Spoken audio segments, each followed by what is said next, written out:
Hello. How is everyone? Sorry about that. It just took me a second to get the sound right.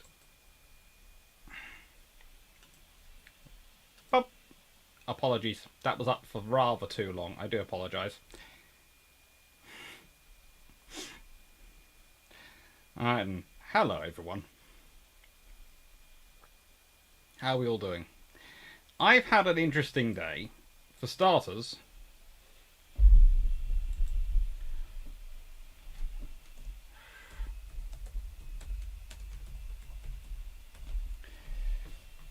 well, how do I put this? For starters,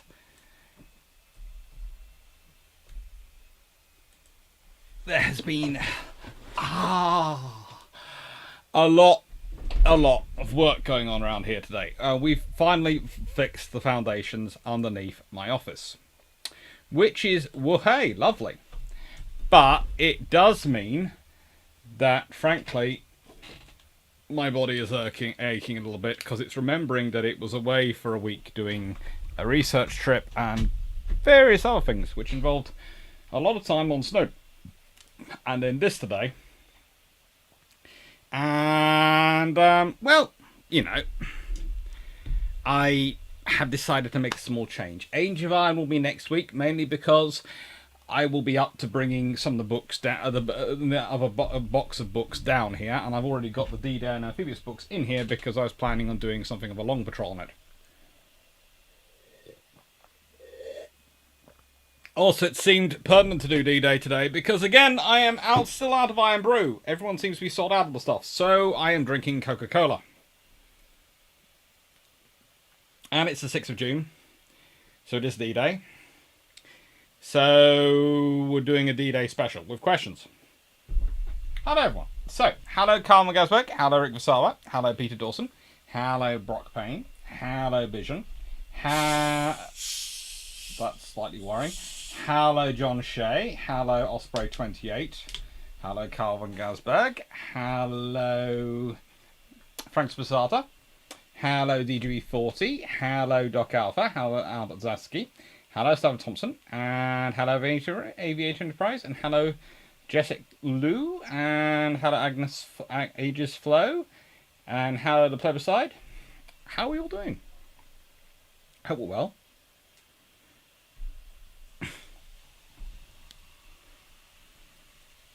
Yes, the title has changed. As I was explaining,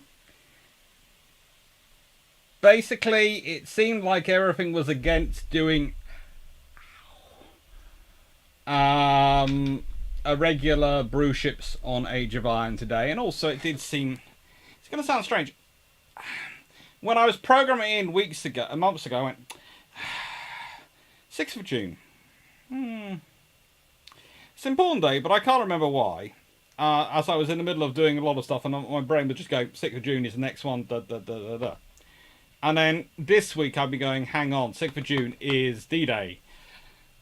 Should I do Age of Iron? Should I do D-Day? Should I do Age of Iron? Should I do D-Day? Everyone else is going to be doing D-Day, so if I do Age of Iron, that's something different.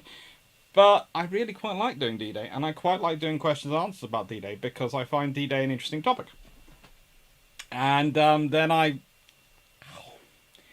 been lifting and carrying stuff all day, which was kind of fun. I have to admit, I'm not solo.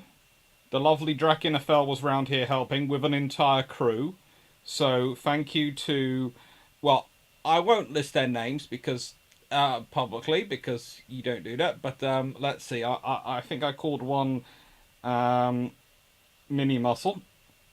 The other one were called. I think I called the Mary Poppins Builder, the MPB, and well, there was Oz. So thank you very much to all of them who've been around helping. They've been very, very kind and very helpful. And we now have concrete underneath the office. So woohoo! We are not going to fall over anytime soon. It's amazing. It's wonderful. And I'm also, because I've got various building materials around me, I am going to move the camera just a tad.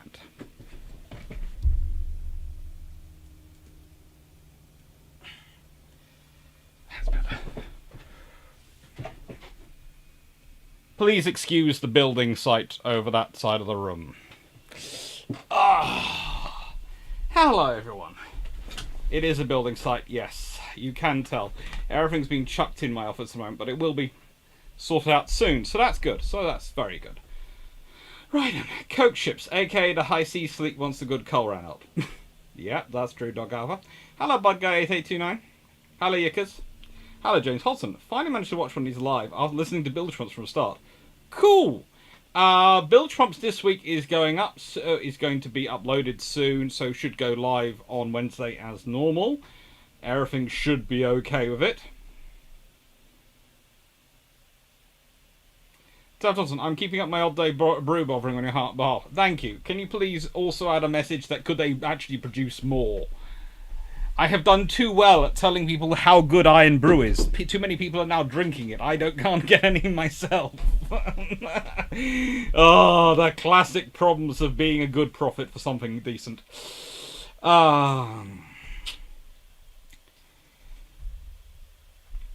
Bijan, this will be the longest day.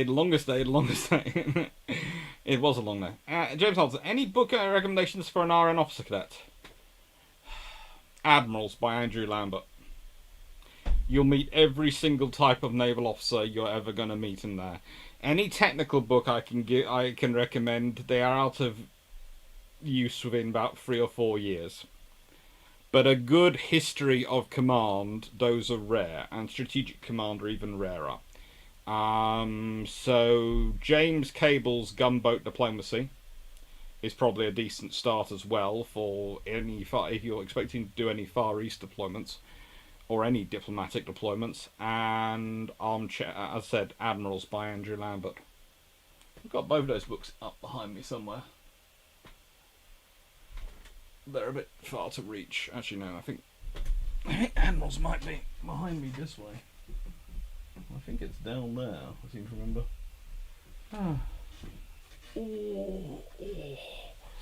I will be showing you some books soon. I have got some lovely new books, and I've got my D-Day books piled there. So I've got D-Day books within easy reach, and all D-Day books if I feel like getting up just there. So, you know, plenty around there. Clangabash. Where is the tribal battle and daring book, my good doctor? It's with the publishers. It's coming out. I think it's all coming out in September, October. I honestly, all I know is it's been saved to a point at which they are hoping, if there is enough demand, I think they are planning on sending me a bit of a book tour. I'm not sure if they are or not, but you know, it'd be quite fun if they do.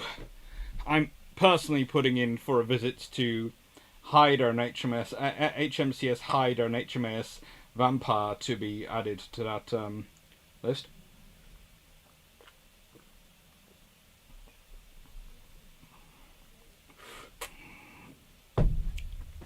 Yes, did the fluffy research assistants help with your foundations? Oh, good lord, they'd have tried. If they had a chance, they would have tried.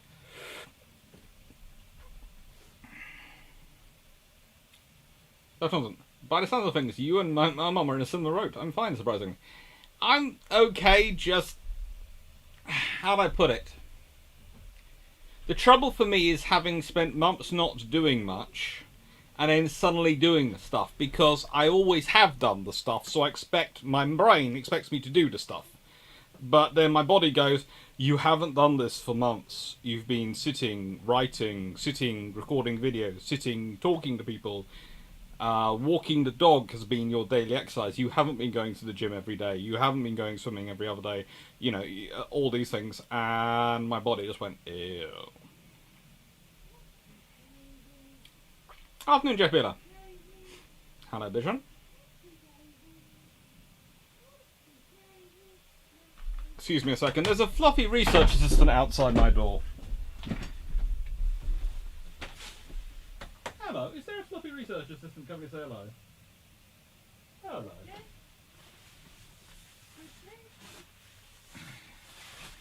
All right. Hello. You can come say hello. Hello. Ooh. Just quickly. I'll leave you on your your sissy's lead. Hello everyone. Just thought I'd come say hi. Good boy. There you go. He'll enjoy the smells. Yes, I'm sure you will. Somebody come. Right. Down. Oh, you'd Down. be good. Come on, fluffy researchers. Comments. What was the most effective gunfire support ships present for D-Day? Probably the 6-inch cruisers, because they were doing both. Well, the three types of bombardment they use on D-Day were strategic, on-call fire support, and counter-surface. And really, the 6-inch ships would transition between all three very, very quickly. The 15-inch ships and the other battleships, they were very good for the strategic, but they're not so good for the on-call fire support, because takes a lot longer for them to load and aim in. And also, if you're calling on-call fire support from 15-inch, then, well, if it is loaded and ready to aim and fire, and they can transition it quickly enough to provide you with fire support, that's great. But it's not so much fire support as obliteration support. As in, oh, there was a battalion of tanks there, but they ceased to exist. In anything remotely suggesting that there was actually any metal or anything coherent there anymore. Mainly 6 inches. It was the 6-inch cruisers which really did the ripping in D-Day. And it's one of the things that's forgotten, because we tend to focus in on who was fired first, and that gets into a whole interesting thing. It's doubtful Warspite was the first ship to open fire on D-Day. Probably goes between HMS Orion and maybe HMS Roberts. Which one of those? One of those that opened fire, but we're not sure. We can't be really sure. There's a report which puts it down to Belfast, but that's because the person reporting it was aboard Belfast. But no. Probably, according to the firing tables, it was either the timings and the reports, it was probably Orion or Roberts, possibly both at the same time, or roughly within the same minute of each other. Hello, Richard Orter. Hello, Trent McCartney.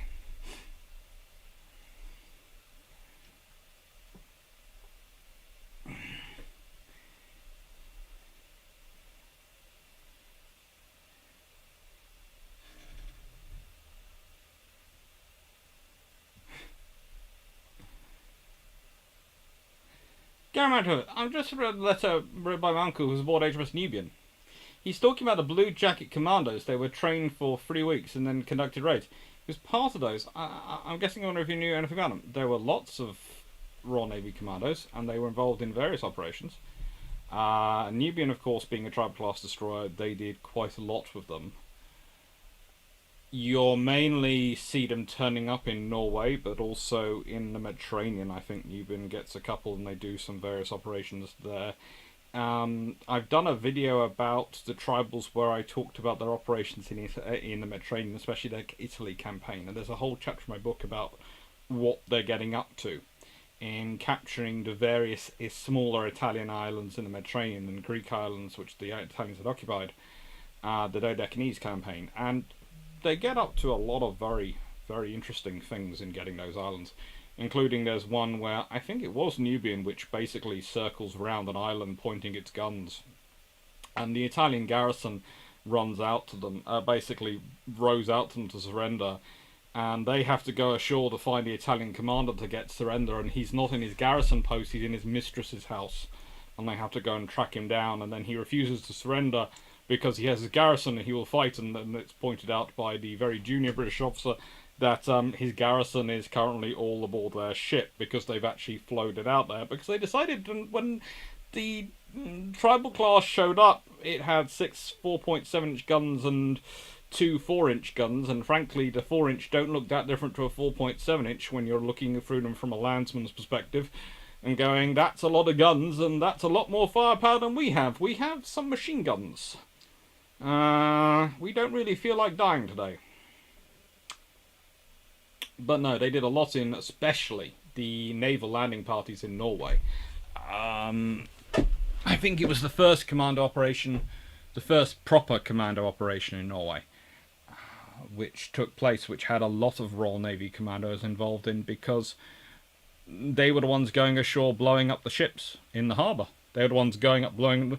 You know, if your commandos are going to raid a port and raid a facility, especially at the beginning of World War II, the army commandos need to be taught what to look for. The Navy commandos mostly know what they're looking for, so there are naval shore parties as part of them, and they are Blue Jacket commandos.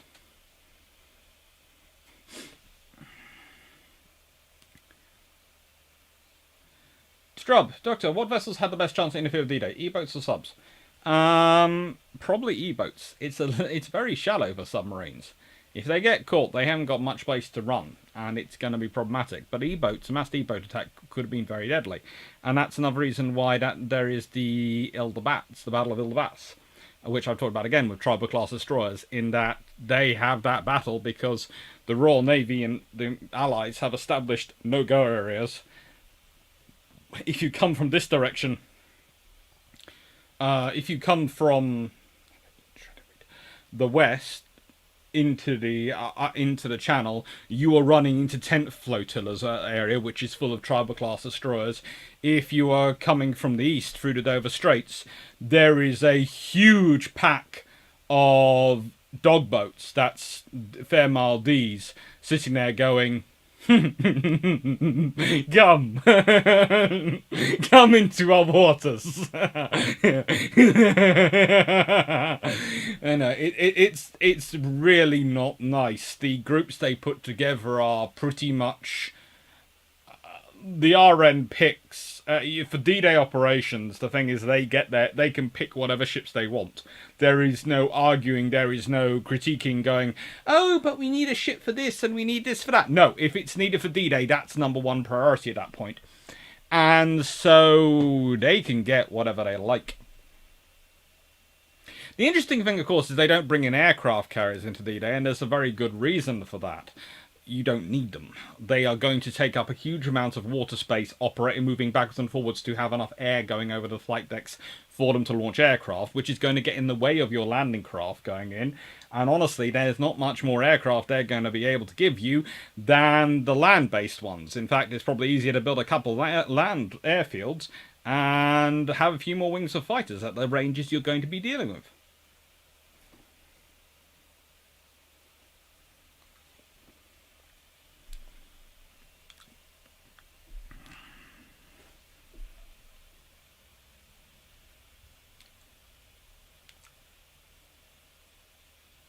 Hello, Keegan.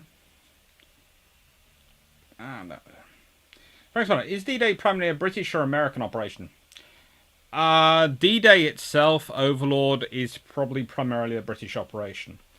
The landings are 50-50 in terms of personnel. The ships involved are, and the landing craft amphibious forces are heavily British. The air support is heavily British focused, but it's going to quickly changes as time goes on, as more American troops come in, because Britain's basically at the point at D-Day itself is 50-50, but then I would say the campaign from Normandy, and as you get into Europe, becomes more and more American forces coming in, Commonwealth forces coming in, and it becomes more and more mixed. Canadians are a major part of D-Day. They are some very crack amphibious troops, so it's a very mixed operation. But, and here is the big sort of Glutinous Maximus, the thing is that there is a reason why they set up the structure they do. They know to support the logistics, the material coming in is going to be heavily dependent on American support, which is why Eisenhower's in charge. But the personnel are going to be heavily British, especially on D-Day itself. So that's why the next three people under his command are all British. It's Monty, it's Cunningham, it's, you know, this is what they do. They do it because it makes sense to operate in that kind of structure. Trent McCartney, I especially like the accounts of Warspite's bombardment missions, as it feels like they took Grandpa to the battle so he could use his favourite elephant gun in action against the enemy one last time. I wouldn't say that, but there is a... I'm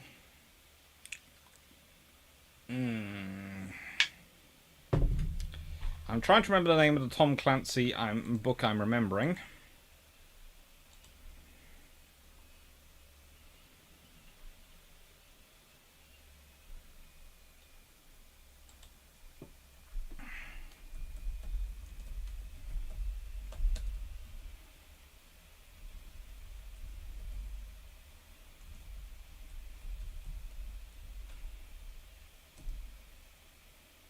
the Bear and the Dragon, there is a old sniper who basically the reconnaissance troops end up getting out of his place because he's living in front of where the Chinese are coming, and they do take him and let him shoot one Chinese invader, and it is sort of reminiscence of that. Certainly, not quite a grandpa and his elephant gun, but certainly because there was a lot of very big guns there that day. A lot of ones.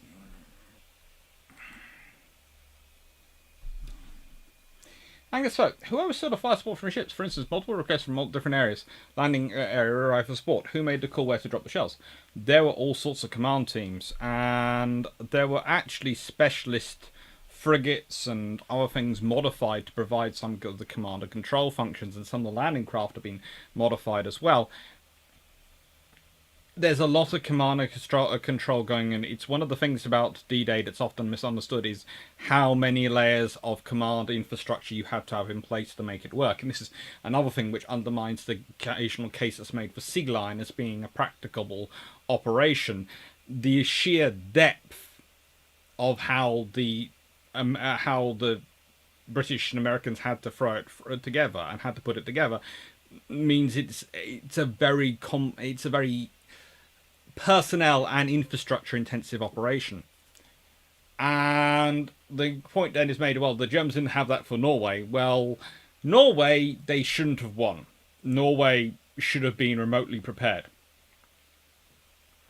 Norway should have called up its reserves in the morning. They should have sent out radios the moment Denmark was invaded. They should have started making noise and getting their people prepared and just gone, look, you've invaded our neighbour. We're not doing this aggressively. We're not an aggressive nation. You can see that we haven't got the military capabilities to be aggressive, but we are forming up our forces, just in case something happens. Invading Britain, or in this case, invading France, occupied by Germany, is a very different matter. The militaries are on alert. There is no such thing as they're going to be called up eventually. There are no really questionable officers who, because of the scenario the government gives them, can actually affect things. It is a straight-up fight, and if you had any senior officers or any officers whose loyalties were in doubt, they would have been quickly dealt with on both sides. Frank Spanner, would you ever do an alternate history or video on Washington Naval Treaty? If it had not happened, but the Depression still does, what happens to all the other ships? Yeah, I would do that, but I would say, broadly speaking, if the Washington Naval Treaty hasn't happened and you have the Depression, one of the first things the British government tends to do when there's a Depression is start building ships. It's a good way to employ people. And it's one of the problems they have during the Depression that the British government can't do its favourite thing, because building warships for the Navy provides a lot of employment in certain areas. It keeps the shipyards going, which keeps them employing people. And keeping the shipyards ticking over means the moment the economy starts to pick up, they again boom. And that helps Britain pick up even quicker.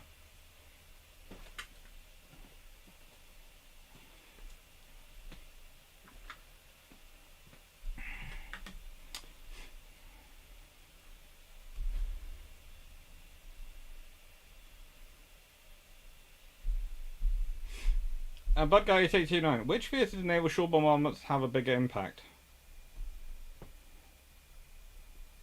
Normandy was a pretty big impact, although there's often a debate about some of the things which are hit. In that some people go, well, that battery couldn't have actually affected D-Day. It could only have hassled the shipping. But if it had hassled the shipping, that would have been a big problem for D-Day, because, again, you're running on very tight timetables to get those troops over and quick enough. And if you start losing a ship here or a ship there just because of a battery getting lucky, you're in trouble. So you get rid of that. But I would say, because once you get ashore, shore bombardment soon gets taken over by artillery. Then you're left with well, the reality is you are left with probably the Pacific, actually. Probably the Pacific theatre is the one where shore bombardment has the biggest impact. I was weighing it up with the Mediterranean, because there are a lot of campaigns in the Mediterranean. There are a lot of island campaigns, which often get forgotten, which are entirely about bombardment, but they're not really on the scale. As I said, one island was taken in back by a destroyer, without any landing party, just circling going, look at my guns, and the destroyer's crew, and some of them going ashore, and possibly some of them getting back on time.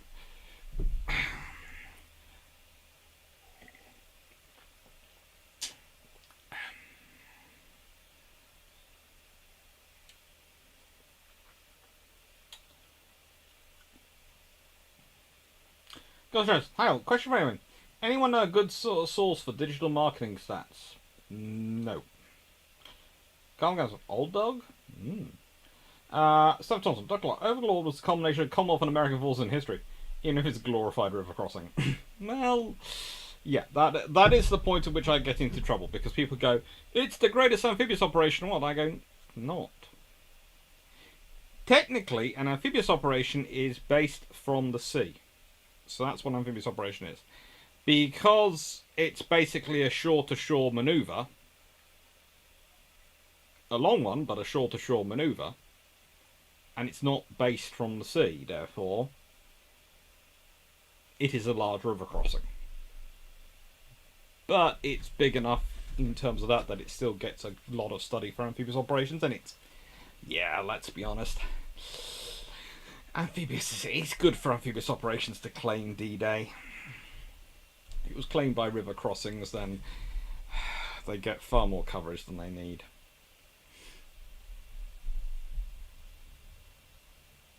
Oh, that's trouble, Doctor. If not Normandy, where would you have wanted to land troops from a naval perspective?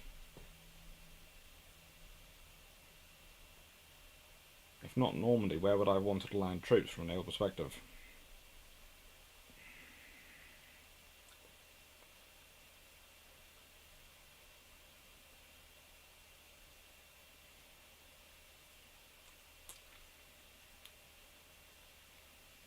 Probably the Netherlands. It's nice and flat once you get beyond the dikes. They might flood the dike areas, but that's not a problem. I could blow a hole in the dikes using my 15-inch shells.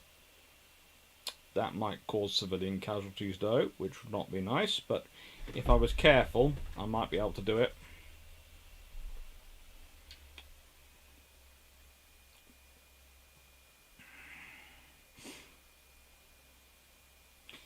John, could the Germans have done better if they jammed the radios on D-Day?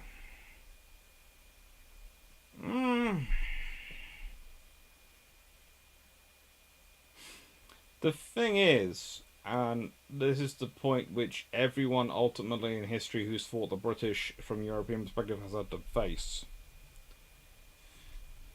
Amphibious forces can come down anywhere.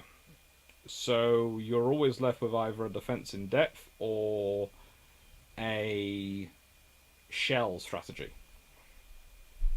You either try for a hard shell where you have fortifications all the way along that will resist the attack, or you have a crust and defence in depth, and a crust which will hold for that long and then collapse, and then you can bring up armour forces or something else to drive the British off. Most people end up going with the latter because logistically, personnel-wise, it's a lot cheaper and a lot more sensible because you don't know where they're going to land.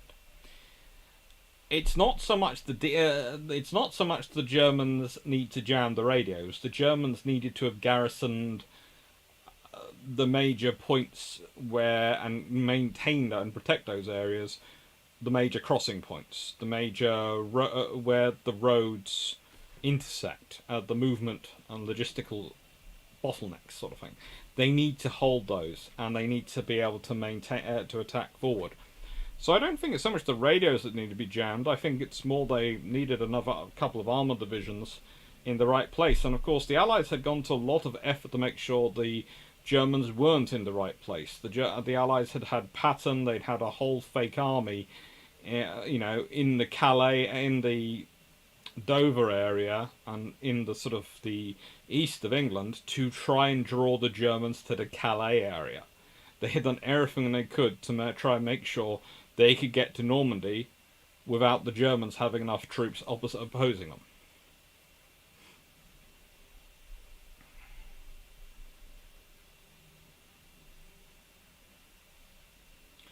Frank Spada, do you feel that China looks at D-Day as a blueprint for the nation of Taiwan? No, but they might be looking at Ukraine and the Crimea. Sam Thompson, I believe if we are going to tackle the logistical side of Overlord, we should have the Professor Salon for a special similar to you and Drac with the cruisers.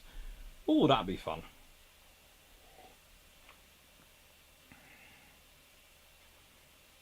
Strub, Doctor, would the Allies be better served liberating Norway versus invading Italy? Nope.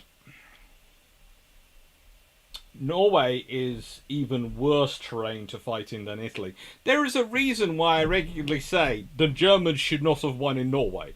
The very terrain will fight you. It is mountainous, rocky, narrow. There is a nightmare of logistics to move around. Getting anywhere takes about 4 times longer than you should, and you can't go in a straight line. There is no way on earth you should have been able to invade Norway as Germany. The fact they pull it off is entirely down to the Norwegian government. It is no one else's fault, no one else's success. It is entirely their lack of preparedness. And it's not something which they can say they happened overnight. It's generations of governments before them and them. However, still wouldn't want to invade it. Still prefer to go to Italy if I'm trying to draw German forces away and German resources away. And that's the thing.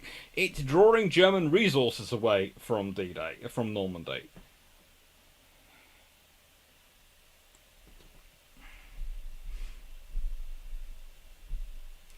Frank Spada, instead of Doctor Who, can we call you Dr. Wow? That World of Warships or something. Trent McCartney, which of the battleships present do you feel had the most impact on D-Day operations?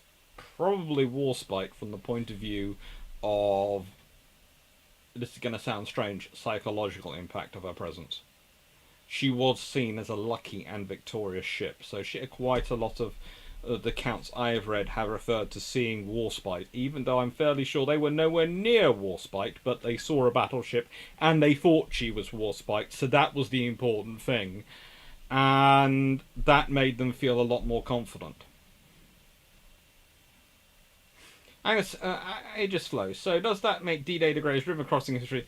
If not, what crossing is greatest? Frank Sparlow's put the Rhine here.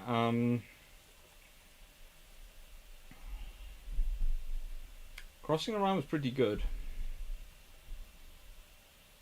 I would say the whole of Market Garden, which is at about they're supposed to have 3 river crossings, and they get for across 2 is pretty good, darn good myself.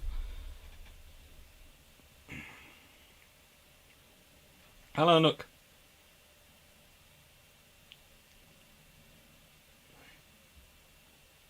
So, isn't it such a terrible thing they didn't have the Gin Palace for fire support during the day? Those torch guns could have been very, very handy. I'm not sure about Agincourt on D-Day. That would have been an interesting scenario. Frank Spanner, was this the only amphibious invasion that featured airborne troops? No. Lots of amphibious operations up to that point had featured airborne troops, including the German invasion of Norway.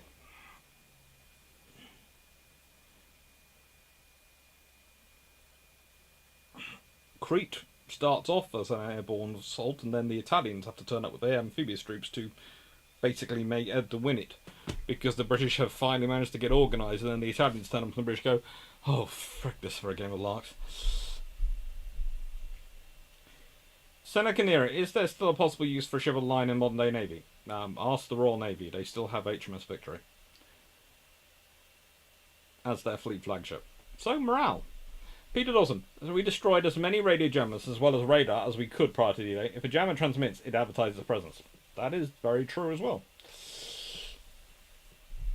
Sonic Nera, how could you update a ship line to be useful nowadays? I honestly don't know. If you could make more of it out of wood, It could possibly count as stealth, but even that's going to generate a return of some kind. Yeah, no.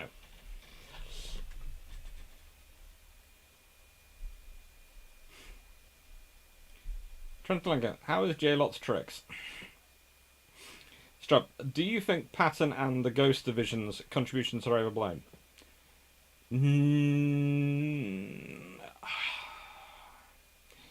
It depends who you're reading. If you're reading a good quality history of D-Day, they're very accurately put in. The fact is they distracted a lot of German resources to be elsewhere. That's useful. When you're reading histories which basically suggest they won D-Day for the Allies, you have to go, no, it's a combination of things. I just like, I wonder if we could include Crete 41 as well. Was there an amphibious element? I can't recall. Sometimes or if ships approach as well after the airdrops. Troop ships came after the airdrops in Crete. John, look, an invasion of Taiwan, not considering USA Japan, is not just a nightmare. Well armed, densely populated, mountainous, and the silly assumption of population being docile on arrival. Yeah, that's the big problem for China with Taiwan, is that they actually might end up descending into a civil war the moment they got there. And that's if they do get their little green, grey, whatever we call them, personnel to actually do their jobs and disrupt them. They could well find that they emerge into a civil war, which neither side could be happy about them arriving. Because even the side who are pro-reunification of China might well not be happy with them invading, because they think they can do it. They think they can achieve it without invading and without the bloodshed. So even the people who are pro them could be upset with them invading, and even the people who are anti them will be actually shooting at them. So it's just not a good scenario.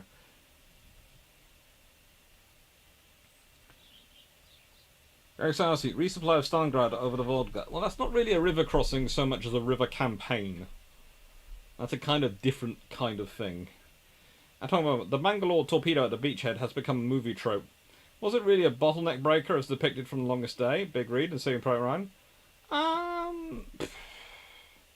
It was useful. It wasn't quite as dramatic or as amazing as movies like to, but movies tend to like to pick out pieces of technology and show them off because they look cool and they can do pyrotechnics with them. You can't do that necessarily with everything else.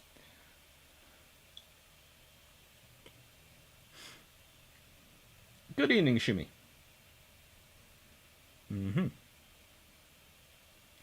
So my answer to the ship line question: officer training ship, like the German Fock or USS Ingle for the Coast Guard. I'm not quite sure about that. That seems to me sometimes a bit of a waste of money.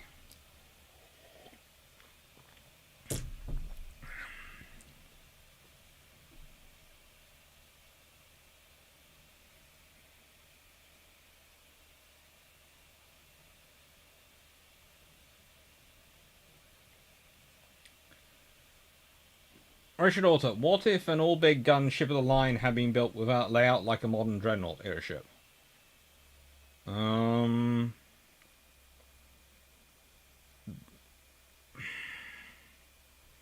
That technology just doesn't work. If you have sails, you can't really do that sort of dreadnought layout, and if you're doing a wooden sailing ship, it's going to be different, and they are all big guns, but they're the big guns you can fit at that level of weight, at that level on the decks. Trentalanco, regardless of the Great Seaborne Invasion, from the C3I point of view, it was Operation Neptune. The Allied signals officers crunched 10,000 radio channels of bandwidth with 4,000. Okinawa had 650 radio channels. Was fun. Andreas Galera Garcia, hello. Dr. Clark. After the surrender of Japan, which Japanese ship survived would you preserve as a museum ship? Yum.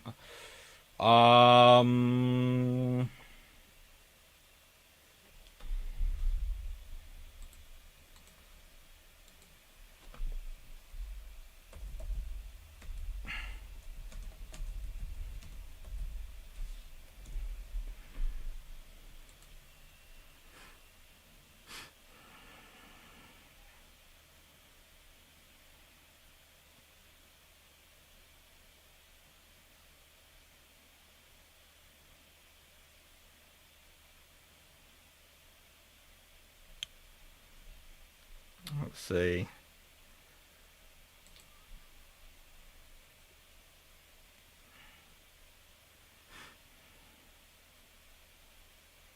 I would say Nagato. I think she should have been kept. That would have been fun, but of course she was sunk during Operation Crossroads.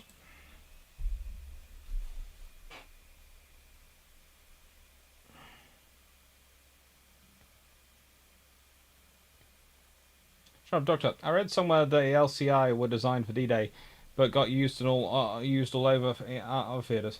Do you think it was because it was a good design, or because it could be produced quickly? Both. That's an easy one. Both. It was a good design, and it could be used very quickly. It could be produced very, very quickly. Trevor McCartney, what did the Germans think of Warspite during Operation Lifetime? Was she particularly feared, hated, or did she not really have a reputation at that point?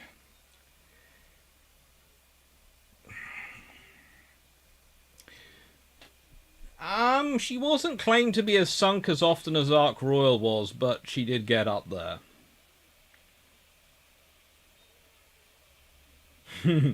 Thank you, Stafford. Frank Speller. Were the operations in the Med to distract from D-Day beforehand? There was the whole invasion of Italy going on and the various operations there. Jeff, what do you know the history of the Royal Marine Centaur Close Support tank unit? They fought very, very hard. And I would wish the Royal Marines still had a tank unit.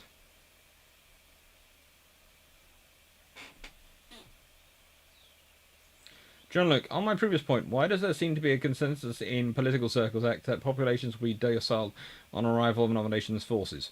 Because they believe their own bull. SH*T. Oh, almost forgot something.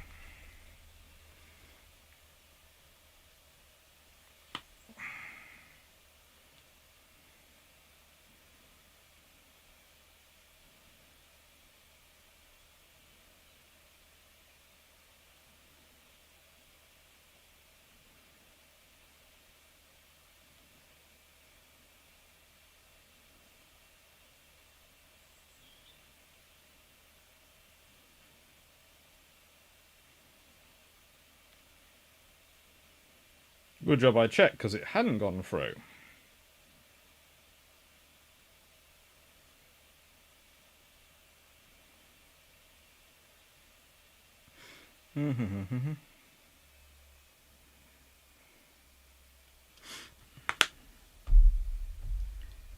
Right.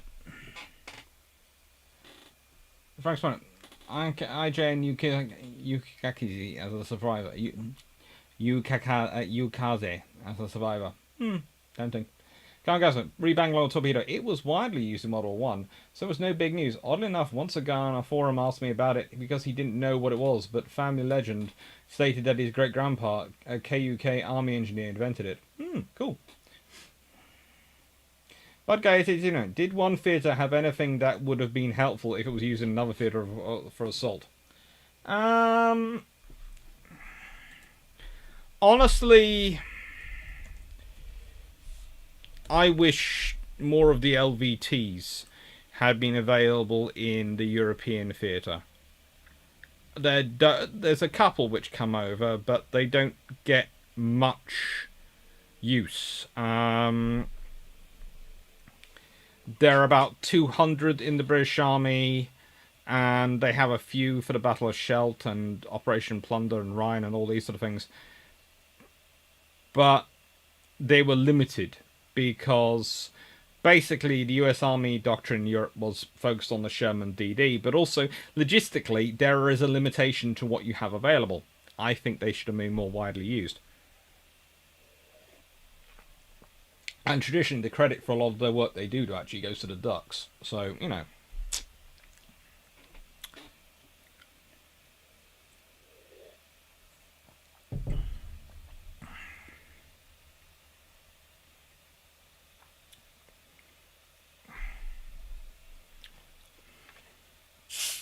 Although, in British service, they were called Buffaloes. And the fact is, some operated by the 79th Armour Division, which operated all the specialist assault vehicles and all sorts of weird things. actually were fitted with not only 20mm cannon and various other things, but were fitted with bobbin carpet layers to get them over mud for the Rhine crossing during Operation Plunder, which is rather cool. So, yeah.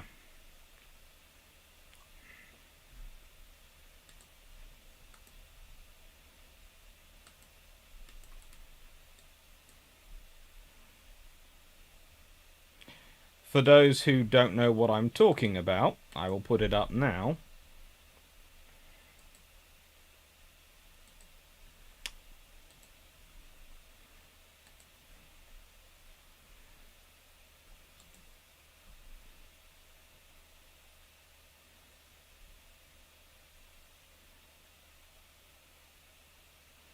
If I can find my picture.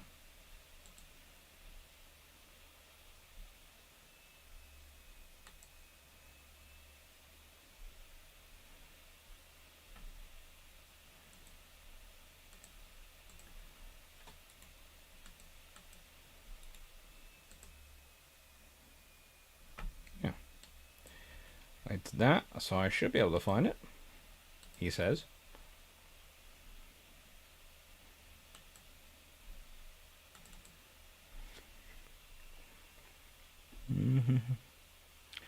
T. Ah, there. Oh. LVTs. They're cute. More should be known about them.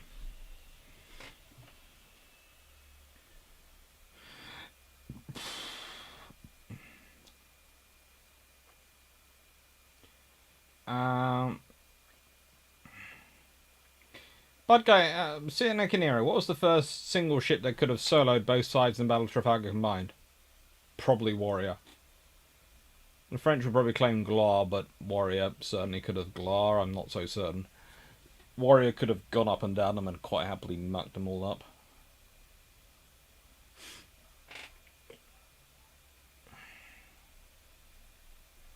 It would have been a wreck in terms of its rigging or anything unarmoured afterwards, but yeah, it would have wrecked them to begin with. Possibly might have well have had a bit of a range advantage over them, and certainly would have had a manoeuvrability advantage, so might well have avoided some major damage. And just like, were there specific... No, hang on, there's one more bother. Strub, given a number of amphibians landing in the Pacific, were the vessels in Normandy as proficient as their Pacific or Med command ones? Yes. Oh, trust me, they were proficient. They were well trained and well drilled. Aegis Flow, were there specific areas or limits to gunfire support? For instance, beach exits, historical, locals. There were some please don't fire at this areas, but honestly... Dark Alpha, the Bangalore torpedo is usually credited to a Captain McClintock, Royal Engineers. And there is a lot... I would say that similar things to the Bangalore torpedo appear in lots of places at roughly the same time. So, rather than saying it's a one or the other option... Where do you come from? I would say it's more likely that very similar things appear, but the actual Bangalore torpedo itself was... I remember it was the Royal Engineer, but you know, I'm British, so that might be part of my teaching coming through. Peter Johnson, John Luke, I think there is a common belief that general population won't be able to fight without weapons. You have obviously never faced a butcher armed with one of their big knives. If you think that. Frank Bernardo, Yukikazi was in the IJ and destroyed up was everywhere and survived everything. Was also Yamato. Well, it would have been good to keep it as well. I just preferred to keep a battleship because, honestly, they're big, cool ships. And Japan does have a habit of keeping some battleships. The Buffaloes would have been amazing to have for Netherlands and Europe. Yeah, they had a couple of hundred, but they never had many. Coming out with Remed Operations Division.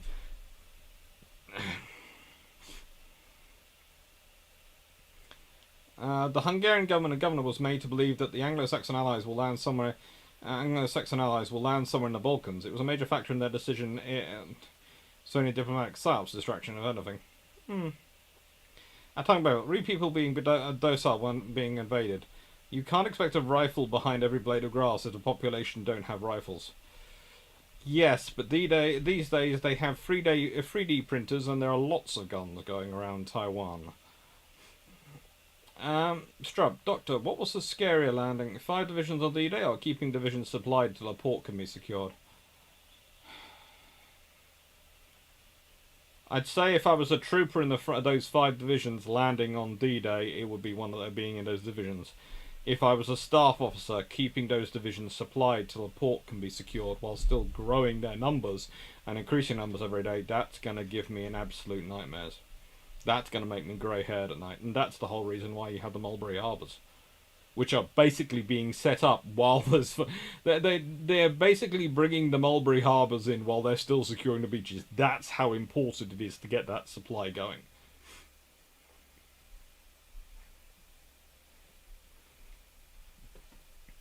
JP, LVTs were used in low countries.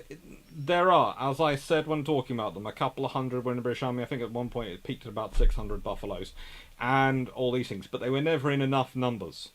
And honestly, I see it more as the US Army trying to keep out of looking like a US Marine Corps. Because the LVTs were so attached to the US Marines and what they were doing in the Pacific campaign. As much as anything. Plus, they thought the DD Shermans would do the job of providing fire support. But the other thing I like about LVTs is, honestly, I consider them the first version, really, of a proper modern APC in some respects from World War II.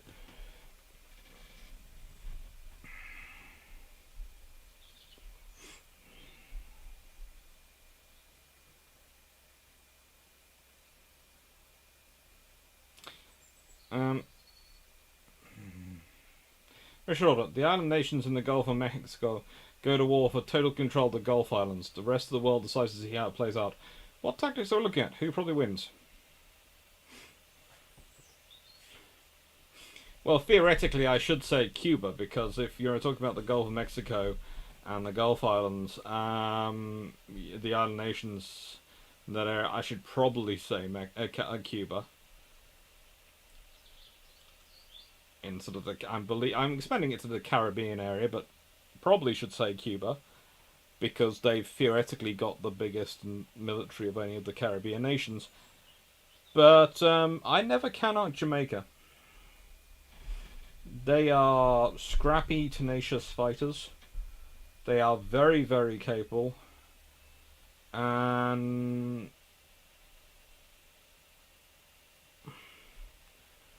whilst Vincent Tobago I have met various staff officers of, and I know them quite well, and they are lovely people, I would, yeah, Jamaica. Never count out the Jamaicans.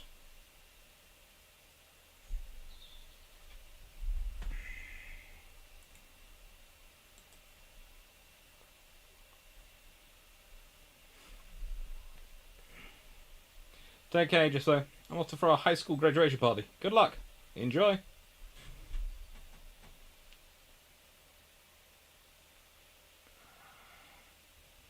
Stella Canera, do you think the amount of recorded teaching footage will be a problem for educators to get a job? I mean, a university can show the videos of a professor for the next 20 years and have a lower paid researcher answering these questions and make the tests.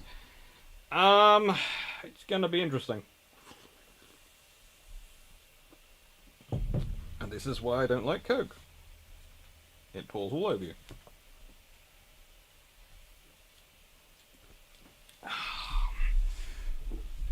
Let's see.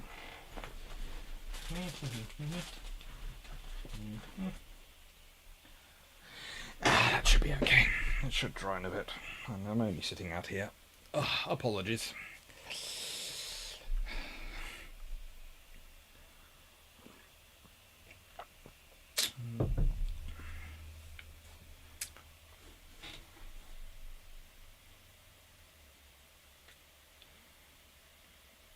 Peter Donaldson, You're quite correct. It is difficult to take out an infantryman when with your bare hands, when he has a gun with a bayonet on there, and they can keep you on arm's length.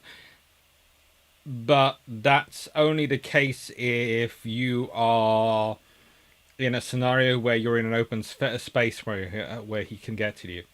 If you're in an alleyway and you have made a Molotov cocktail, i.e. your bottle of alcohol with a rag stuck in it with a lit flame on it, and you chuck that down an enclosed alleyway where some infantrymen are going on, you can take out 5 or 6 infantrymen and you've never had a gun. And I hope that doesn't upset YouTube, because yeah.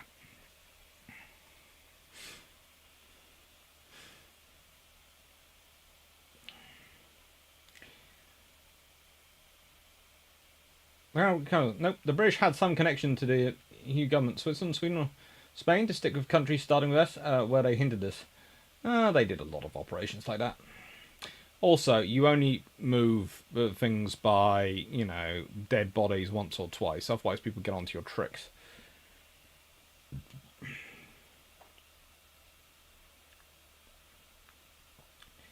Bug Guy 8829. I watched the video where a buffalo was used to move Churchill around the front lines when Eisenhower was distracted from trying to keep him from getting killed in 1945. Oh, yes.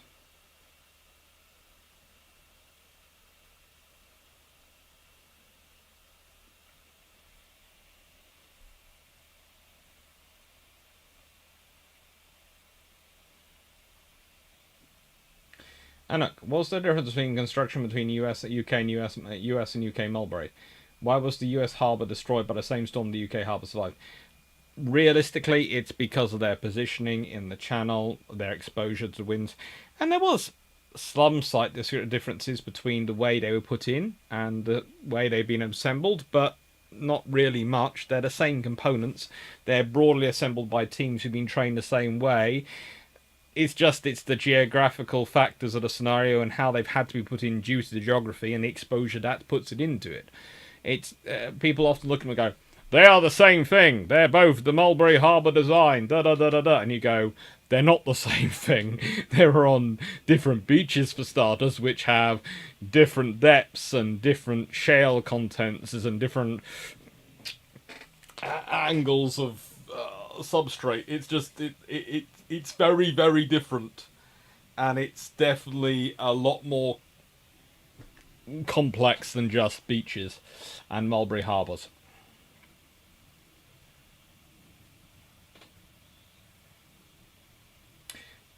Trent Blanco, Doug Clark. The US Army had more LVT infantry carrying out previous assault gun battalions in the Pacific than did the USMC.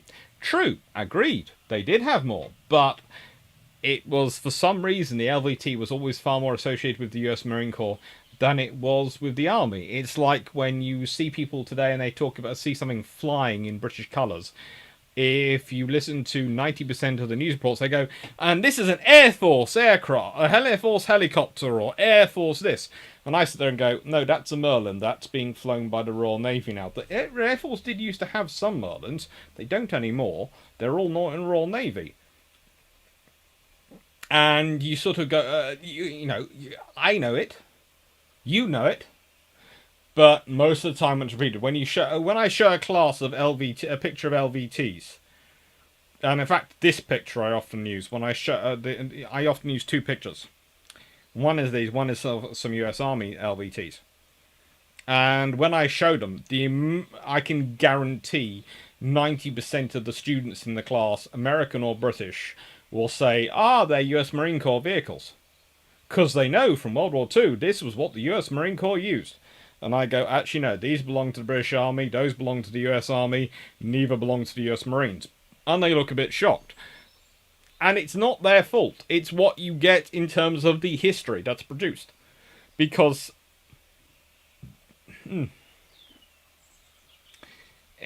history's often simplified as you go further away from the people who do the really in-depth study, i.e. the nutty people.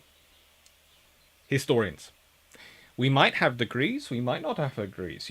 I would call Drac a historian. I know he calls himself a sort of ship historiographer. He's a historian. He's a very good historian. I do not believe having a degree makes you a historian. I know several people who have PhDs in history who I would not call historians. To be honest, I barely call them humans, but leave that to one side. I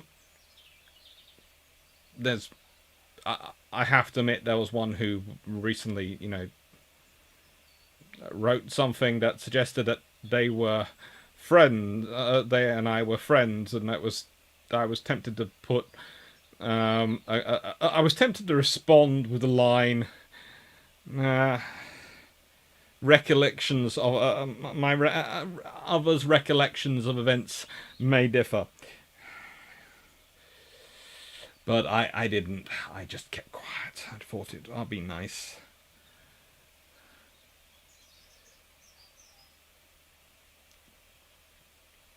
Were the Churchill tanks any good? They were quite good, yes. Senator, how do you know staff officers from those far-flung nations like St. Trinidad and Tobago? Because I have taught on many, many courses, and I have gone on many, many courses as well in my time. And I'm often... It's one of the joys of being what I am, in terms of my academic background, but also in terms of my research, publication background, etc. I am quite happy when a staff course, for example, goes, we'd like a guest speaker to come and chat about this, and I will quite happily go and chat or chat online.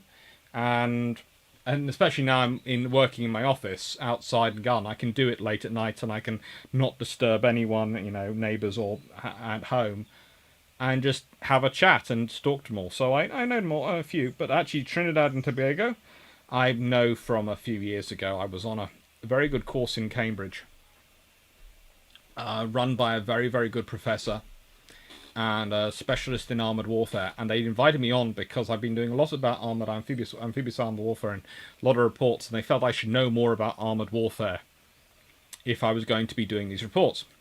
And I went, well, how much does it cost me? And they were very nice, and they said, well, we'll give it to you at a very reduced rate. And actually they ended up giving it to me for free, because they were very, very nice and very, very kind people. And they knew I wasn't going to take it for free, and but basically they took me on it, and then they said, no, we're not billing you. And I went, so I ended up buying them some drinks and saying thank you that way. But they were very nice, and the lessons of that course have stuck with me for a long, long time. I took a lot of notes, a lot of recordings, and I met some wonderful people from Trinidad and Tobago. I met 3 staff officers from there, and they were lovely. And they have taught me a lot about their nation, and I've been invited to do things for them, and, it's like, not here, but on most parents I know have some sort of collection of their children's various honours they've got, mainly because, in the case of me, I tend to not worry about my honours, so I just hand them over to my mum, and she keeps them very happy. And she's very happy because I have got medals from about 4 or 5 different countries for help with their various courses. Well, when I say medals, various honours. One is a big, they're sort of medal, they're sort of coin medal-y things. I don't think anyone would actually try and hang them on their chest because they're massive things, but they're quite nice. She likes them.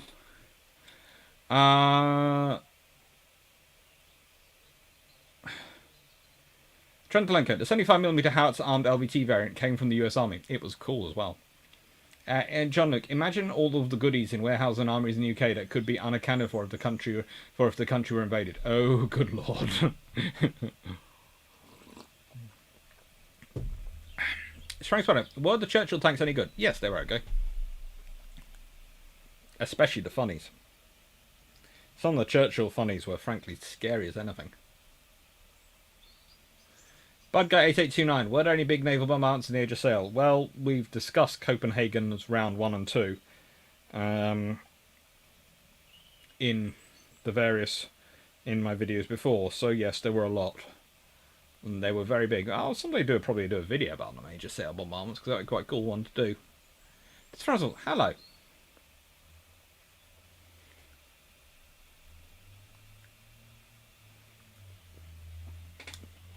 Strub, was there much difference between amphibious trained US Army Division, British Army Division, Canadian Army Division, and US Marine Corps Division?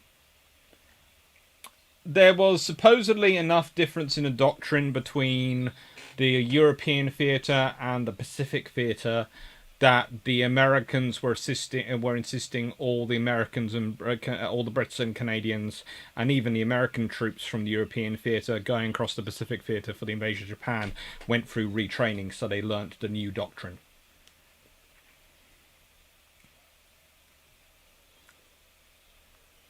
Sam Thompson, urban tactics, that's just a start. Yeah, it is.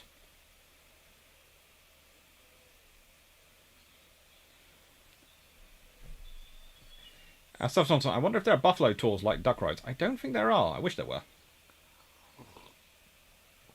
Cajun, does the Royal Navy still have plans to go Copenhagening? Never doubt the Royal Navy's desire to go Copenhagening.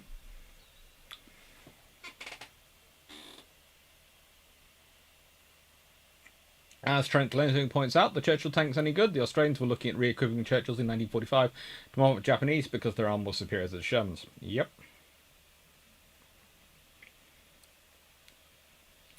Frank Swanner, times were never simpler. Their complexities were simply forgotten. True. We lose a lot of the nuance and context with the retelling of the stories. Yeah, Anuk, you can see a direct lineage today between the LVT and today's USMC tracks. Yes, you can. That's barely human. Ouch! I'm not even that bad. Trust me, I get worse as I get older. Brit, to be honest, having a degree makes you a liar. Most people know got a degree by pretending it was something they were not. I'm not sure about that. Most of my students have to work. Most of my students have to work really hard, and the ones who don't are usually the ones who are naturally very good at the topic anyway, or who have spent their lifetime doing it.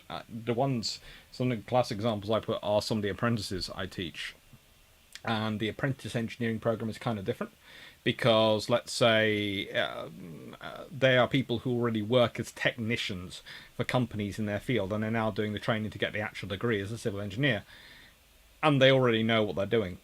And some of the times I sit there and go, what are we teaching these people? Because they learn stuff in my classes. I know that because they come and tell me. And they say they really enjoy my classes because they learn stuff.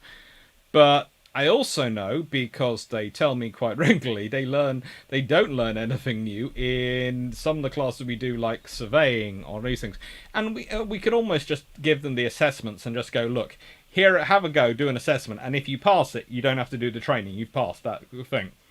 And I suggest this on a regular basis. It's one of the strange discussions I had because my classes had 100% attendance and the others didn't. And they went, why? And I went, well, because they know they don't know my stuff. And they find my stuff interesting because they find the history of engineering. And the amount of them who come in and go, although I do laugh, the apprentices call my course the how to write and how to bore your family on holiday course, because I teach them all the engineering history, so when they take their family on holiday, they can take them around the places, and they basically say they sound really knowledgeable because they go, and look, that's a Roman style column. You can see because of the way the tower, it's been tapered and the way it's been shaped at the top, and oh, those are Corinthian style. Faux Greek. They aren't actually Greek. They're Corinthian style columns and this and that. And you sit there and they just go, yeah, da da da da. And you sit there and go, yeah, I like you kids.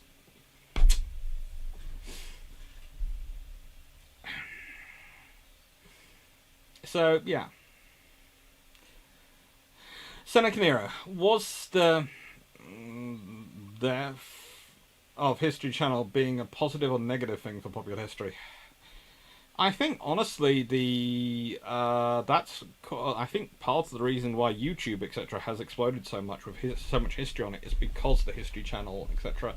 have had issues and have turned into the Sci-Fi Channel by the back door in my experience. There's another thing. There are people who have PhDs and do science whom I would not call scientists either. It's a way of thinking and an approach, not just an ability to process data. Agreed.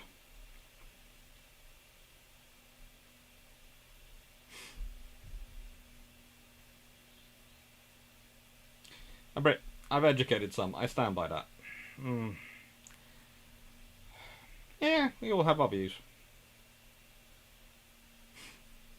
as said, the vast majority of my experience are very hardworking, but I look at the universities I teach in. I teach at a engineering university where they are known for churning out engineers who go into engineering. And there are some universities which teach engineering and their students go into banking and finance. And they know that's where they go. So... And there are some universities which... And I teach at the universities which turn out, in terms of war studies at King's, they turn out a lot of very good researchers, they turn out a lot of very good advisors and researchers for people, but they also turn out a lot of people who go into risk assessment for insurance companies. We know we do that.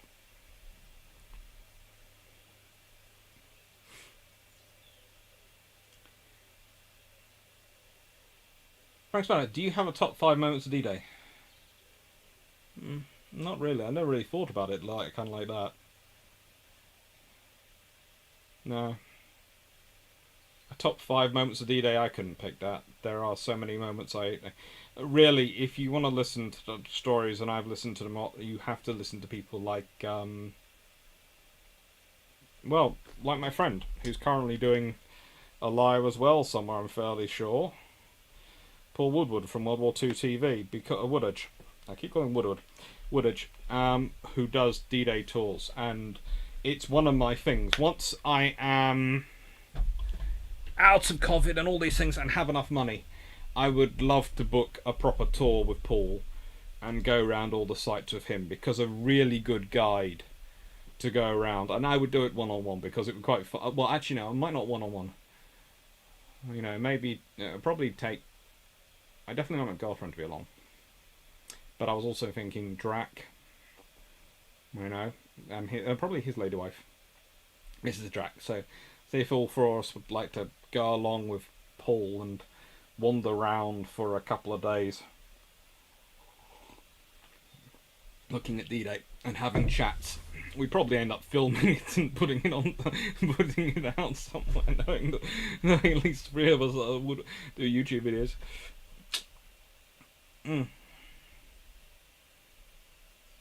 Sometimes no buffalo rides, that makes me very sad. It makes me very, very sad. Cajun, but they need the paperwork. That is true. Richard, fan boats and Higgins boats, aren't they related somehow? They are. If I remember correctly, Higgins uses the Higgins boat design to form the basis of the fan boat hull. Wing Hun Yang. Class view? Yes, please. Yeah.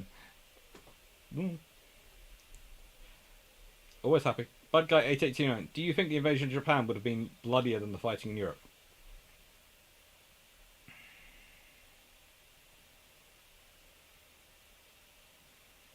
I think it would have been akin, probably more to the Eastern Front campaign in Europe than the Western Front campaign.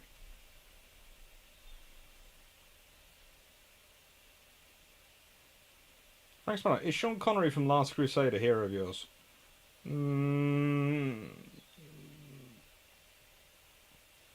I often enjoy Sean Connery movies.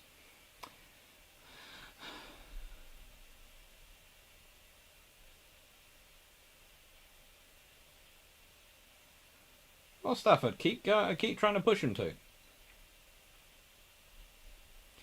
Is it just me, but how awesome would it have been for if the Allies had hovercraft for D-Day? They were certainly trying to develop them.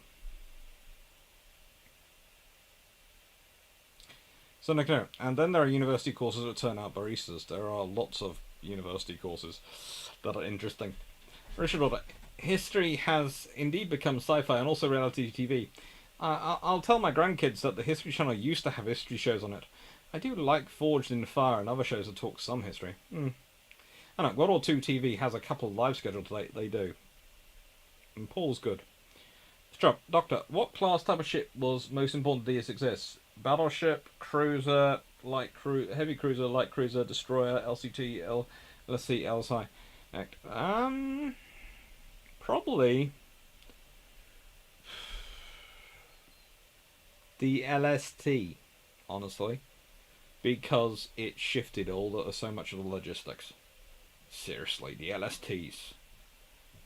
They're just at the midpoint, and they are just churned out, and they can be used for moving anything, and they are used for moving everything. Trent Delenko. Fun and little-known World War II amphibious warfare fact.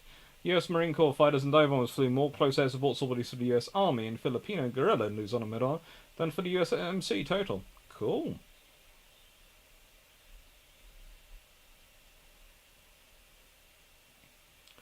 Toronto. Seneca Nero. Nothing wrong with that in itself. Some jobs are hard to get into even with a degree. But I think that time is not wasted. It builds friends, connections, experience, all worth it. I often think these days that university is... And this is going to sound terrible, because I have school teacher friends who claim that schools are used as daycare. And I think university is in some cases used as the maturity zone. Because there is a big difference between the people we get at 18 and the people who leave us at 21, sometimes 22 if they do a master's. And their outlook on life, their viewing the points in the world, everything can change in those 3-4 years.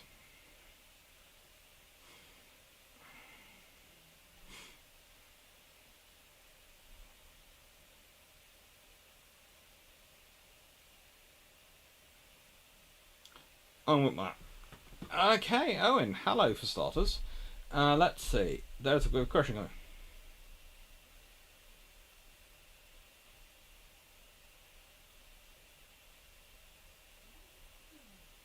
So, what is with that live stream account announcement in 118 days? I've got a few live streams set up for a long time away. Owen Whitmer, can you explain how armies manage to defend every possible beach landing site from a foreign army? Like, logistically, how can you muster enough troops to defend so many potential landing sites? You pretty much can't. Maybe you'll be able to once you can get robot armies and you can produce battle droids. You can put troops at every single landing point. But even then, you're going to have problems with command and control.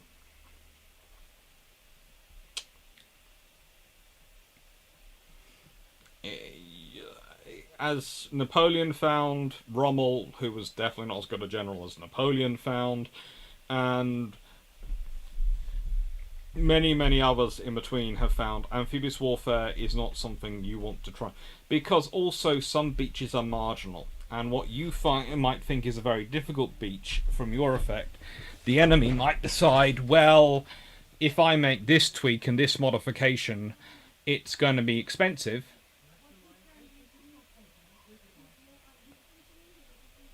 But I can do it.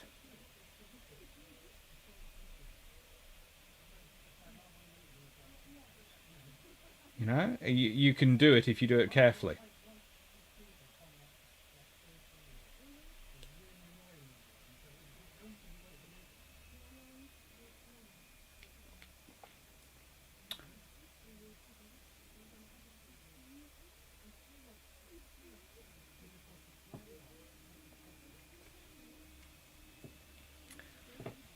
Angus, I think VS history is somewhat close to all history. Discovery went...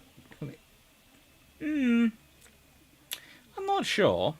I think I'm on Discovery Channel. I think I'm on the Discovery Channel with Mysteries of the Deep. That's very good. New season, that's coming. That's good. So I like Discovery. Let me just check, because someone's having a very loud conversation just the other side of this wall. And I want to find out what's going on.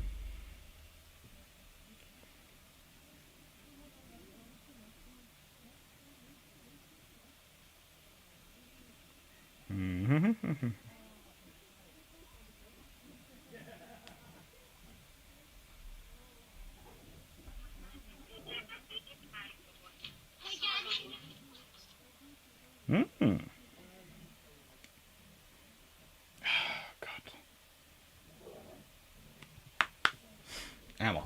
Alright.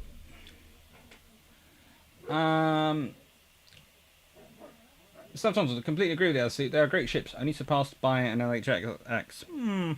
Yeah. Frank's on it. Did you ever play the various video games that feature D-Day? I have played a few in my time. I have played a few. I have to admit, I'm not that keen on first-person shooter games. They're not really my style normally. I prefer the strategy games as a rule. Graham Highlander, hello. We need to build a fleet again, as in prepare for war, adapt for peace. Be nice to have a few more ships, certainly. When were we supposed to get the Age of Iron? Age of Iron will now be. It was supposed to be last week. Has moved to next week, and then the Age of Empires is probably going to be after that, and then it'll all be done. Don't worry, they will all be got to. The books are all sorted out and listed out, so I'm fine.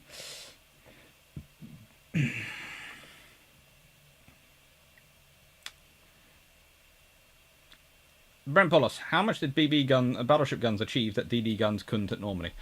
A lot. Basically, the major positions, the very heavily concreted positions that the Germans put in, the ones that were really would have been very, very difficult for troops to assault and for anything smaller to dig out, they just obliterated. And that's what they can. That's what they're there for. Because AI command and control problem sounds like an AI revolt. Yep. Always be careful of it. There's a reason why in Star Wars they scrub the AIs on a regular basis.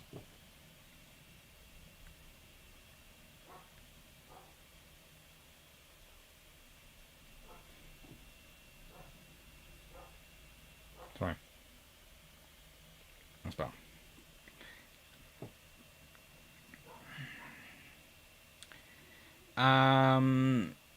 JP, at what point was naval bombardment mostly withdrawn from the Normandy campaign? Who organised subsequent bombardment of Le Havre, Calais, and the Scheldt?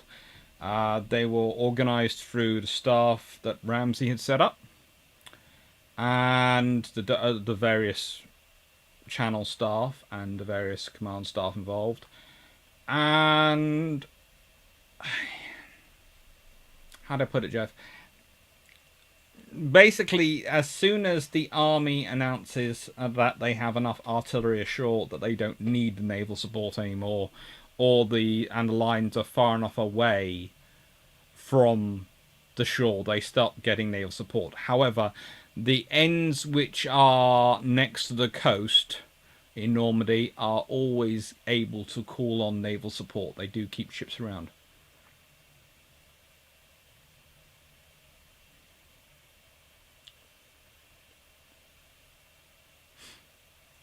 Avian Enterprise. I'm glad Mysteries of Deep is still good viewing though. And Trentlenko. The purpose of war is to change the will of the enemy. If the only thing both sides are losing is a bunch of bots, there's no reason to change the will. Humans have to die for wills to change. Which means the only way to change the will of the enemy, no enemy soldiers being able to kill, is to kill the civilian population of the enemy. We hope that won't be the case. Hello, Dan Freeman.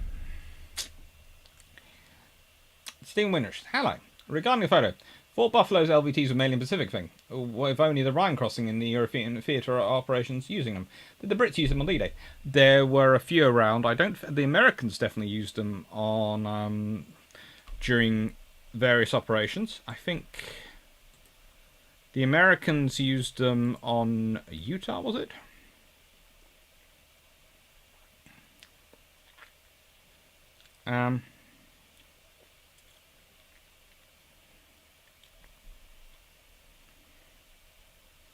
The LVTs were used on Utah Beach, but the British mainly seem to have used them in the Battle of Scheldt,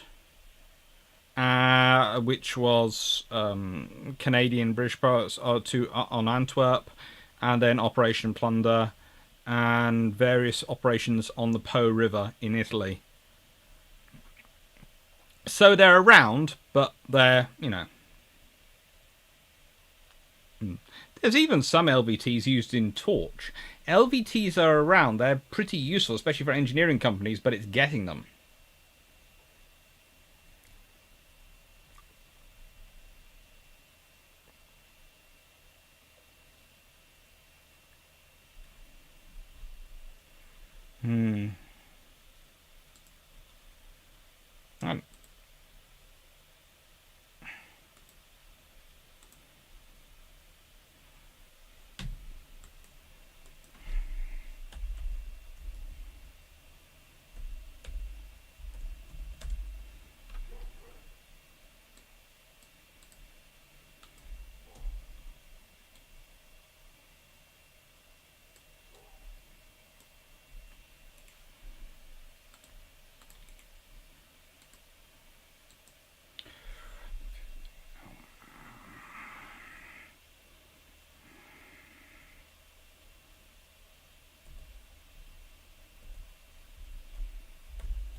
Right then. While I've got you here, I'm going to quickly do the new books because I did promise Pen and Sword I would do those today. So I'm going to quickly do them and then I'll get back to questions. Just finish up the questions which are here and then I'll do the new books. Who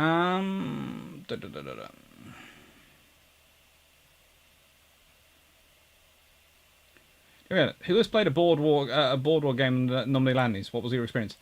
I haven't, but I would like to. Keegan, wasn't the better plan having mobile reserves waiting inland that could rapidly deploy? They tried that one. Richard Orton, Rebel Army equals gamers operating a remote-controlled army with stressed-out commanders trying not to blow their tops as their warriors search for loot, guns, power-ups, and avatar accessories. Yeah.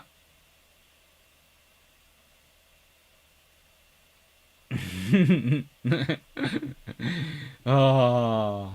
Actually, while we're on the topic of, as some of you will notice, I have started. I have opened up the membership function because some people have said they didn't want to do the patron thing because they don't like patron, and I went, well, that's fine. And so they said, could they become members through YouTube? And I went, no, I don't mind. I prefer keeping Patreon open and running Patreon because honestly, I'm one of those people who likes to have it dependent on my income stream dependent upon two separate server systems because I worry just in case something happens that, you know, I should get if the Google money, which is what comes through YouTube because it comes from Google AdSense, doesn't work, then I should at least get the Patreon money, vice versa. But so I've opened up the Google the membership thing for YouTube. And I've set it at a fixed rate, and basically what it does, it will highlight your comments if I send in. It's a paid-for-subscription service that essentially allowed people... No, I don't need you to help me on that. Anyway, it helps with... it gives people highlighted comments, and it gives them special emojis, including a Blackburn emoji. Yes, I have given in and created a Blackburn emoji.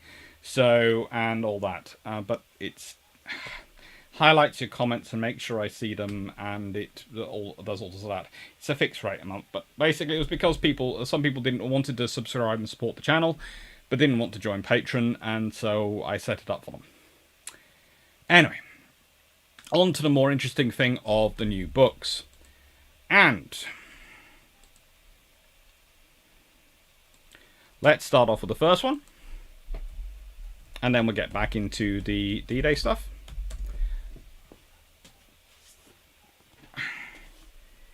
It's this. It's a rather cool book. And if you don't know what it's the King Arthur Mysteries. Arthur's Britain and Early Medieval World, by Timothy Venning. And it's an up-to-date and comprehensive guide to the history of the Arthurian phenomenon, the imagery and historical world of the Great British Warlord, and one of the huge historical mysteries of early and medieval Britain. The Arthurian story, based on fact and fiction, is central to Britain's creation myth and the concept of British heroic past. This is a deeply researched and scholarly, but essentially accessible history. Analysis for general readers and specialists based on an impressive array of sources including Romano-British, Anglo-Saxon, and rare medieval English, French and German sources in archaeology. So, what I like about this book is it looks at the real history that the Arthur legend comes from. And that's really quite cool. It puts in sort of the Arthur in history and Arthur's real context, the end of Roman Britain.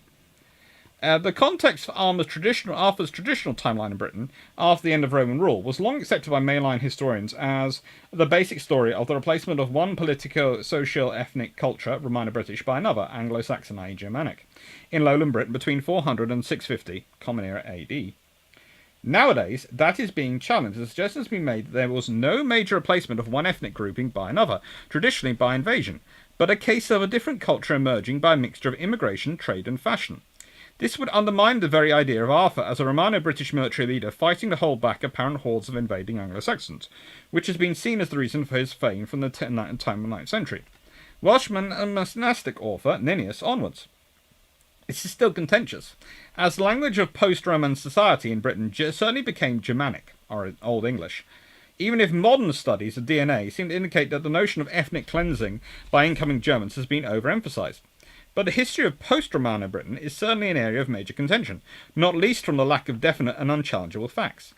The former province of Britain, divided into two by Emperor Septimus Severus around 288 and into five in Diocletian's reforms in the 2090s, owed allegiance to that emperor ruling the extreme west of the empire until 410.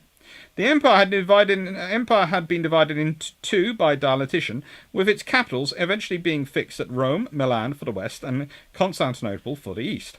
However, there was at times a further division of sovereignty in the west, with a separate ruler at Trier governing west of the Alps, and in those cases he was the man recognised in Britain. The end of Roman rule in Britain is traditionally dated at 410, due to a letter which the Western Emperor Honorius sent to the civic authorities of a province, probably Britain, though Brussia in Italy has been suggested. They were seeking to resume recognition of him as a legitimate ruler and asked for troops, having given allegiance to the usurper Constantine III in 407. But were told to look to their own defences, as the empire had enough of a crisis at home in Italy with the invading Goths. From this point, or arguably from the rebellion of Constantine III in Britain in 407, the island was detached from the Rome of the West and did not owe allegiance to the current Western Empire.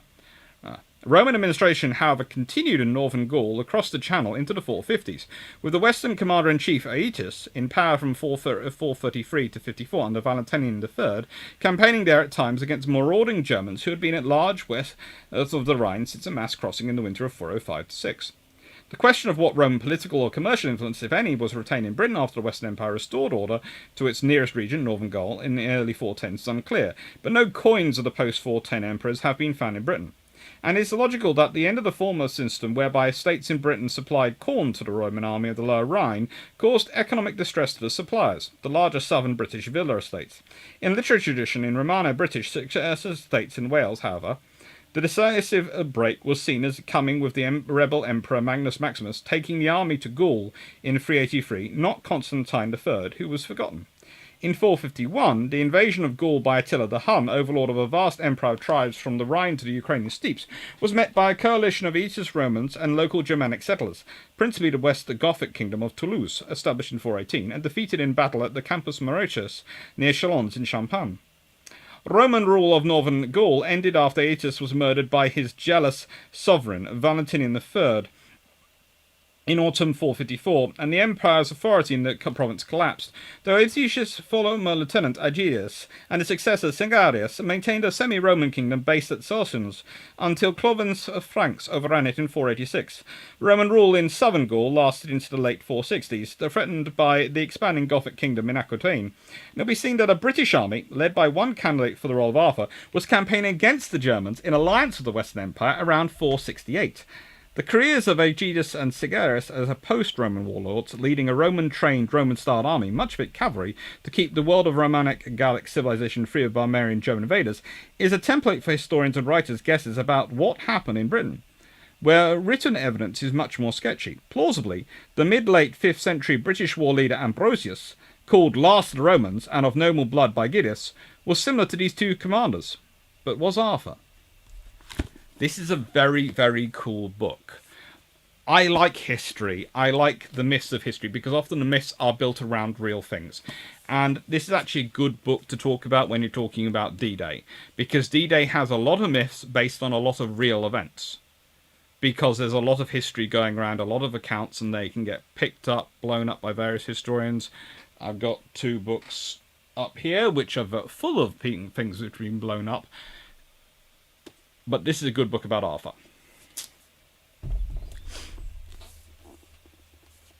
So, good one. And let's see.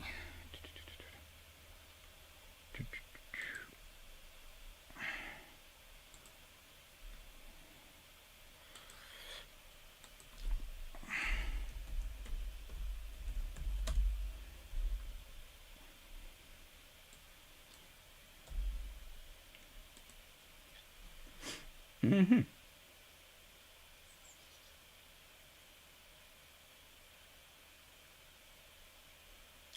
Right, I have fixed the chat at a point so I don't lose where I was earlier.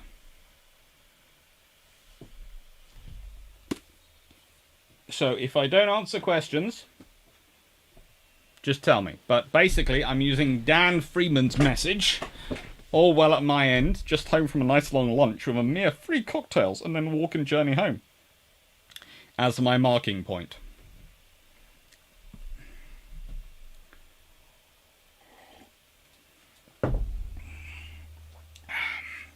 Next book. I think. Yes.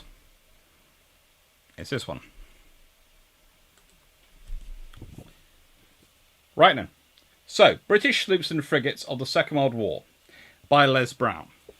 Now, you can all guess why I love this. This is Shipcraft 27. And it's got all the details of what you need to build these little ships.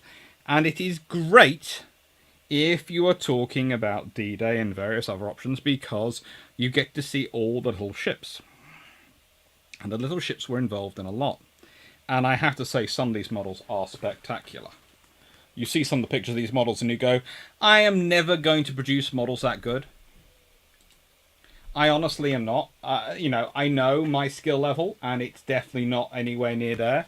But, oh God, I wish I was that good. I have to say, Portchester Castle looks really, really cool to me. These ones. There you go. You have some very cool little ships in here, and very cool models and ideas of how to produce them. And, well, you have the Wild Goose. Oh, and this model just looks gorgeous. I have to say, this is a really, really nice book. It's got some really good stuff in history in it. It's got some very high quality photos in it. And it's £17 or $29. So, yes, possibly for its size it seems expensive, but then you realise the sheer quality of the content within, and you realise what you're paying for is you're paying for quality. So if you are interested in modelling the smaller ships and you do want something which is really, really high quality, then this is so worth it. And honestly, after I have finished going through this, I am going to hand it off to one of my best friend's dads to borrow, because I know he's building a model which is featured in here, and this is the sort of book he really, really needs. But he's only getting it after I finished it. Look, Pelican. Isn't she cute? Yes, there's an aircraft carrier behind her, but Pelican's in front and she looks cute.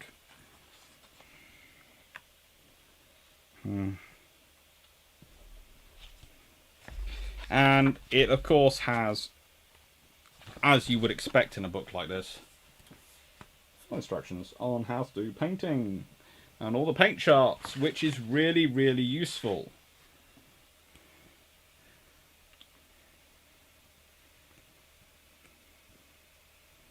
And the little details and how you should be doing them.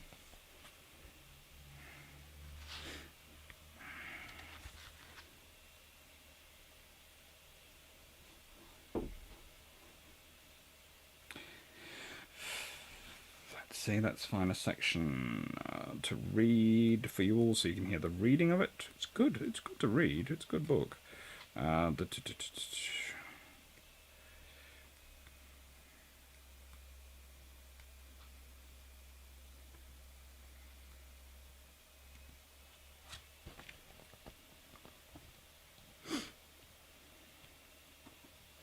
As the River class were too long to be built by many of the shipyards that had built corvettes, the Castle class was designed by Smith's Dock Company, the same shipyard that had designed the Flowers. With a length of 252 feet overall, they were approximately 50 feet longer than the Flower class and 50 feet shorter than the River class. They had a beam of 36 foot 8 inches and retained a single shaft machinery installation of the Flowers, also maintaining the same top speed of 16.5 knots. A bridge reflected the latest naval type of structure, and lattice mast was fitted. A total of 44 ships were completed, all being launched in 1943 and 44. 10 were transferred to Canada and 1 to Norway, with 5 completing as rescue ships. 15 orders were cancelled in Great Britain, as were all the 36 orders given to Canada. They were armed with a single 4-inch gun, the Mark 19 gun, on a Mark 24 mounting, replacing the 4-inch Mark 9 gun on a CP mounting of the Flower class. AA armament was increased to 2 twin and 2 single 20mm Oricon guns. The biggest difference were in the anti-submarine weapons, a squid mortar replacing hedgehog, and the number of depth charges being reduced with just 2 throwers and a single rail. The Lock and Bay classes, a developmental river class, used a common hull form, 307 feet and overall and 38 feet 7 inches in beam, and a common machinery installation, twin shaft vertical triple expansion engines with 2 Admiralty free drum boilers, giving a maximum 5,500 indicated horsepower for a speed of 19.5 knots. 2 of the Lock class, Lock Akereg and Lock Treg, were fitted with Parsons geared turbines, which resulted in a slight increase in maximum speed to 20 knots. 2 classes differed in armament, the Locks concentrating the ASW role and the Bays emphasising the anti-aircraft role.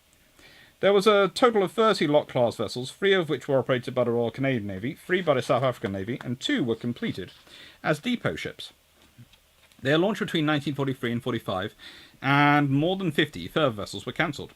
The primary gun armament for the vast majority of the class was a single 4-inch Mark for a Mark 5 gun on a Mark 24 mounting. Only Lock Frigates, the last to be completed, being fitted with the later Mark 21 gun. For close range defence, they were fitted with a quadruple 2-pounder pom-pom and 4 20mm guns. This number frequently increasing in service up to a maximum of 10. A twin 40mm mounting was originally specified, but production shortages resulted in its replacement by the pom-pom. Loch Craigie, Loch Eirc and Loch Lendo were fitted later with 2 40mm guns, reducing the number of 20mm guns carried, and the 3 South African vessels were later fitted with 6 40mm guns, and all the 20mm guns were removed. The most important enhancement was in the fitting of a twin squid head-throwing ASW installation in lieu of hedgehog. Each squid mounting could fire 3 large depth-fused bombs, compared to the much smaller 24 contact-fused bombs of the hedgehog, at greater ranges. The increased effectiveness of this installation resulted in a reduction in the number of depth charges carried, there being only 2 throwers and a single rail to launch them. The 2 squid mountings were fitted forward of the bridge, and the 4-inch gun on the bandstand after the breakwater. The ASD equipment was also improved. The class was designed for rapid mass production and included a number of features to assist us, including the forward shear being comprised of 3 straight lines rather than a continuous curve. A lattice mast was fitted to accommodate the heavier radar systems, and they were provided with a 27-foot whaler and a 25-foot motorboat. The 19 vessels in the Bay class were all laid down as Lock-class frigates, but the need for greater area protection in the Pacific resulted in significant changes in armament to meet the threat. The twin squid installation was replaced by a single hedgehog mortar, once again located on the forecastle. The number of depth charges was increased, and the vessels received 4 throwers and 2 rails. The primary gun armament was 2 twin 4-inch Mark 16 mountings, 1 forward, 1 aft. 14 of the class received remote power control installations, but the shortage of control equipment resulted in the others receiving the 3-man rangefinder director. 4 single 20mm guns were fitted and 2 twin 40mm mountings at break of the forecastle. The Bay class were all launched in 1944 and 45. 1 ship was cancelled. 4 were completed as survey ships and 2 as dispatch vessels. It's a very, very good book by Les Brown.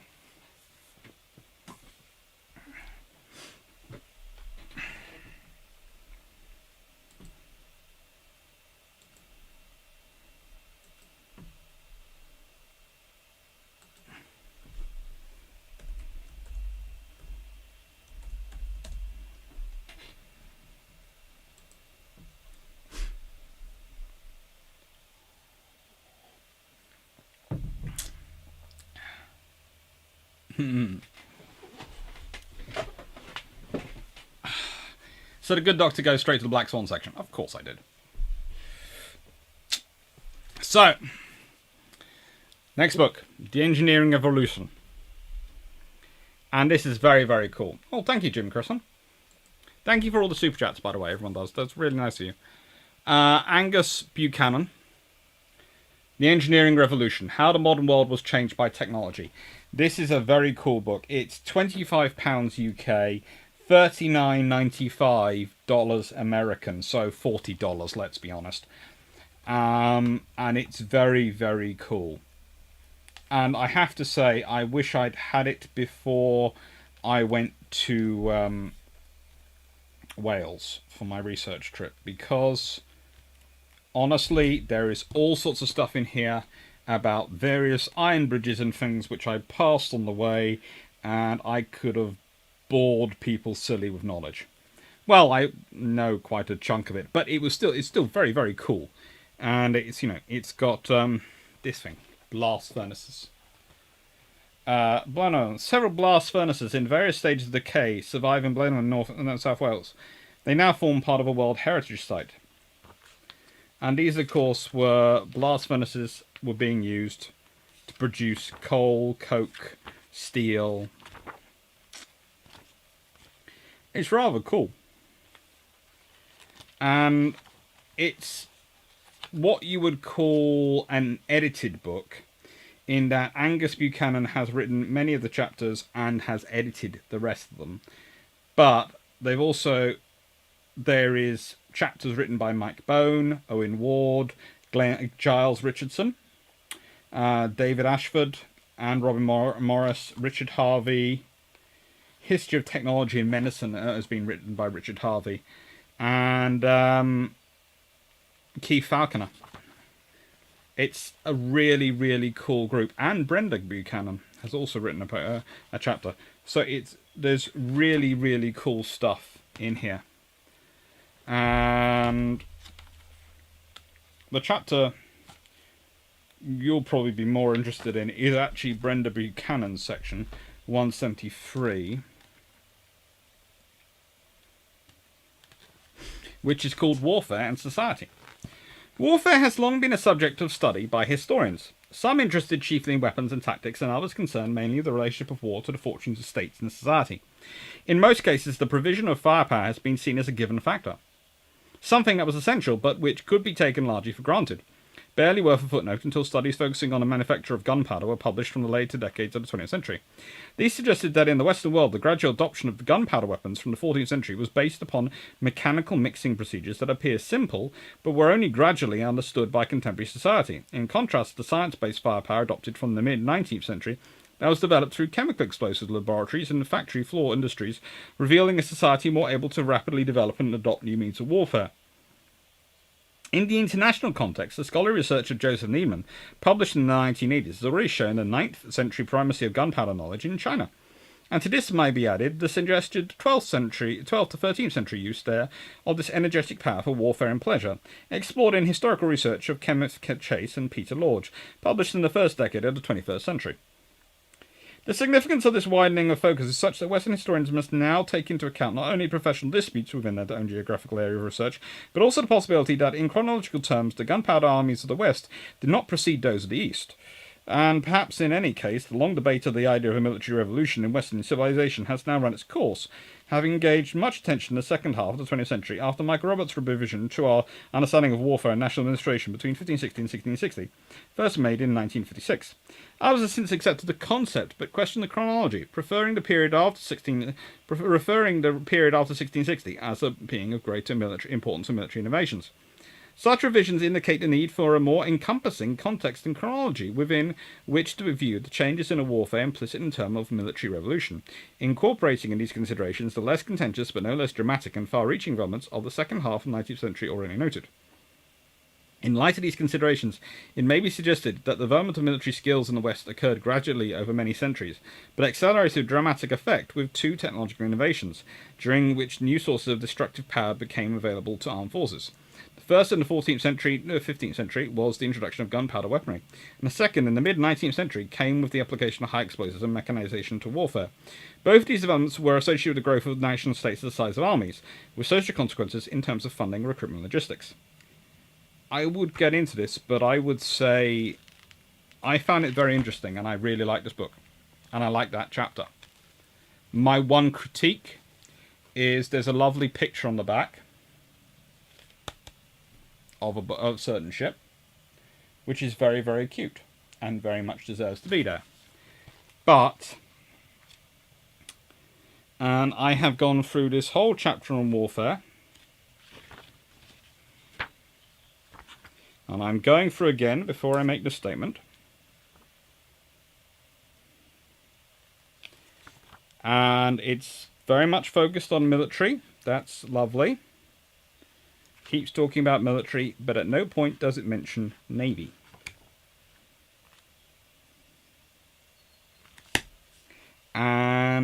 I would say navies precede armies in technological development as a rule. They have to. They always have to. It happens.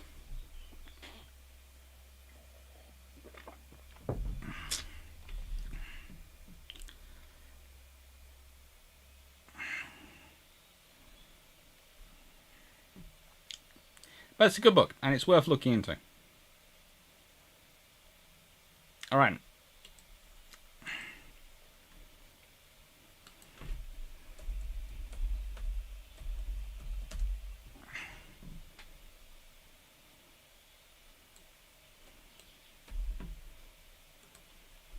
So, I'm going to quickly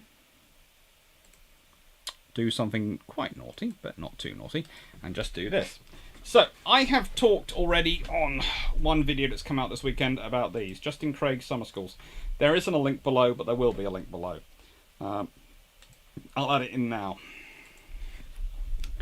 And I just, basically, the reason I'm putting this out there is because if you are in the UK or anywhere else in the world, and your kids have probably been heavily disrupted by COVID.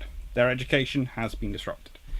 And if you're like in the UK, you've had a couple of years of exams being taken off the board.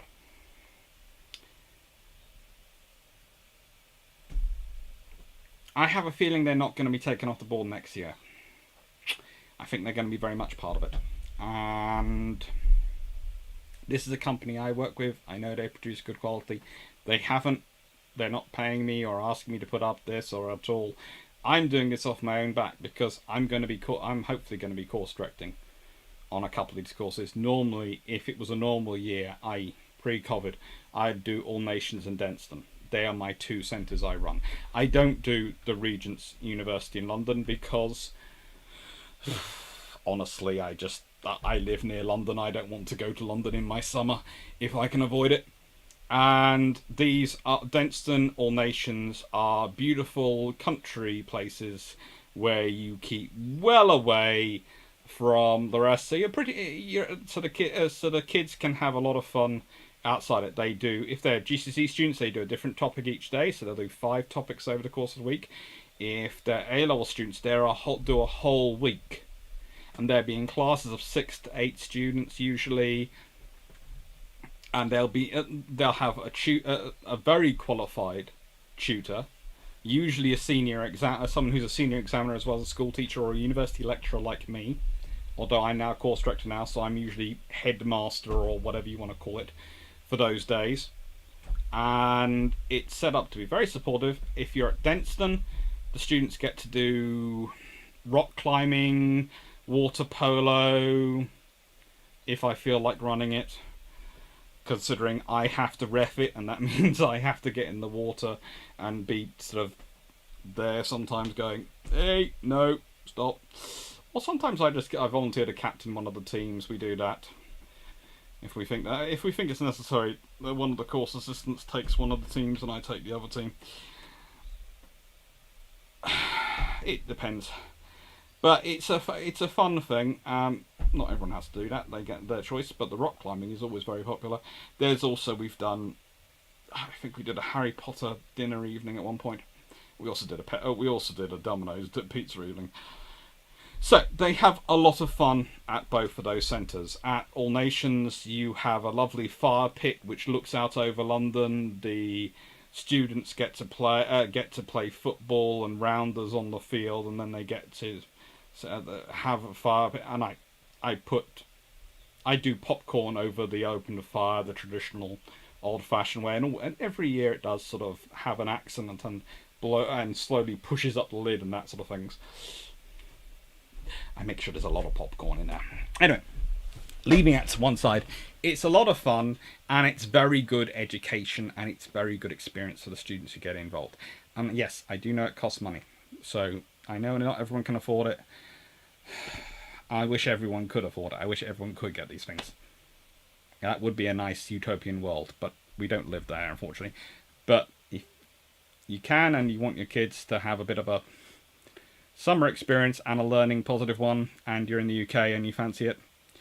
Justin Craig summer schools are very, very good. Anyway, moving on from that.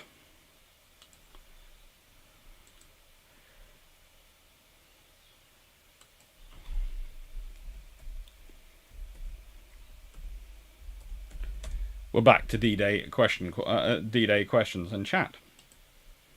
So I can get rid of this. Right. Let's go back to my questions and catch up.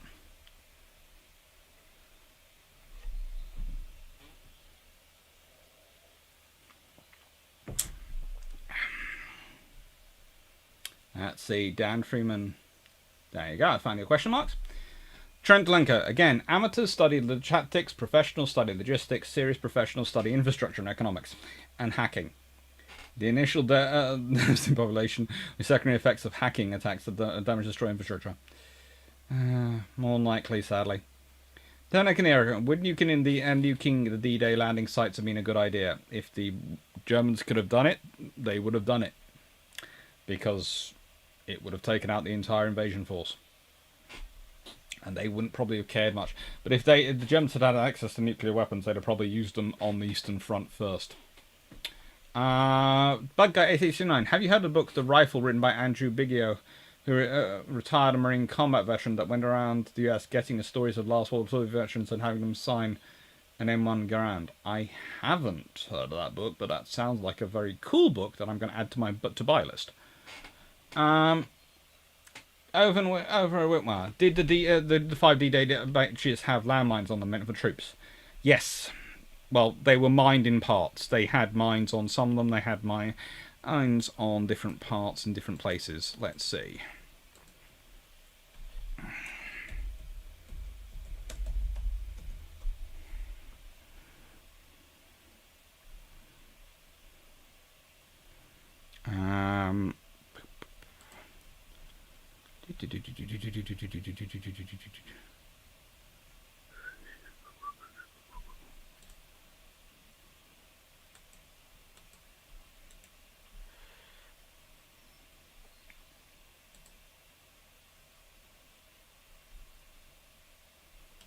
Now, if I change that to that, I should be able to get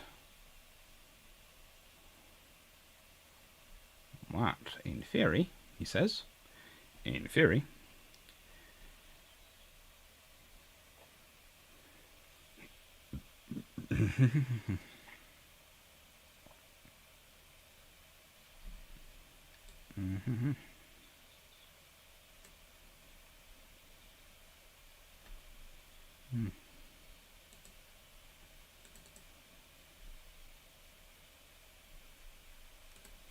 There we go. And that should work. Hey, it did work. That was worrying for a second. But there we go. And hello. So yes, you have a map. I wonder if I can make this full screen and adjust the camera. Give me a second.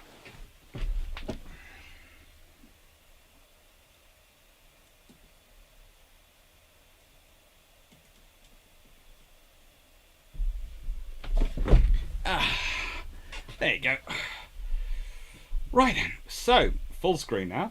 So I'll have to do this if I'm answering questions. But yeah.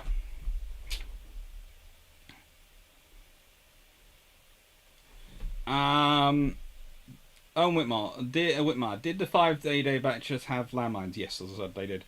It was more common on some on the beaches with less active tidal flow than the others. The ones with more active tidal flow tended to have mines on the beach defences that were supposed to take out landing craft if they tried to go over them at high tide. So we're definitely in a 1910 scenario where the last major war against a major peer was 80 years ago and the tech level has changed dramatically in the meantime. I suppose you can't really consider the Falklands a major war, but it was a peer on peer. And I honestly don't know how many lessons of the Falklands have actually been actively remembered, because they thought there was going to be a peace dividend, and that did affect dramatically planning. Because if you consider the Type 45's original brief, and it's one of the interesting things. The Horizon Frigate project, when you look at it from the British perspective, was supposed to produce something with a larger VLS than Type 45 and a similar close-in weapon system, as well as the general support gun of the Horizon class. So it's supposed to have the 4.5 or 5-inch gun as its main gun, and then it was supposed to have the if you consider, especially the Italian Horizon class, their sort of level of close-in weapon system with the 3 inches and the and phalanxes was the British plan. And then it gets scaled down and scaled down, and then it gets scaled down too much to the Horizon class, and the British go, well, that won't work with us because we want to go around the world. So the British build the Type 45s, which are sort of scaled up in some respects, scaled differently in others from the Horizon class, and you've got the Horizon class. So, oh, it appears my apartment block is on fire. Get out then. Hope you're okay. Graham Handler, do you think we'll do amphibious landings again? If so, how can we? Yes, we will have to, because at some point you're going to have to get your equipment there. And how can we? You're going to have to start off by suppressing enemy air defences, then you're going to have to work out the suppressed anti-access defences, and then you're going to have to land, and you're going to have to work out a way of doing that. And actually, if you listen to Bilge Pumps 52, which is coming out on Wednesday, you'll get a good idea of some of that stuff. Because we had the wonderful Trent Telenko on to discuss it. I was asked, Dan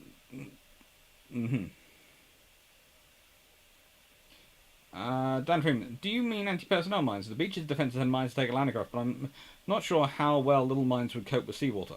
Well, that was the thing, as I said, it depends on the beach. Some of the beaches which have a large bunk of sand, which is usually above the tidal line, did actually have some anti-personnel, and some of them which have dunes, which sort of do extend the beach area, had some anti-personnel mines in them. Some didn't, because they didn't have those things. I was asking, do you have anything on a skirmish at Jersey on the 13th to 14th of June 1944? In short, Pirin and Ashanti versus squadron of German minesweepers. Ended in carnage for the Germans, of course. Asante and Pirin. 1 and 2. I have heard of it, but I didn't have enough information I could include it in my book. But it's topic quite researched in Polish naval history, but has a British side, not at all well covered. It's part of the actions of the 10th Destroyer Flotilla and the stuff they get up to, but it tends to be, how to put it, in Britain, the Battle of Ilbats is completely ignored because of D-Day. And yet, if you're in Canada, you can talk about the Ilbats quite a lot because they have 2 very good destroyers who get involved in it. And then if you talk about Jersey, again, I've heard about it in the case of Pirin, but honestly, I haven't had enough records and haven't been able to find enough details to put it in my book.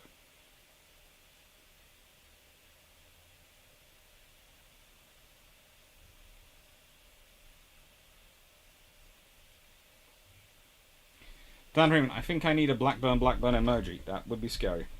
John Hargreaves, my dad was in the Royal Engineers. He was on Sword Beach, and one of their jobs was to remove mines on the beaches. Yep. And the Royal Logistics Corps was involved in that as well. They do a lot of the mine removal.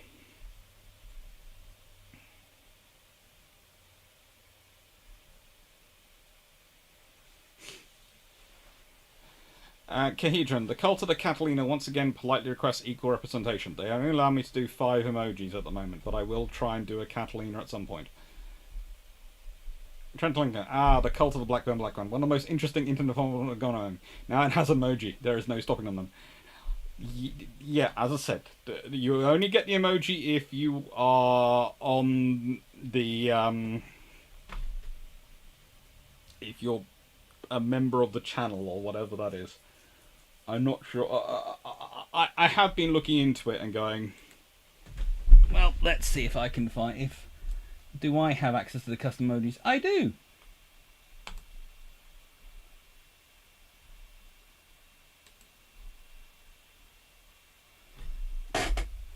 So there you go. There is. The current custom emojis are are a Blackburn, bum, bum, bum, bum.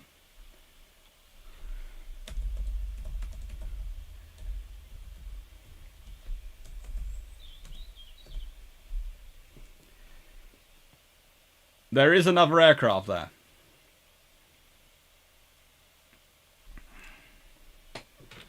Right.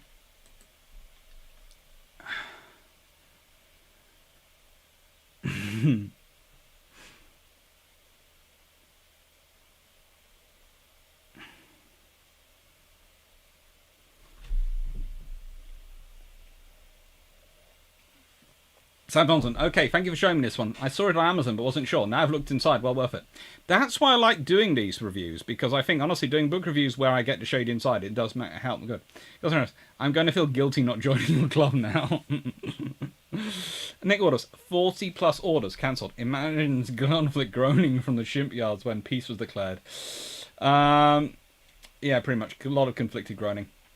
Okay, it's amazing how important these small ships were, but how often they get overlooked in general histories. Yes, I often call the general histories the history of the battleship, or where did this go next? There are lots of very interesting examples, and I think that's one of the reasons why Warspite often so many root the idea. Warspite was the first ship to open fire on D-Day.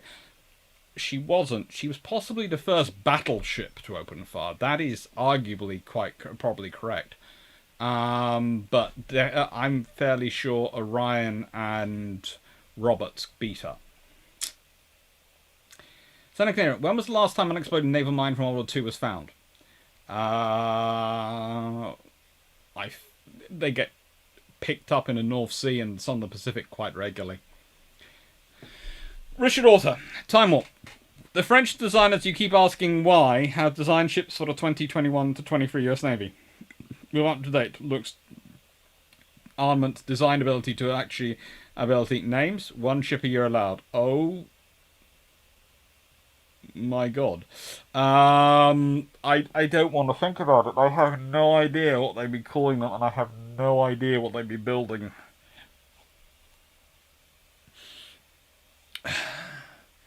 They'd probably decide things like, well, what we'll do is we'll put the hangar on the front.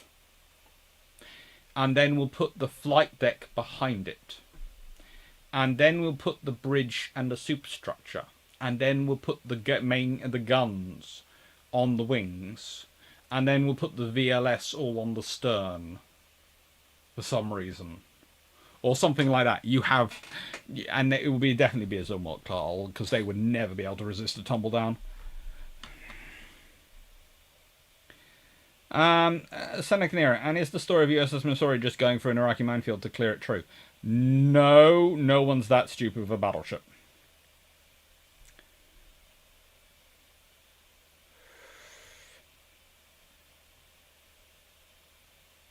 Jack Ray, wow, small classes are helpful. I had tiny classes at my private college in the US on upper courses, and it was imperative that one keeps up with and comprehend their class reading. It is quite cool. There is one of the teachers, I think he does watch this, he does chemistry, and I'll just use his first name, so I don't, do too much, but Dan is absolutely spectacular. He's really, really nice, and he's really good at teaching them chemistry. And you have never seen a science class till you've seen him teaching chemistry. He's really good. And they have maths classes. There are 2 Jeffs who teach maths, and they are both superlatively knowledgeable. I mean, they are maths teachers who I actually enjoy sitting down and listening to, and I am the person who hates algebra. Really does. That's part of the reason why I'm not an engineer. I just didn't want to face any more algebra. I was quite happy doing physics, the mechanics part of maths, the statistics part of maths, I was very happy with. The moment you put pure in front of me, I was crying when I went through it. I hated it. with a passion. But even that, he, yeah, he's good. He is very, very good. So thank you, Jim Crosson, for the super chat. Now,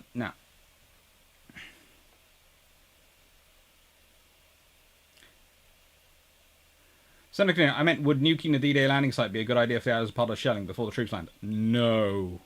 You couldn't land the troops for a few days afterwards. Mentally, you'd have killed off all... no, it just politically would be too terrible. You'd be nuking France. Not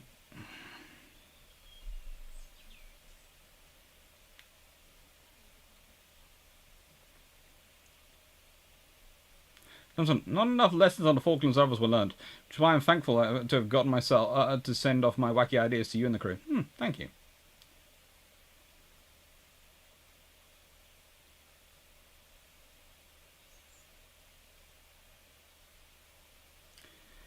Jim Crisson, your recommendation on top 3 books focusing on the planning, build-up, and action of Operation Neptune, please.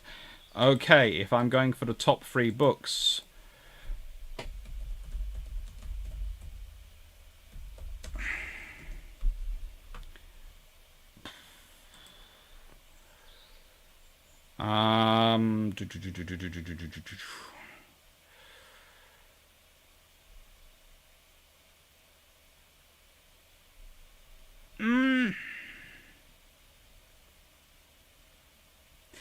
I would start off with David Woodward's 1957 Ramsay at War, The Fighting Life of Admiral Sir Bertram Ramsay.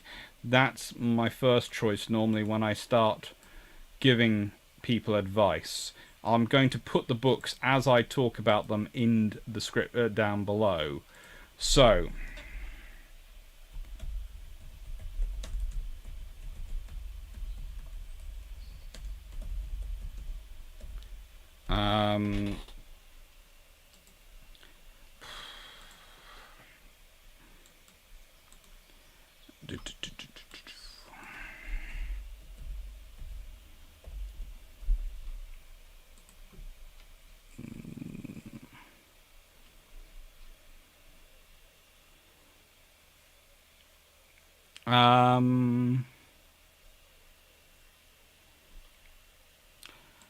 I would say Stephen Badsley's Normandy 1944 book is fairly good, but honestly, my preference is John Buckley's Normandy Campaign 60 Years On book from 2006.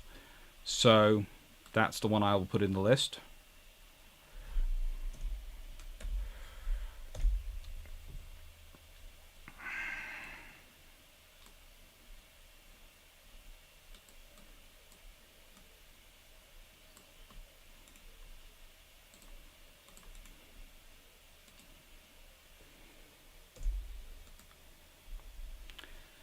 And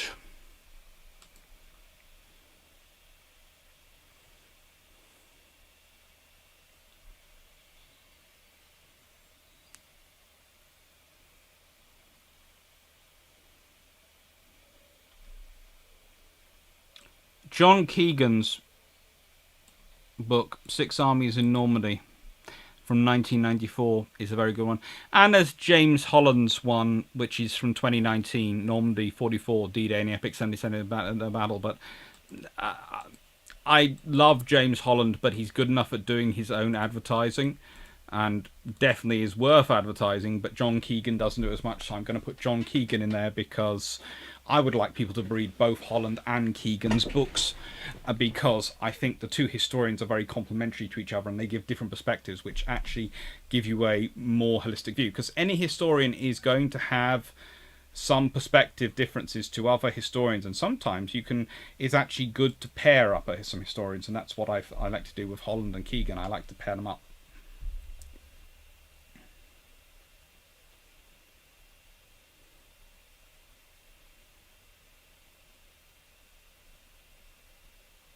Okay.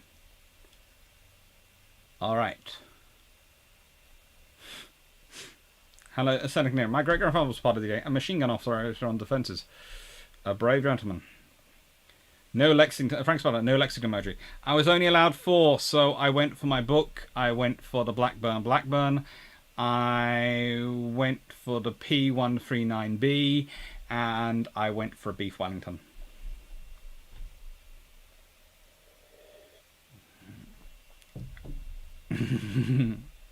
There might well become a Lexington emoji. I have to develop them and work them out to make them sort of proper emojis. No, Eskimo's Bow, no, not moment. That's a very nice picture of my book, though. Tribal Battles and Daring as an emoji. And I might change the emojis around and add in other ones. Nick Waters, at that resolution, it's almost... No, it's still not beautiful. No, it isn't.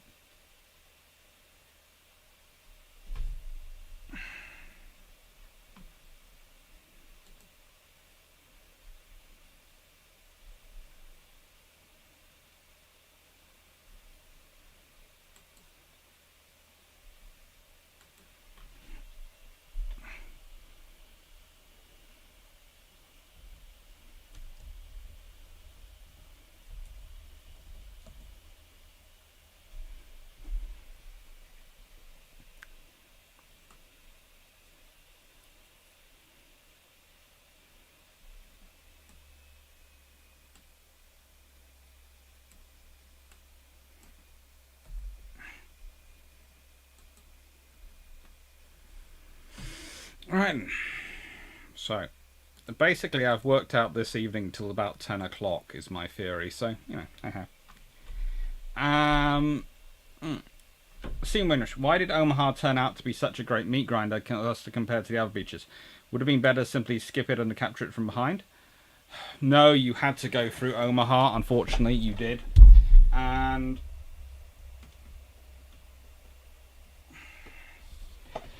you had no choice about that one. You had to go through Omaha. So, if you're going through Omaha, the reason it becomes a problem is because of weather conditions.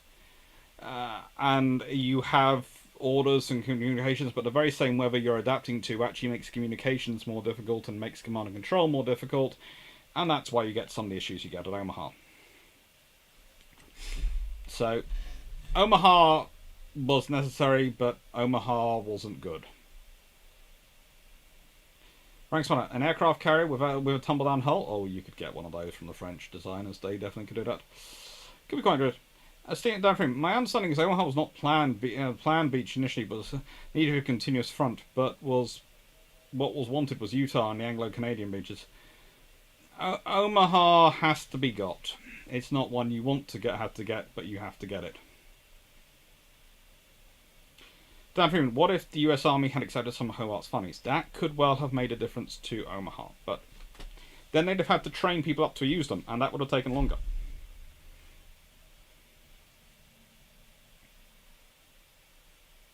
Peter Dawson, what's wrong with a group or a field? I'm not sure where I said that.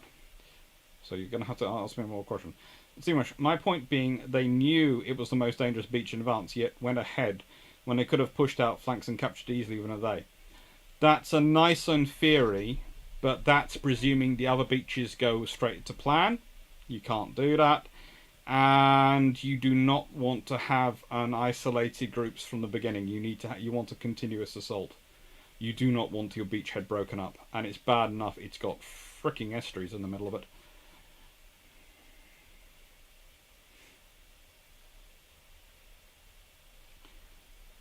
Richard Order, is there a book that goes by nation and lists the ship class in chronological order of development? You know, like this class gave way to this class.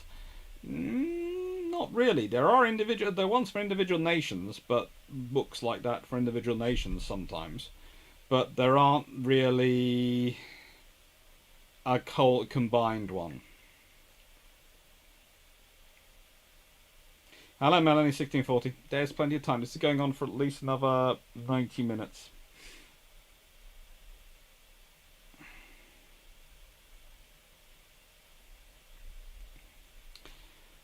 Steamwinch, partly the DD tanks all sank and there was no armour support on shore.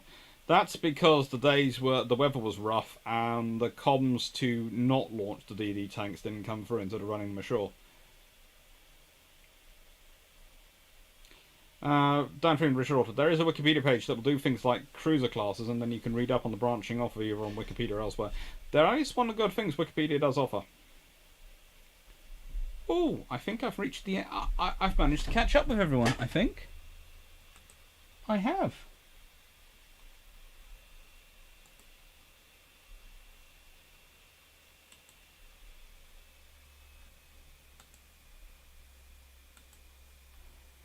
I've caught up with everyone.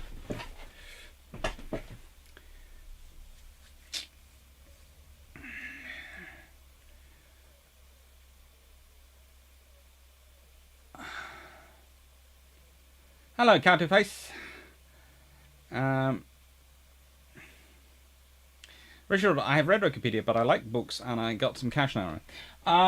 Norman Freeman does very well for the. Does his US books and his British books and his various books are very good for that on the Royal Navy and the US Navy.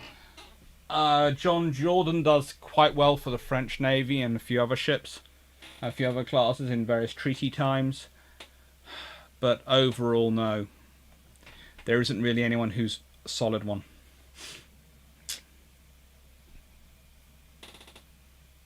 D.K. Brown books are fairly good. Dantrim, is the Beef Wellington a variant of the Vickers Wellington? No, it's a pure Beef Wellington. It's a good one. I was quite proud of that particular one. I thought no one else is going to have that as an emoji.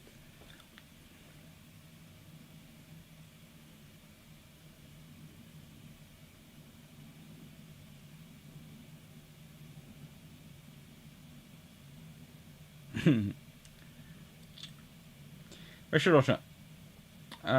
Just a big old crate with a guy tossing them overboard. Obviously needs to be a given one, right, guys? Merlin 6040. Why would flanking and coming into Omaha from the rear not have worked? Well, it would have worked, but it would have also caused a lot of problems in terms of linking up from the day, linking up as quickly as you can with the airborne landings. Can I expand this as much? I'd like to. Give me a second. I need to do an adaptation of our map.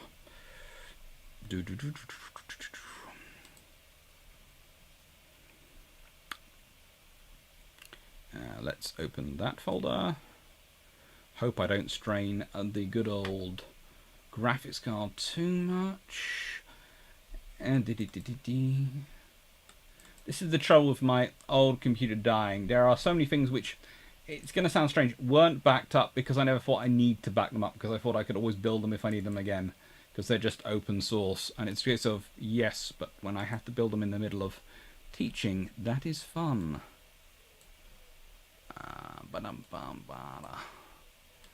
Aspect ratio, widescreen.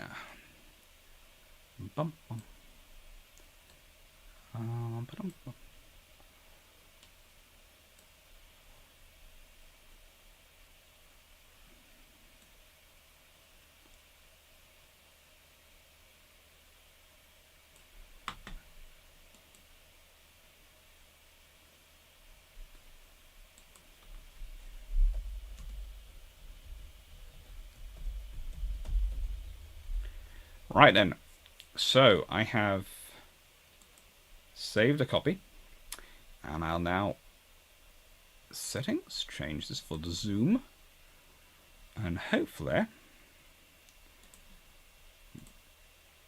there you go, there's the zoom, and I can expand this, and I can disappear, and I can explain. Now, so if you're looking at this, you will see there is Utah, Omaha, Gold, Juno, and Sword.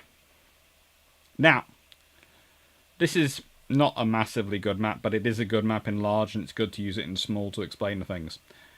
Because you'll notice there's Utah, which is linking up with the 82nd and 101st Airborne. There are various other landings going on by various British airborne troops as well. Now, the thing you've got going on here is the reason you have Omar is because that not only... Yes, it's going a difficult beach, and yes, it's annoying. You could link up from attack from other sides and all these things, and there was actually one point which would have had you trying to attack the more Atlantic coast of Normandy rather than the Channel coast, i.e. Jersey area. But you need to fix certain German army units in position. You can only do that if you're attacking Omaha. And you're also trying to get to Caratan as quickly as possible, because you might break out from Utah and get to Caratan. You might secure Caratan with the 101st. You might, with the 82nd, might get various places. But the thing is, you have to get inland as quickly as possible. Because if you get caught on the beaches where you cannot build up supplies and the Germans are able to bring in armour and bring in their units and mobilise, you are going to be dead, for want of a better word. So this is what you have to do. You have to get in there. And it's not fun. And it's not a nice decision. The Allied command do not decide to go to Omaha because it's a fun decision or because it's easy. They go because they have to. They know the problems. They know it's the beach which is going to most likely run into trouble, and they know it's the beach which is also in many ways the least sheltered and the worst geography. But it's important that your assault is contiguous, and it's important your assault works together. And it's important you can get to Caratan and St. Lo and Bayeux and Caen and Cherbourg. Because if you can get those and you can get Le Havre and all these places, then you have a chance of building up and moving out. Especially with the way logistics is in France.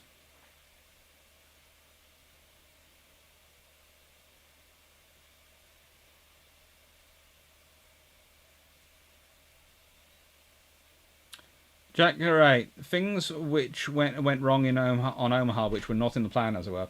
One can't foresee the exact mistakes, though one can expect mistakes. They do, and they try their best to prevent them. But you don't always get things right. And you don't always realise exactly what your mistakes are going to be before they happen.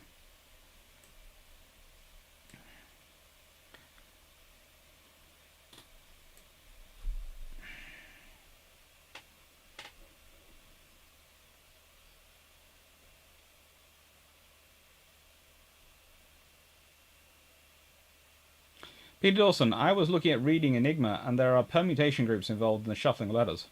There are lots of funds on them. Enigma should be very, very difficult to break, which is why the Germans were so confident in it. The reality is different.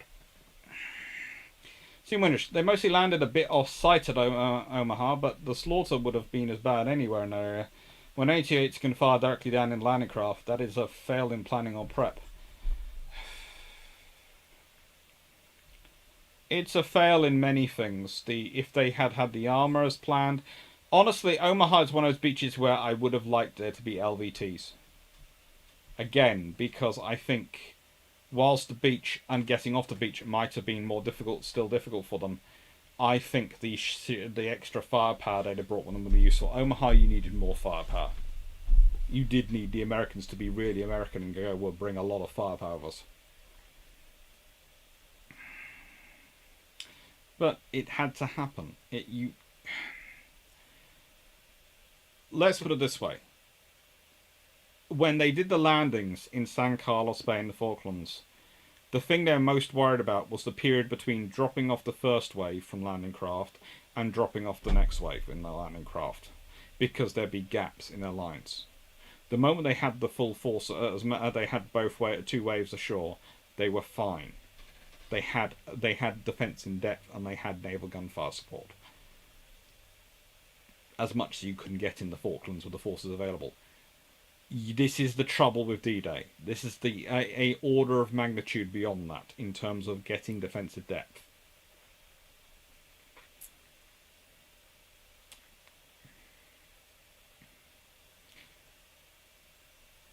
Brent Paulus, could the Allies have done anything to improve the outcome re Cherbourg? Not really.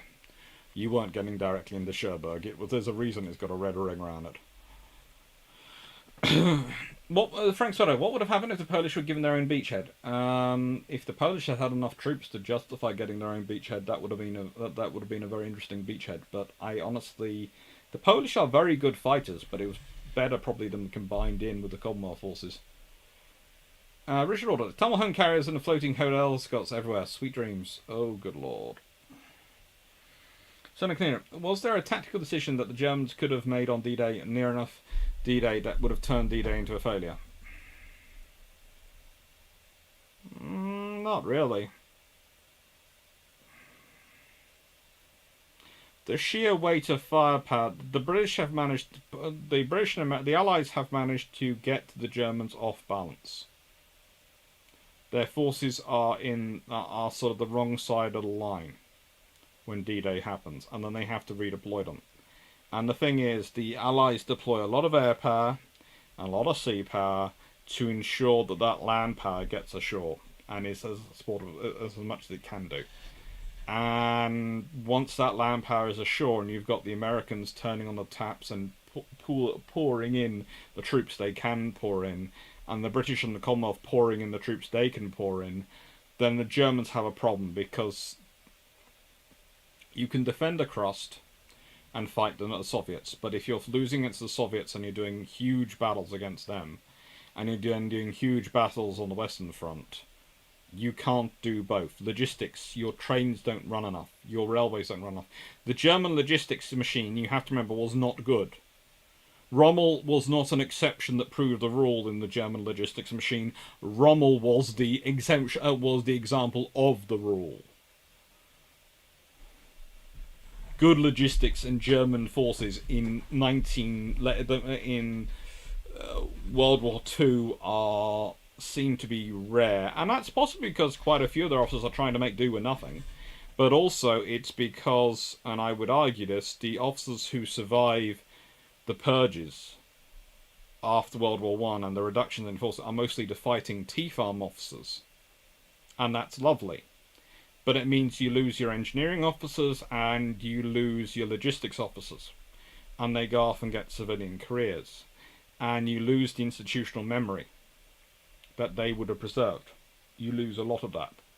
And that's the big problem for the Germans when it comes to rearming and going into World War II.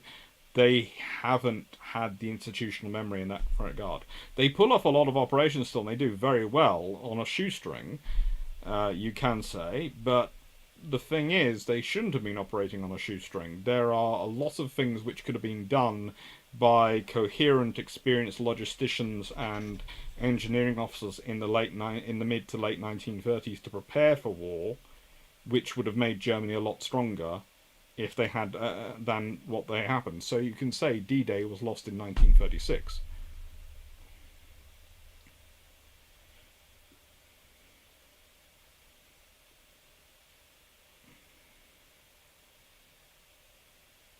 Go on. You can expect mistakes, just in the big picture where they happen and how. Hence, you need competent commanders. True.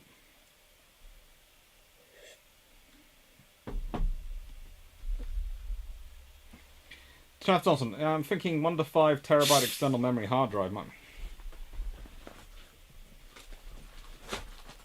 I have a full rainbow of these portable hard drives stored in nicely coloured cases to protect them. Theoretically, those cases are supposed to be fireproof. I'm never quite sure about that one. But I also have Dropbox and various other systems.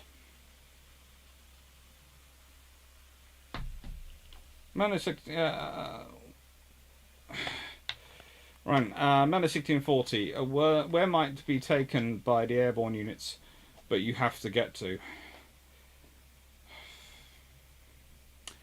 Caratan.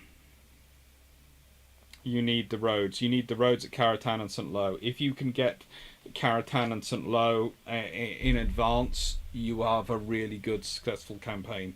If you can't get those early enough, you have problems.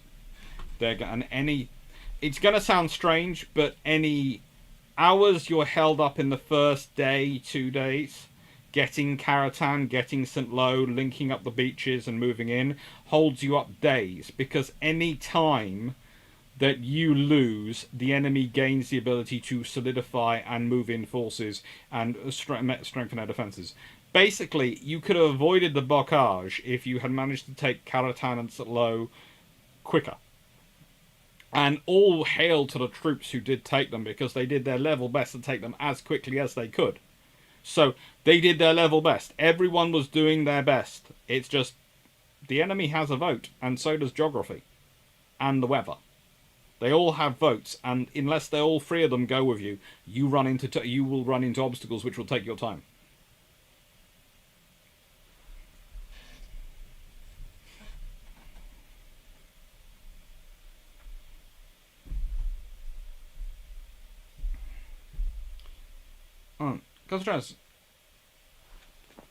How does one go about writing about Nazi Germany or German soldiers in this situation? I mean, how would you incorporate their views in your historical narrative differently than you normally would? I wouldn't really. I would just basically say, this is this person's perspective, and whether I agree with it or not. You know, this is going to sound strange. There is different in terms of history. What am I writing a history of? Am I writing a grand strategic history of World War II? In which case I'd go through and I'd say I might go, this general's saying this period, but that's complete fantasy because of this. And that can be about Allied or German generals, or Allied or German admirals. Some of them do have complete fantasies about the way the war's going, and what they're going to be doing, and how they're going to do it. And you sit there and go, you just can't physically do that. You don't have the logistics. Stop in your head and go and see what you can really do. And it's always an interesting thing dealing with people who you find their personal views or their political views absolutely abhorrent to you and what they do. They are abhorrent. But the point of a historian is you admit that. If you want to, you admit that if you find them abhorrent. You put in the relevant details about them where that's relevant in the book. And you explain about their views, but you don't, if you need to, but you are, what are the topic of the book? If that topic is German destroyer design, would I put German destroyer design down to Nazi ideology? No. German destroyer design was mucked up prior to World War I, let alone prior to World War II. It's been there a long time. It's basically the German emphasis, and the German made worse by the Treaty of Versailles and eventually the various treaties, because of the German obsession with trying to make their destroyers into mini cruisers, and not thinking through the fact that you can use a destroyer as a mini cruiser, but it doesn't necessarily have to be armed with a cruiser-weight gun to do that. It needs firepower, but there are ways you can to get firepower. You can do one of two things. You can put in bigger guns, which are slow firing, which is not a good thing for a destroyer platform, which is supposed to be highly maneuverable. Or you can put in regular destroyer guns, just put in more of them and have them and double them up, so they're faster firing, which is what the British do, which is very sensible if you want to destroy a platform that's going to fight that you can use as a cruiser.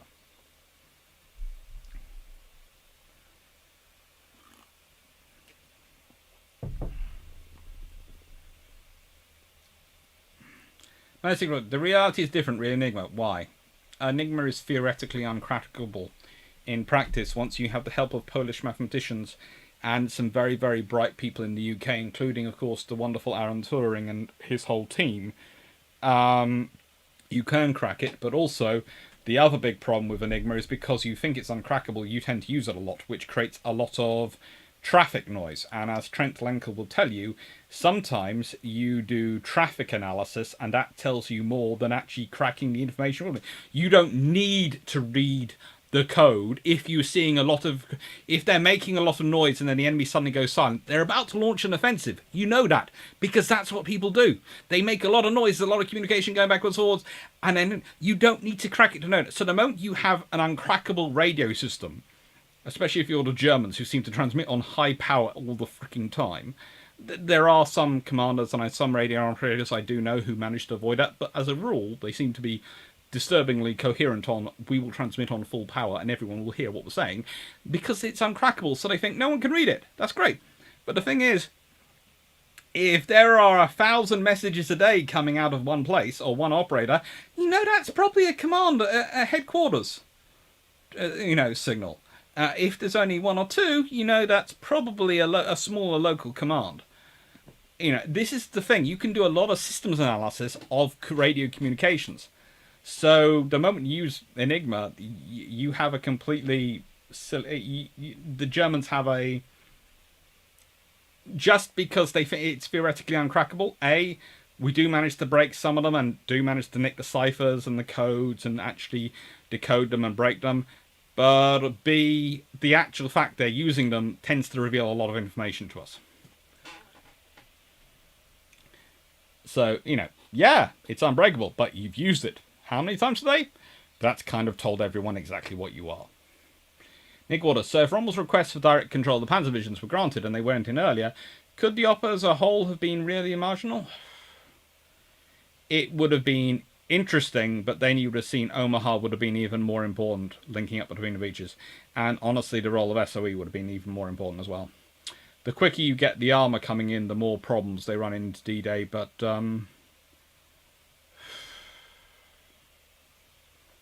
the thing is, the armour can only get through there so quickly. That's the other trouble for the Germans with D-Day, in that we're getting armour into, is they're getting them into a target-rich environment as far as Allied aircraft are concerned. So those tanks rumbling in, if they're coming in daytime, that's holding off for a few hours. Nick Waters, Dan Freeman. Are we saying that Omar Beach was and Gulf US failing in their Second Amendment duties and not bringing enough firepower? I wouldn't put it quite so flippantly, probably, but I can understand why the jokes come from. And yes, Omaha Beach, the thing which would have probably made it better is if they had more firepower.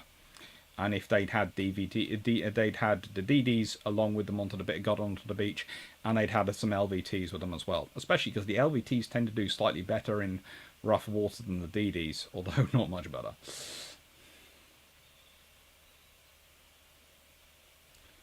Dan Freeman, because people who are involved in too much of the detail of the operation and people are lazy, get in habits and they can use cracked codes. For example, using the same greetings or phrase and not bothering to change rotors as often as they could. All true, that was again another problem, and the amount of people who like to start off their messages with Heil Hitler, which meant that quite often that was a key code to work out.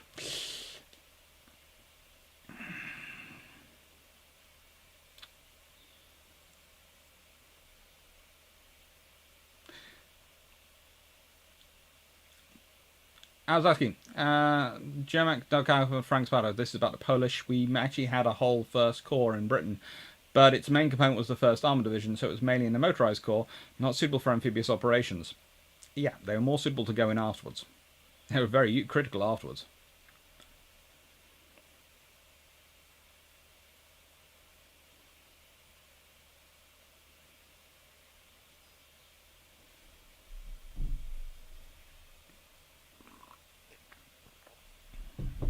South Thompson, how would a Death Rider the Kriegsmarine go to breaking up the fleet if they had steamed down the channel and losses be damned?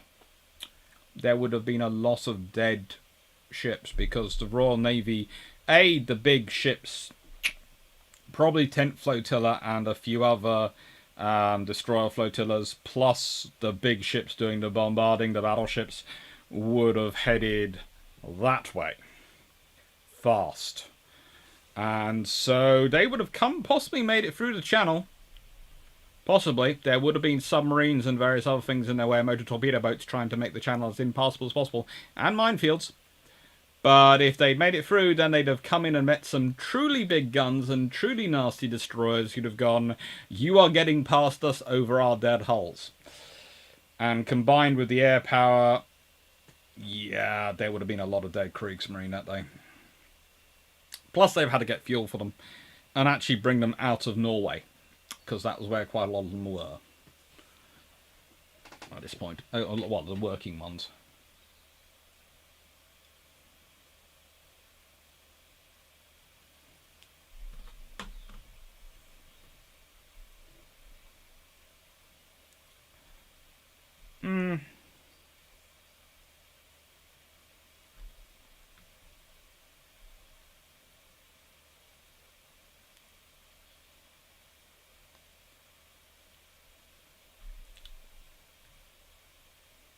Nick Waters, to down from Manny's ordinance. Supposedly decoders could eventually recognise German operators by their greeting sign-off. Also, of course, a loss of HH. Yep.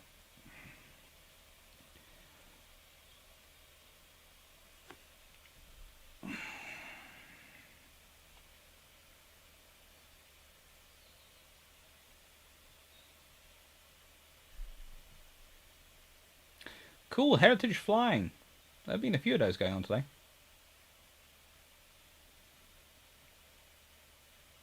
Jim Winch. No amphibious troops can do much when there are dozens of untouched MG-42s in perfect enfilade. Lots of artillery in land and anti-tank guns. Polish would probably, because of have got into trouble even more because of their aggression. I don't know.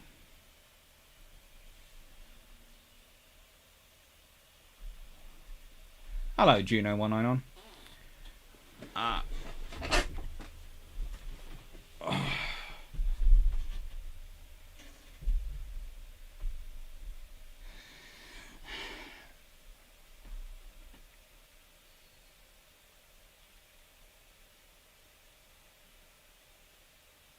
That tank trunk, more a failure to bring enough LCTs for tanks. Yeah, that's true. More tanks would have been good. And Bedford boys, compelling book on National Guard units. I know assault on Mojave Beach. Town units suffered the highest percentage of casualties during D-Day. Ouch. Being it for Dawson. In the Atlantic, homing onto the radio signal is quicker than waiting until you've broken the code. Yes. Steve Winners. During the Second World War, the Germans took 4 years to build the Atlantic Wall. On more further beaches, it held up the Allies for about an hour. At Omaha, it held up the US for less than 1 day. The Atlantic Wall must therefore be regarded as one of the greatest blunders in military history. Stephen Ambrose. The thing is, if the Germans hadn't built the Atlantic Wall, the British and the Americans wouldn't have had to spend about 4 years planning how to beat it. And honestly, they didn't spend 4 years building the wall. They built some parts over the whole 4 years, but a lot of it was built in about last year and a half. The Allies had to keep quite up to date with it. I love Stephen Ambrose. He's a very useful gateway into history, but he's a very useful gateway into history. I'm just going to clarify that one. You then go and read other books and you realise, oh, he simplified that, or that sort of dramatic effect. Trentalenko. Operational panels with track analysis can tell you more than codes. MacArthur's Central Bureau spotted the Bismarck Sea convoy that way before the decoders did. Yep. Melanie Sikivorti. LVTs. Landing vehicle tracked. I had a picture of them up earlier. I'll add an image again.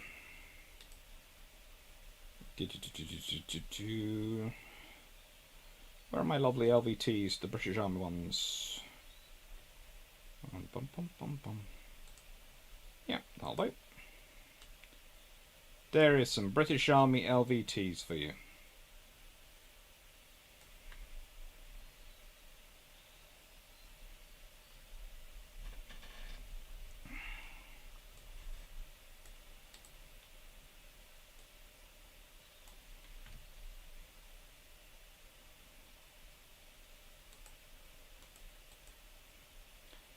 Good picture. That'll do.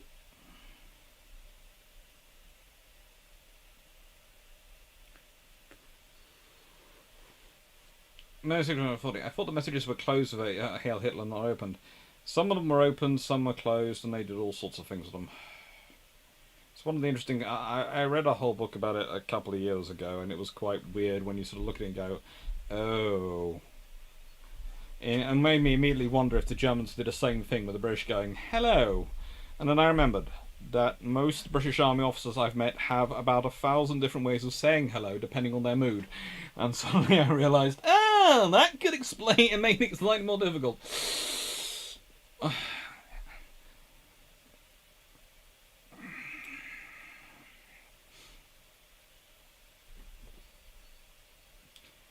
Nick Waters, I always wondered how much faith the German crypto people really had in Enigma if they created a version with an extra rotor. Well, basically, it depends on... You have a level of resilience depending upon your level of weight you can carry. So let's be honest, a tank could probably have carried a bigger Enigma than an infantry unit, but the army would want to be on the same size. So an infantry unit's Enigma, if they have got one, will be smaller. The same once you get to a ship. A ship can have more rotors. It's not moving anywhere. It's just sitting in the ship. again, if you've got a strategic high command, you might as well have a really complicated one. Well, that's the whole idea of HFDF. You don't need to decode, you just need to pinpoint the transmission and know the U-boat is somewhere. Do some ships and you can triangulate position. Yep.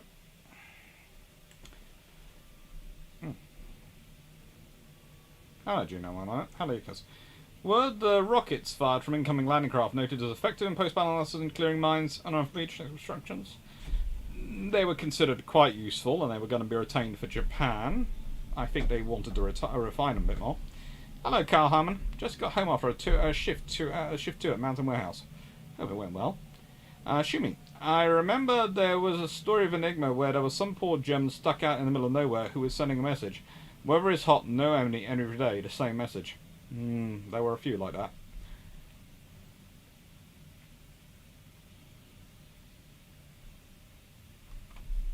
Boris Real. How many become catchers does it take to make D-Day fail? A lot.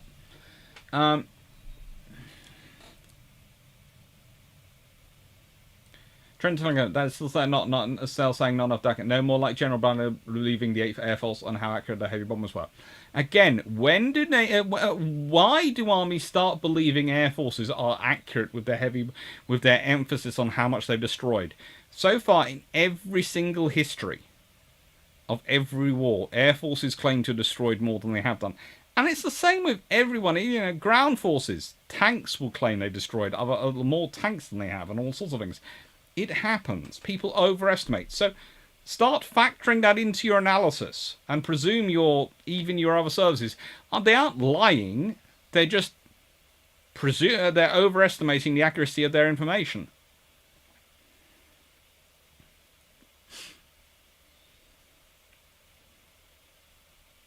That's about it. I just had a crazy idea about the IJN bringing the Zukaku to Midway just to land the coming back aircraft from Midway. This avoids the whole we need to manage ordnance thing. Interesting. Frank Spotter, have you seen the TV show Unexploded Bomb, UBX, about World War II bomb disposal? I've seen a show, but I'm not sure I don't know if it was UBX. I think it was on Channel 4. Ramsay, I wonder what would happen if you sat down veterans from Italy landings, Normandy and the Pacific landings to compare notes. I actually know... I have read an account of an observer who went all over the world compiling best practice for amphibious warfare in World War II, and was actually some Pacific ones and some of the Mediterranean ones and Normandy. And that was a very interesting account. It wasn't a book, it was in the archives. I forget what file number it was. It was one of the ADM ones. It's a Royal Marine, I think, from memory.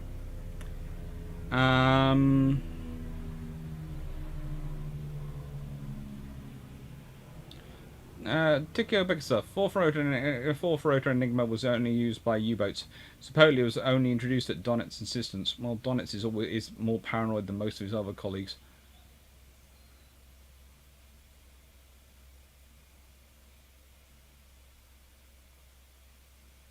It doesn't. Unfortunately, standard weather report was the easiest way to break the Enigma. It's called a known plain text attack. It's fun. If not Normandy, then where? A rapid raceback. If not Normandy, then where? I've already discussed this, and I said actually if I'd been choosing to land other than Normandy, and actually Normandy does make the best sense, I would probably have still avoided the Calais area, and I would have gone for the Netherlands. Nice flattish area, but you're going to get caught into water fighting, but you're landing closer to Germany.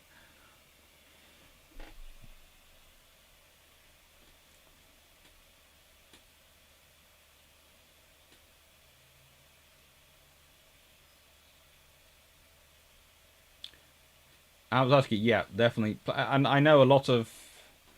I had a Polish veteran who lived not far from me for many years, Jan, and his wife Frida. They lived up the road, and they were a lovely couple. And a lot of Poles ended up settling in the UK after World War II. Sadly enough, they didn't feel they could go home. Dan Freeman, recracking Nimmer. The Allies added nonsense at the beginning and end of the messages when using codes. Most example being +++ the world wonders. Yeah, they did like that one. Carmen, you got to see the LVTs with the Soviet 57mm guns. They look different. I'm sure they do. Senator Canera, the British King and Churchill both go on one of the ships to watch D-Day and get killed during D-Day. What would have happened? It would have been an interesting thing because I have a feeling Anthony Eden would have ended up as Prime Minister in the UK. Because he was Churchill's acknowledged successor even by this point. Which could have led to a very different election. And if the king dies, then Princess Elizabeth becomes Queen Elizabeth. Much earlier.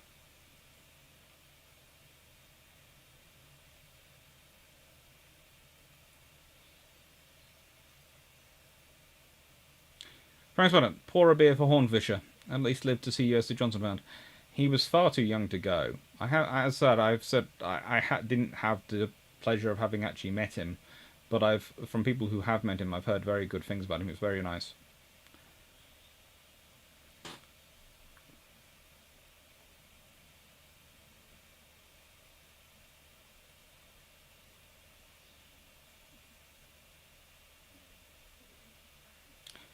It didn't end well for Ron, but I sometimes wonder if he regretted going to see his wife. I don't think he ever regretted going to see his wife. It wasn't that kind of relationship.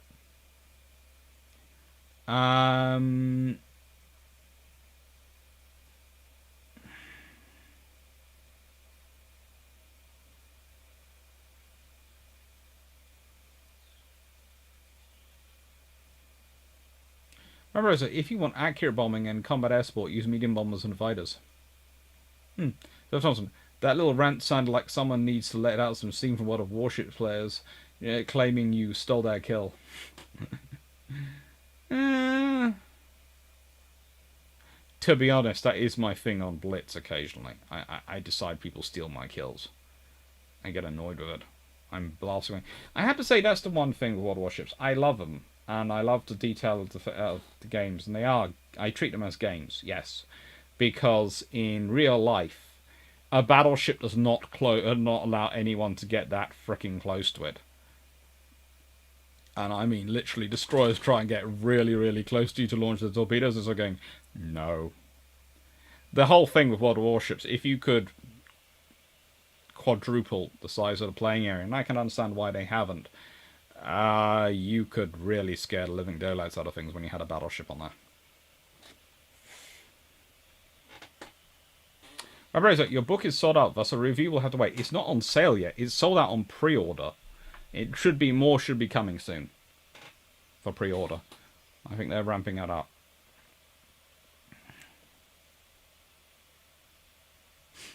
Peter Dawson, in September 1940, the RAF had a good way to count kills. They counted the crash aircraft. They didn't. Sometimes they didn't even. They didn't count those. They also counted the ones that crashed into the sea in their minds. And some of those did. Some of those didn't. Frank UXB, not UBX. My bad. Trent Klanko, Solano and Anzio saw really big German armoured counterattacks. This was formed for Operation Neptune's naval gun and air support.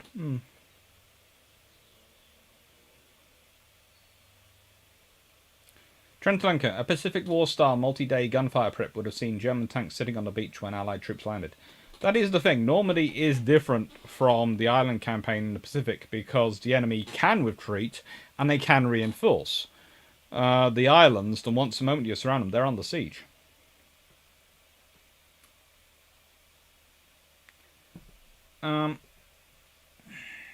Gar Harmon, just how good was Donitz? Is he overrated or underrated? Depends on the book you're reading and the axe they have to grind. Some of them underrate him, some of them overrate him. In the middle, he was in the middle. He was a competent admiral, I would say. I'm not sure he was a great admiral or a bad admiral. He was a competent one.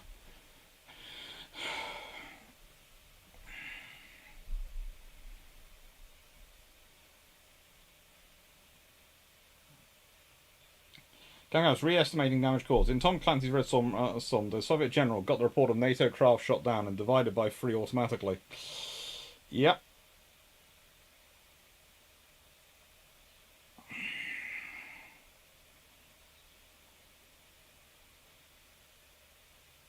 Alzowski. The problem was near the end of the war, Polish forces in the West were politically problematic. No one wanted to challenge Stalin on installing a puppet government in Poland because they didn't want another war. Nor to remind him that there is a legal government in exile and Polish forces in Britain. UK government did what they had to do, a cruel necessity. True.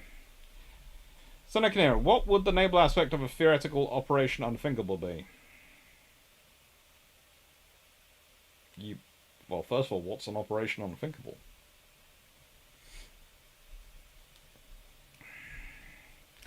Whiskey Tango Sierra, have you ever played Warplan Pacific? Well-developed strategy game. I have, a while ago, I think, though. Most of my wargaming, I haven't really done much wargaming for the last 2 years. So, well, let's be honest. We have been locked up tight since pretty much March 2020. We're now in June 2021. And so that's 15 months for starters. And the last time I was at a wargaming convention was 6 months before that March. It was in September 2019 I was at a wargaming event. So yeah, that's 21 months, so that's not quite 2 years, but almost 2 years since I've lasted wargaming, so not that recently. It doesn't. I just seen it's standard doctrine. But would have been better if it was encrypted with different settings for the day code. Come on. Who would be your pick as best and most competent D-Day commander? Ramsay. He was.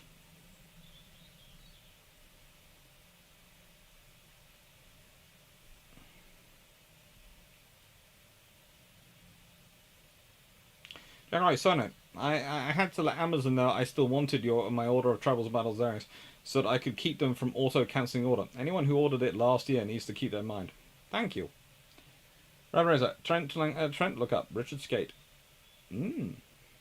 Scorpion 26511. Yeah, the spotting system in warships is one of the many features that changes interactions between ships to be a lot less realistic. Yeah. But if you treat it as a game with very, very cool representations of the ships, which allow you to really study those ships and really look at them, it's an amazing thing for a historian. And that's why I like World of Warships, because I see it as another access point. And this is my point whenever I'm talking about these computer games or whether I'm directing them. I see them as avenues into history for people. And that's the thing. That's what you really want. You want an avenue into history. You want people to be able to get into history. That's what we all want. So, if anyone ever sort of goes, oh yes, but the history's bad in that game, and then I go, yeah, but why do you know the history's bad in that game? Because you played that game, or someone else played that game, and then they went and looked up the history. And that's what we want people doing. We want people looking up history. We want people studying history because we want them to learn, so they don't repeat the same mistakes. So, and the other thing I like about computer games, and the thing, this is really, really important, is it has created a whole new avenue for girls to get into history, into military history, because so many of the avenues and traditional avenues, and I notice from female colleagues, when they're going through military history, people go, "Oh, but you're a girl. Why are you studying that? Why?" And that can cause problems at the beginning. But if they're coming through the computer game world, which I know has had its own issues with Gamergate and various things, but there are now, one of the things you have to realize is there are now more female players of computer games around the world than male. Gaming, especially on phones, is heavily female dominated. That's a good thing, because if they're playing games like World of Warships, then they're getting into history, and they're coming and watching, they might be going and watching YouTube channels like mine, or they might be reading books, and that might inspire them to go and do their own research, and it might inspire them to write their own books and do their own channels. And that's a great thing, because you need two things for history to thrive and be learnt from. You need more people to be interested in studying it, and you need more people to be researching and producing it, i.e. showing it to people, because you need the perspectives. So anytime people go, oh, I don't like these things, or they're not historically accurate, I'm actually happy, but I also tell them that's not a bad thing. Games are never going to be perfect, because games are made to be played. Games are not made to teach people history. They are made to be played and enjoyed. That's the purpose of a game. That's a perfectly good thing. If, as is the other thing with World of Warships and World of Tanks and all these games they produce, they also encourage you to go and learn history and to go and study what the reality is, that's amazing. That is really good. And, you know, just ask the Tank Museum. Look at what's happened in there to them since World of Tanks has taken off, and the people going there. The Tank Museum, the following and YouTube and all the other things, donations have gone up tremendously thanks to World of Tanks. That's a good thing. That is good. Anything which brings money and interest into history and brings people into history and therefore will bring perspectives and more research in history is a good thing. Which is another reason why I get annoyed with Gavin Williamson, but we'll leave that to one side. That it would on D-Day today.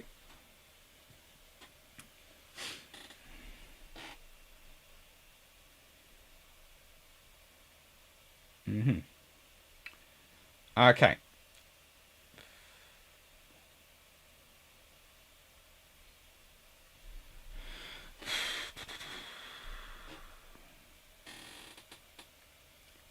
Frank Sputter, if Donitz was on Bismarck, would it have done any better? Nope. Bismarck was sunk the moment it went out. Zablaski, unless at night, USN destroyers did what they wanted to Yamashiro and Fuzo and Sirigo. I think at some point Fuzo became two ships. Dan Freeman. Graham Handler. I think the commanders of the day were pretty well picked. Eisenhower to control politics, Monty to do a deliberate planned operation prep, and Ramsay for naval command. There's also Cunningham there as well, making sure various things are... And it's kind of strange because I'm picking Ramsay, but you probably think I should be picking Vian. But where was Vian put? Vian is in charge of the task force at the Eastern End. You know, if I just get it up. And why is he there?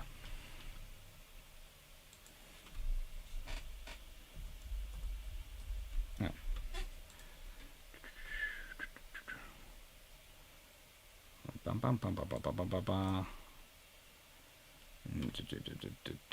Allied order of battle.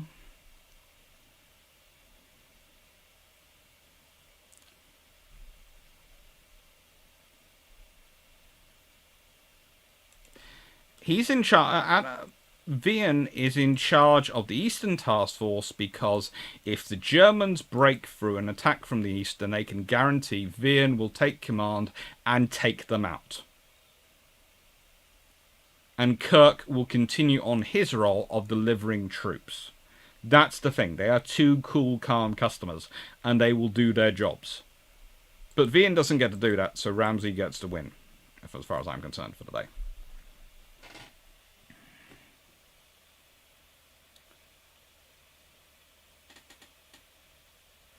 Dan Freeman, but I would have ditched Lee Mallory after the Battle of Britain to somewhere unimportant like Singapore back in 1941 rather than giving fighter command. It's okay.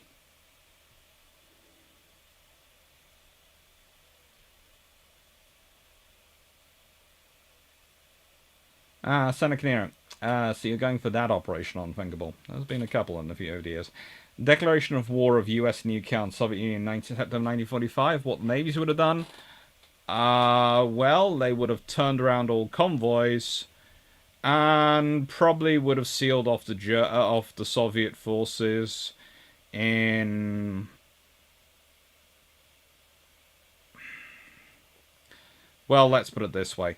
The Soviet forces would not have been allowed outside the Soviet Union, and the British would have slowly tried to push through the Denmark Straits. The British would have slowly tried to push up north, and the Americans would have pushed across the Pacific. And then there'd have been probably some huge battles going on in China. And some huge battles going on in Europe as well.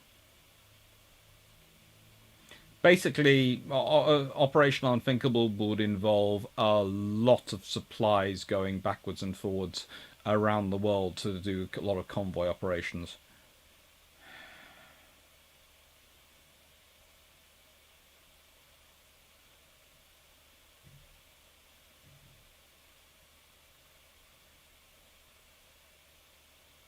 Alright, Lee Mallory is one of the anomaly figures who bugs me. My master's thesis was on Normandy air campaign.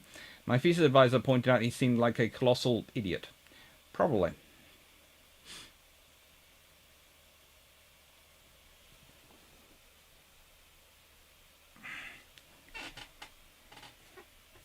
Sam Thompson worked in an official US Army Reserve wargaming center during the late 90s. The officers and NCOs were looking for a winning edge. Realism be damned. Messing from 40. When I was in middle school, age 11 to 14 or so, the administration thought it necessary to ban me from checking military-related books out from the library. Well, that's SHIT. And if I had been your history teacher at that point, I would have made sure you had access to my personal collection of military history books, and I would have checked them out the fricking library for you. I've had this debate with a... more recently than I would like to think, with a headmaster. When I was teaching for actually Justin Craig, GCSEs. And I was doing a school intervention, and yeah. He didn't like the curriculum because he felt it was too war-y for the girl students. And the girls were all enjoying it. I think they enjoyed my teaching of it more than they enjoyed his teaching of it. Frank Spanner, do you feel like there was a lack of historical interest in most people after World War II because they just lived through it? Well, everyone's always disinterested in the period they live through. Nicest way, the great books about COVID, which will be written right now, will be written by journalists. The ones written by historians will be written in 20 to 30 years' time, when they're looking back and interested in it, when it's their distant youth. And then the really good ones will be written from 60 years from now by people who weren't even alive now.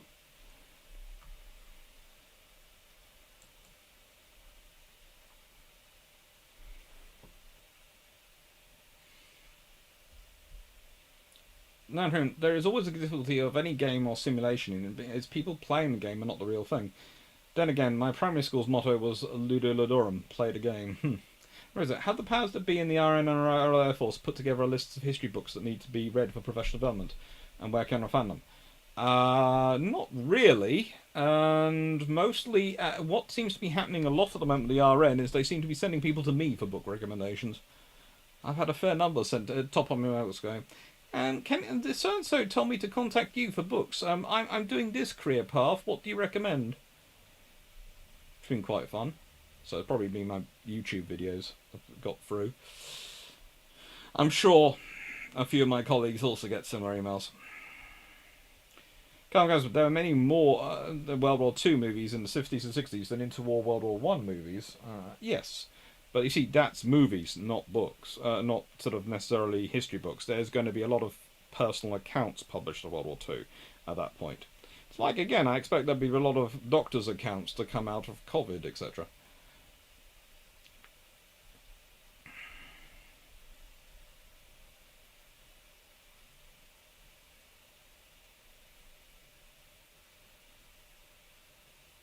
That's me. True about women in games. I work as a QA project lead in mobile games. Women aged 30 to 40 is a very important part of the audience. But they are still treated very stereotypically. Don't get me started. YouTube seems to automatically believe that women don't watch my videos. And I have a great debate because I know they do. Well, will Admiral Kirk continue his 5-year voyages? No. Nice happy rant, Dr. Clark. Agree. Millions have been turned onto World War II history that would not have been. When I was a kid, I had to save up to buy little, mostly photo books about the Battle of Wappen.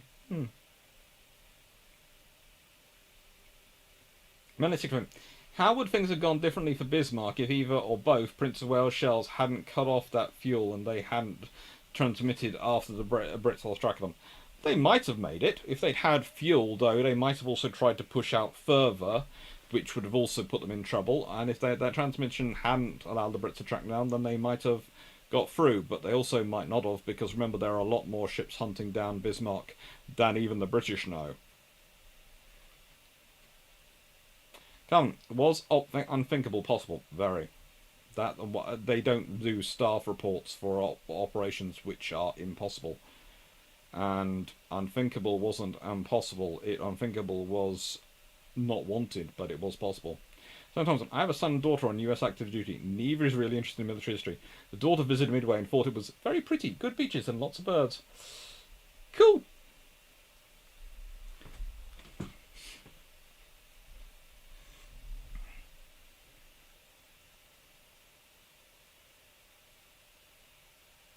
Good luck, Peter Dawson. Frank's one. Heard many stories of people in combat never talking about what it was like. Yes. Also heard many stories of people who weren't in combat, but people presumed they were because they'd been in service. And never talking about it because they hadn't been in combat and they felt it wasn't their place to. And actually, all of it mattered. There was one person going, "Oh yes, if you're 50% of Canadian Armed Forces never served abroad, so therefore, you know, da da da da da." And I was sort of going, "Well, no, they still had an important story. You don't just serve in Canada and you're doing nothing. You're usually doing something important that's considered important enough for war effort. You're staying in Canada. You're useful in that position. You still have a story to tell. It's not a combat story, but it's still a part of the war."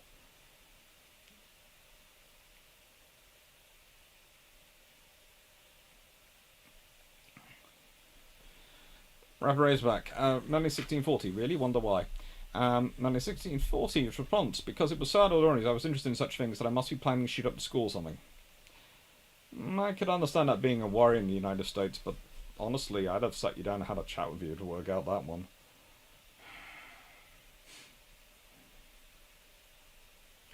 Gammon, what headmaster, teacher, librarian stop people reading? There are some strange people out there. Where is it? Funny you mention that, Dr. Lark. I had teachers lending me history books I couldn't get in the school library. Yeah, history teachers are known for being naughty like that. It's one of the things. It's like... I think me and Drac have a constant thing going on of books doing around the round, and that, we should probably start making a chit of who's got whose books. Historians like to lend each other books. Eventually we get them back. Do you know what I know? What was the Germans' response when they saw the Warspite at D-Day after the Fritz X? I think they were surprised, but they also, I don't think they ever quite realised quite how damaged the Warspite was after the Fritz X. Remember, the German espionage system in the UK was wholly compromised. It was absolutely atrociously compromised, so they were mostly relying on what they were getting from media reports. Although they didn't realise that those were that the espionage system was compromised. They were giving them medals, and it was an entirely farcical system.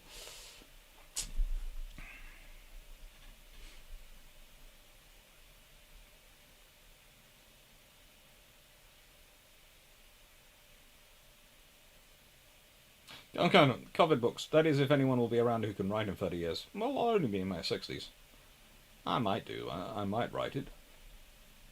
If I can be motivated to.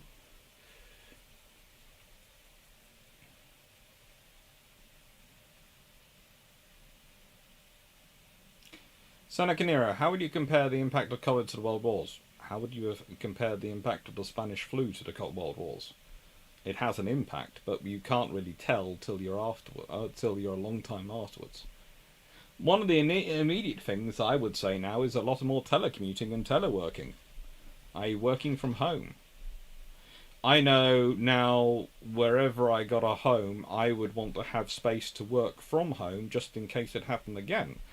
Especially as, well, as a few of you know, my suspicions from the beginning have been sort of, well, it could be naturally occurring, it could also be a lab has had an accident. And unfortunately, if it's the latter, it's more likely to happen again than if it's the former. Because labs have accidents because they have humans in them. See, it's 45 years of studying military history and I still haven't murdered anyone or committed war crimes. The argument is false. You learn more studying history than watching violent movies. Probably. I would argue that usually the best way to stop people doing stuff is to educate them on the consequences of it will be.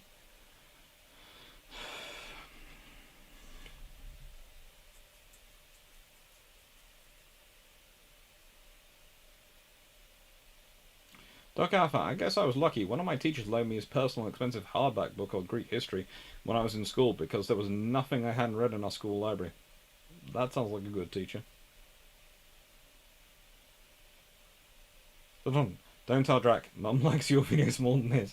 Especially like your lives. Flow more and it shows you're comfortable. Well, that's very kind of her to say, but I have to say that the comment I get from a lot of people about Drac is that his voice is so good and so melodious. He should be on the BBC doing announcements. And I agree. He has a very, very good speaking voice, whereas I have a more conversational voice. If you were doing academic voice analysis.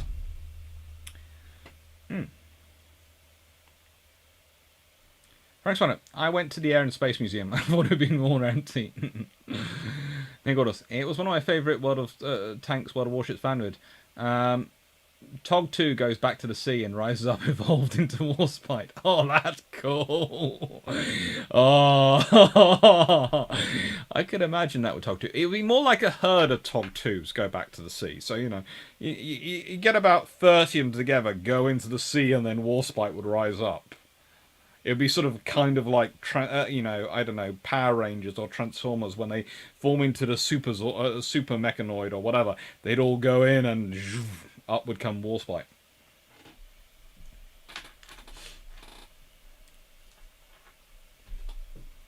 Where is it? I don't know if I ever thought about this, but did the Russians spin up any offensive actions beyond the day-to-day fighting in conjunction with Normandy? They did. They tried to push in as hard as they could.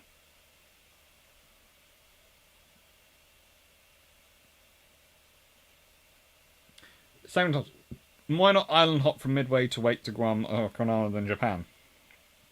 Old Pan and Clipper route. Why bother Carolina's Marshall Act? Japanese logistics were so weak, could it work? It could have worked, but the trouble is you don't want to leave the Japanese behind you, and also you're looking at bases for bomber routes as well. And you want your bombers to be at certain points. And you want diversionary airfields as well. Gar Harmon, my old history teacher used to put Black Adder on for our last week of history lessons when we aren't meant to watch movies. Well, that works. I tended to put, when I'm told not to put on movies, I tend to put on the West Wing episodes when I'm teaching politics. Especially if it's US politics I'm teaching. I'm just going, there are certain West Wing episodes which really do work for it. And there's certain episodes of the Newsroom which really do work for it.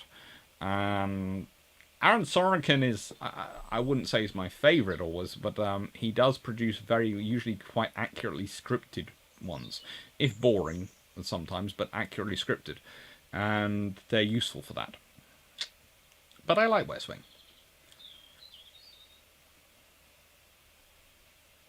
I did not have good relationships with a number of my history teachers. I just wanted to go home. Occasion, how big an impact did Garbo have? She had an impact.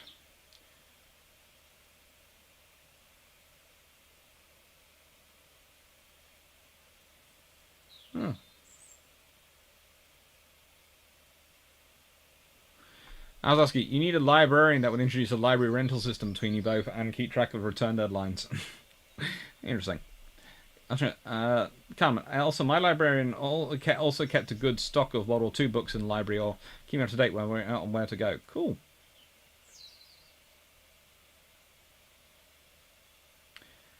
Jack, Red Army, as I was thinking that one, June 44, we're preparing for the great push in Belarus, Operation Bagration, that started on the 22nd of June. It's basically a 1-2 punch. Do you know what I'm? Which ships were assigned to bombard Juno Beach on D-Day? Can never find out which ships were involved. Well, that's quite easily. So, now, you will notice that Juno Beach is the extreme end of the Eastern Task Force. They are. And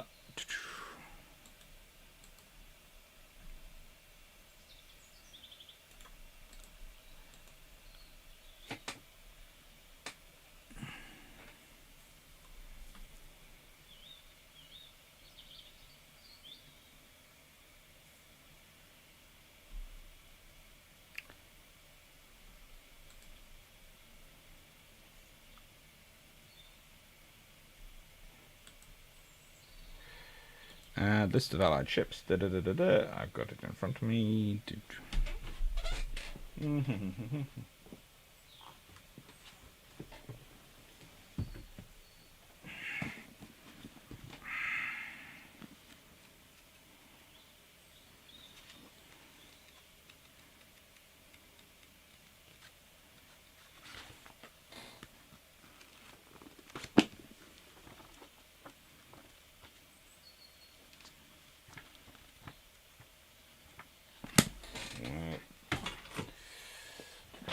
I do have a list of it somewhere.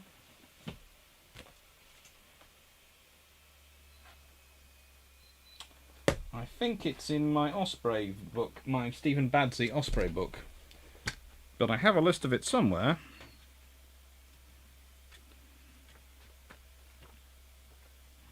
Juno Beach. Juno.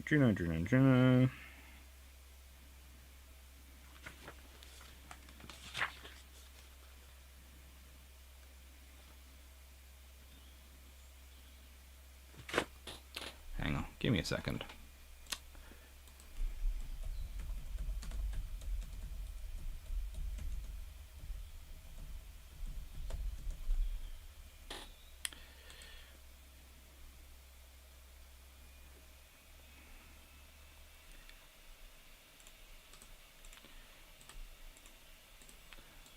Right, and you have task forces K, E, and D. D is HMS Mauritius with HMS Arethusa, Danae, ORP Dragon, Eglinton, Frobisher, Kelvin. It's basically the inshore one with Warspite as well. And if I remember correctly,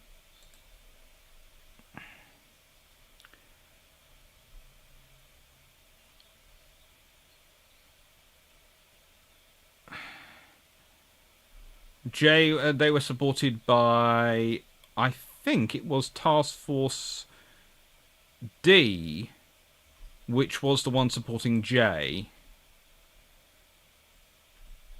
So I think it was them.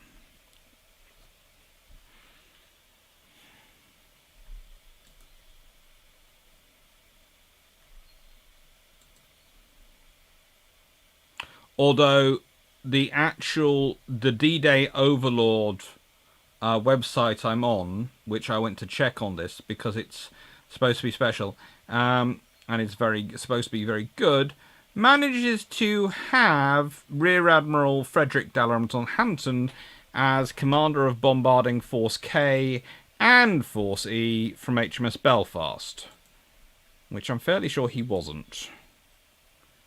And the Eastern Task Force was, of course, under the command of Philip Vian.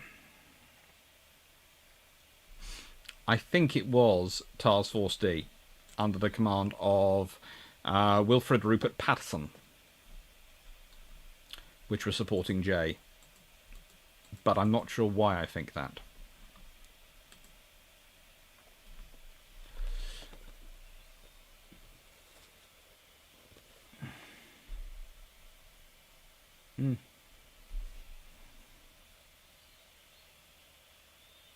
What? No House of Cards? No.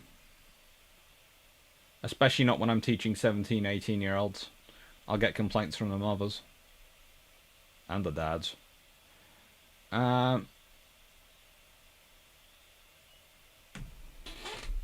Guys, read code effect. More home offices and way more thinking and source diversification. Yep.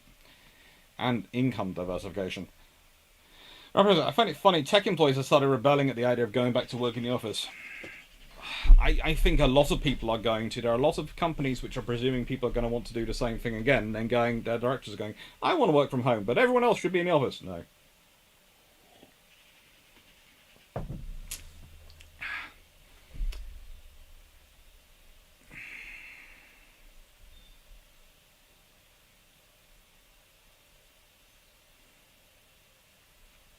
Sam Thompson, common understanding is Stalin was waiting to see if West would get foothold, then he unleashed Operation Bagration. Probably.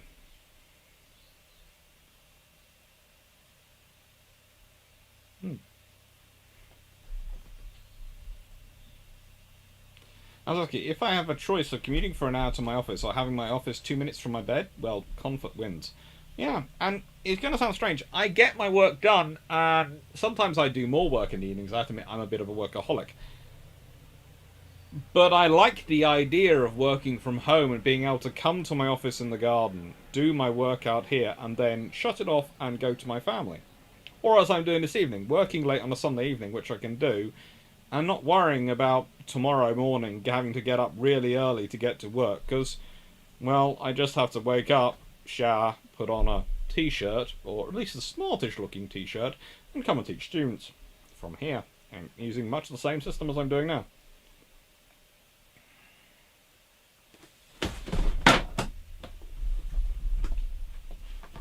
Yeah, that was going to happen, wasn't it? Eee. Marcus, you've been planning that one for a while.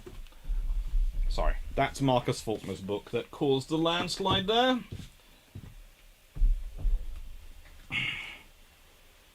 So, I'm going to say that Marcus was planning that one. He's been planning that one for a while. He's a cunning cove, is Marcus. There you go. Come on. Right.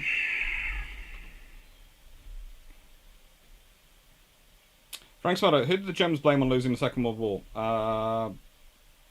Probably their leadership, I think. I think everything was blamed on Hitler.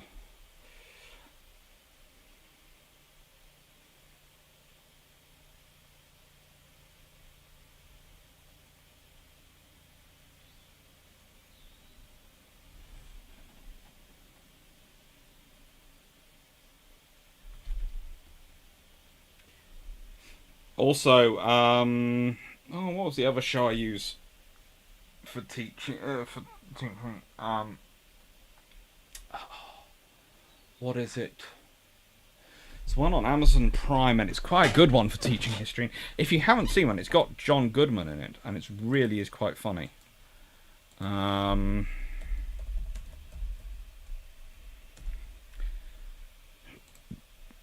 he's been in a lot. 2010s.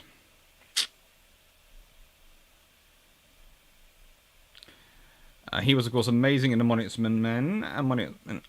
Men, but he's also been in...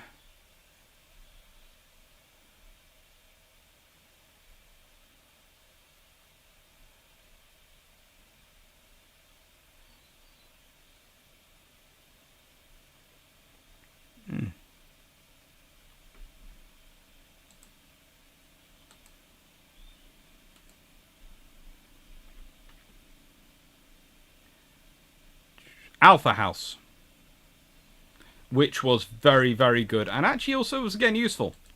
There are some rants in there which John Goodman's character actually does, which I do use for teaching, and I literally put it in front of the students and go, here you go, here is what a prototypical traditional Republican would actually could say about the modern Republican Party.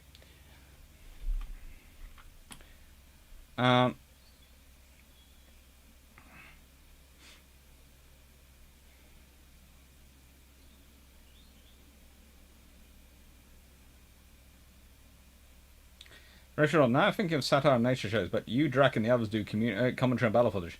The cruiser spends ages at sea hunting its prey. Observe it stalking this merchant vessel.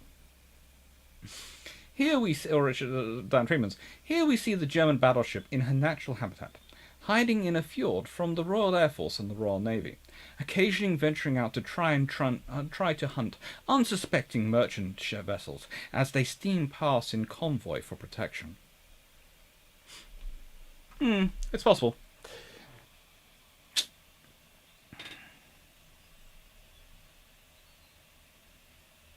I got in Rapid Raceback. I got in trouble for reading history books in classes that weren't history and reading history books in topics not being discussed in history class while in history class.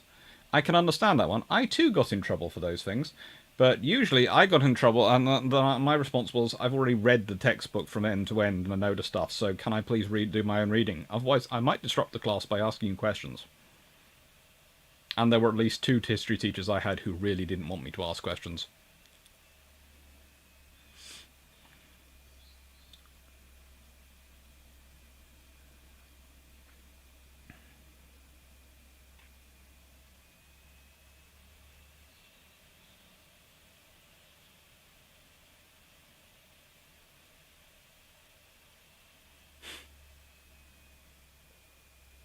Sam Thompson, would a landing at Pas de Calais have been better normally, especially given the much shorter logistics of side routes and lack of blockage country?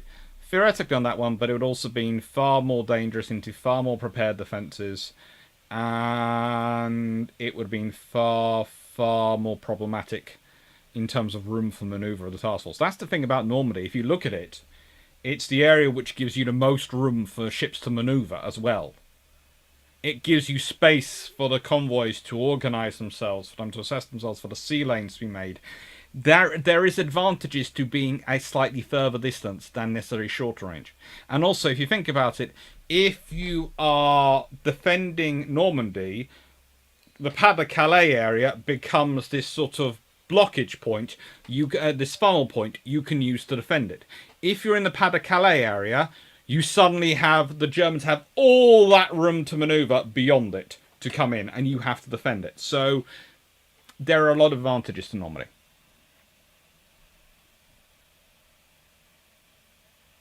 I'm eliminating YouTube channel subscriptions. They're generating content faster than I can watch it.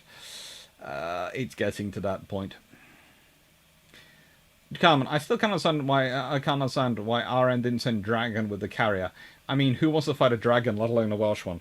I think possibly they were worried that it might be too on the nose for a certain other country in the Far East. Doc Alpha, I got kicked out of a history class because I knew more of the answers than an exam class. To be fair, they were doing World War II and it was my hobby reading. It happens. I wouldn't say no to the area of Pas de Calais. It's easily flooded in bad tank country. And reason for the 1940 halt order given.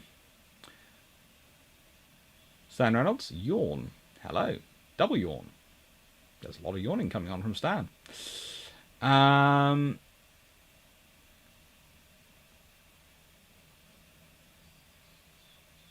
Cosmos, how many years of teaching experience do you have? If we go just with school, with Justin Craig and school teaching, etc., I have probably been teaching in schools and teaching ALL and GCSE since I was roughly 22, so 12 years of university and school teaching. But before that, I did mentoring and I was a seminar leader at St Mary's where I did my bachelor's. So yeah, probably getting up to 14, and I was a dyslexia and disability mentor when I was from about 16. Samuel, hello. Dr. Clark. Richard Overy contends British won in spite of Churchill in this Mediterranean session. Churchill opposed Overlord and Dragoon. To be fair, I think Churchill sometimes takes positions because by opposing them he gets more for Britain than he does if he supports them. If he supports Overlord, then the Americans get everything they want. Whereas if he fights against Overlord, then the Americans have to sweeten the pot for him. So he gets stuff for Britain by opposing it. He doesn't get anything by supporting it. He's going to do it anyway, because the Americans want to do it and because he wants to do it. But if he opposes it, he gets more stuff for Britain, and that's his job as Prime Minister.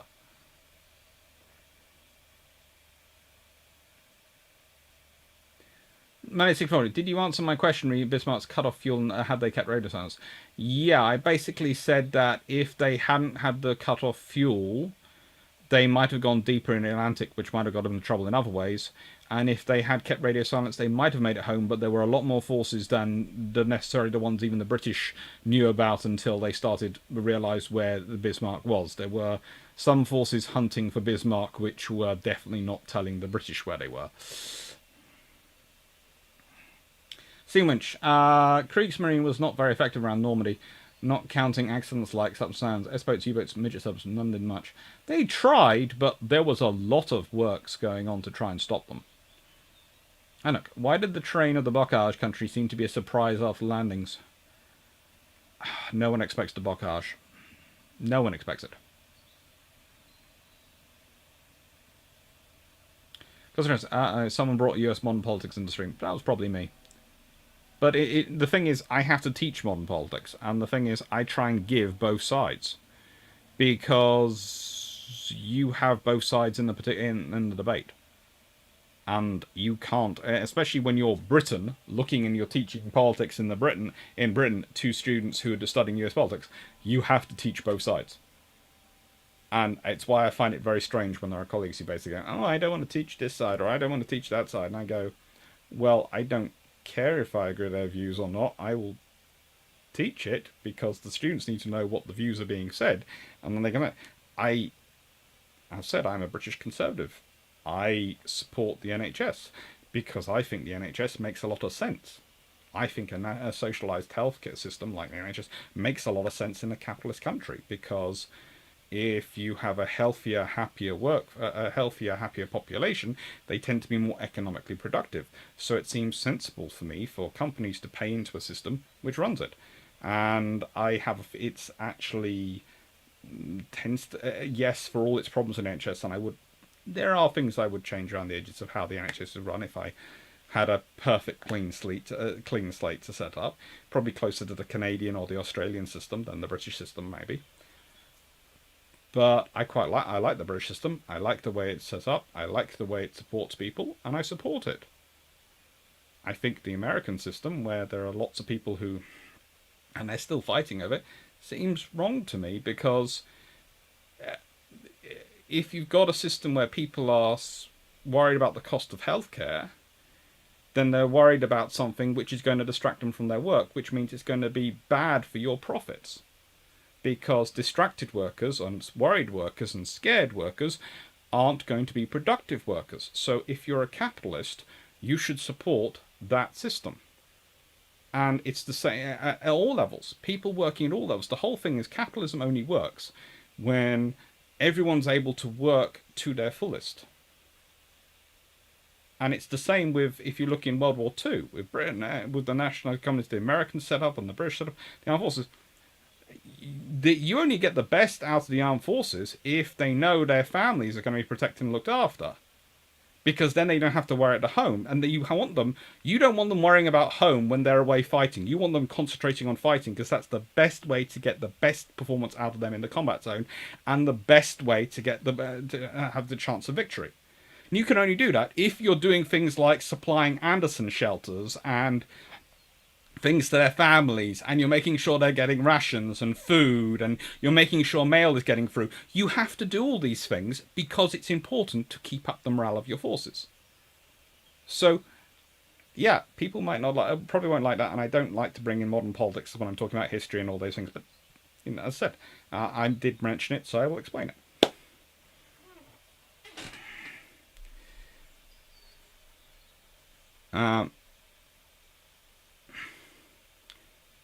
Todd Thompson, I have been having trouble uploading my World of Warships script. Try again later. Just getting last night dishes done. Oh. Good luck. Meanwhile, my history teacher was like, if you finish your work, are waiting for the class to arrive, or of course you can read, and my class is open for you to read at lunch. That's cool. Bill 1. There'll be a lot of empty offices and nervous pension fund managers due to home working. Yeah.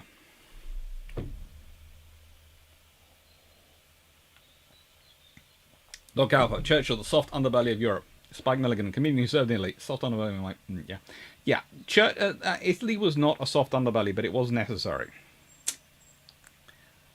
John Shea, how do we get from talking about D-Day in books to National Geographic commentary? People ask me about what I teach. Frank's on it. The nation is called Western. Yeah. Rapper I feel bad for minesweepers in amphibious operations. They aren't heavily armed or armored, and they are the first ships in. Yeah, we all feel bad for for minesweepers. They have to do a lot of work. Come, the RN trying not to rub something in another country's face. What happened to the good old RN yesterday, where they wouldn't bat an eye?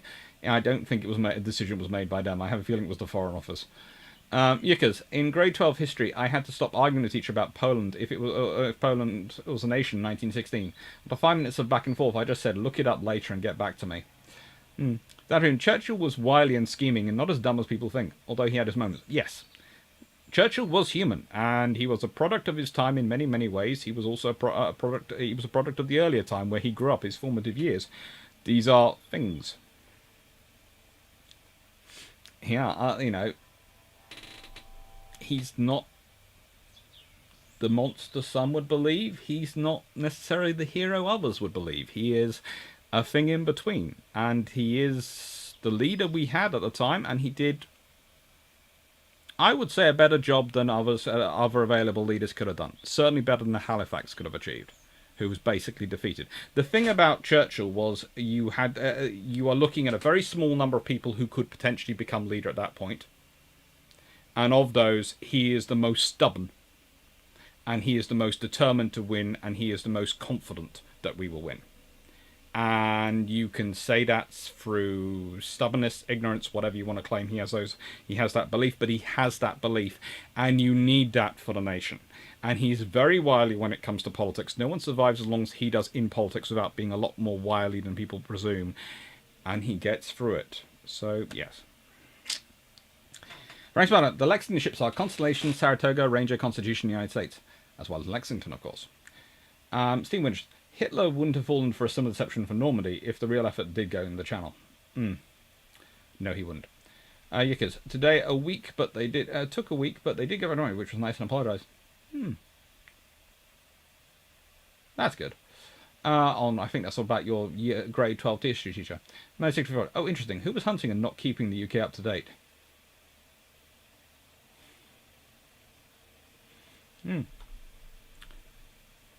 Was there a Normandy during Napoleon? There were several landings during Napoleon's age, which British used to distract him quite a lot.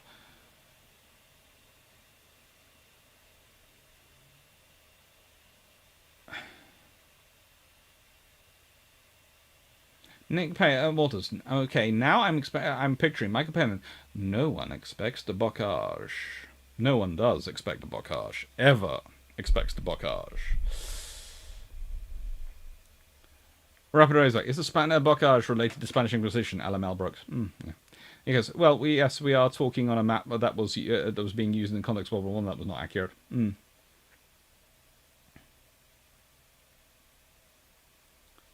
The 88 is a cute one, but the more ubiquitous 75, a smaller and within 500 meters, it made no difference to any tank. No. So, Duck Luck, you may be surprised to hear the majority of Americans agree with you on healthcare. Medicare for all, single payer. A couple of years ago, it was over 60%. That wouldn't surprise me. Recapitalism in the NHS, but since you're supranational corporations like the East India Company and India, a strong big government, it makes more sense. Sam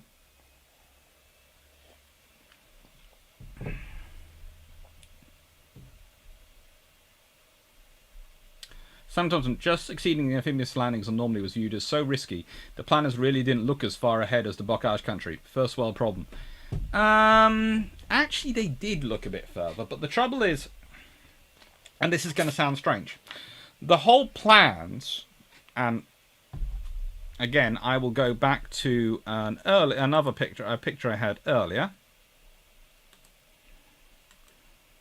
because I can show it better with the zoom one. No. Okay. Get rid of that. Zoom up this. So, the thing is, if you take Caratan, St. Lo and Caen on schedule, you can theoretically bypass the bocage. If, however, you can't, then the Germans can infest the bocage and turn it into a defensive nightmare. That is the problem. That is what the Germans succeed in doing, and that is where you get the issues.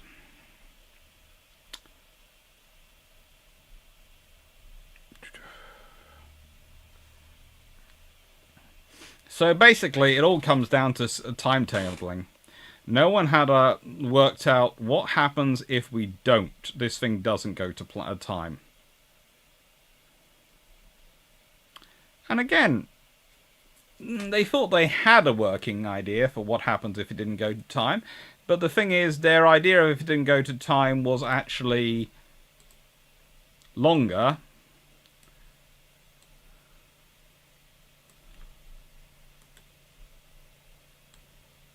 Well, actually, how do I put it? They didn't work out for if it doesn't go to time as late as it had actually did.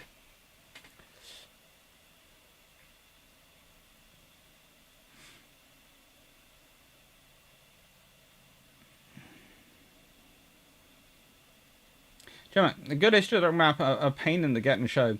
I was teaching history replacement earlier, browsing through during lesson. Now I will show you 19th century Europe. One of the first graphs was, to be honest, continued alternate history map made by me. Very good.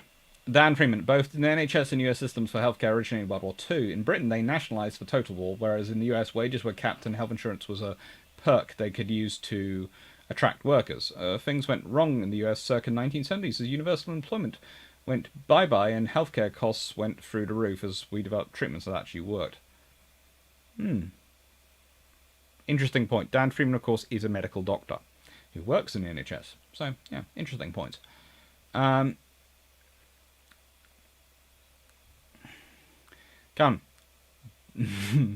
Yeah, annoying Foreign Office. It could have been so good. Now Dragon must go with a US carrier. She's already been around, hanging around with US carriers. I think she's off scaring someone else at the moment. In regards to healthcare, I prefer your pharmacare over ours. Just meds, not eggs, milk, potato. And for politics, without knowing both sides. Yeah, one is perpetually blind. Yeah, the first thing you want to do before you take a position is learn both sides of the argument and decide which position you actually think makes more sense.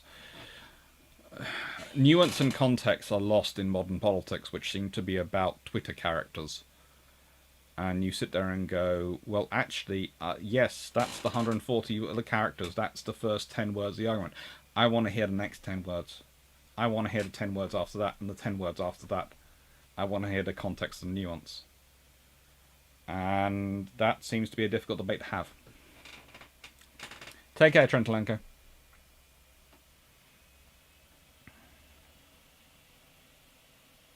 Carmen, what was Churchill's opinion on the NHS? Would he have created it? Well, seeing as he started the commission which led to its creation, yeah, and he was one of the first prime ministers in charge of the NHS. He supported it.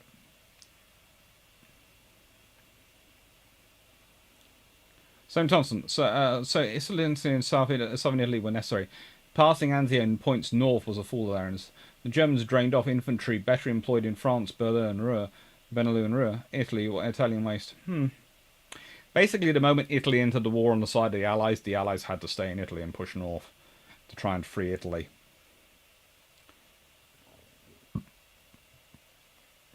Frank Sparta, what do you and Drac disagree most on? We haven't really had any major disagreements yet. I'm waiting for them to come. They will come at some point, because we're historians. You know, if you have two historians in the room, you have about 7 opinions about anything. But, yeah.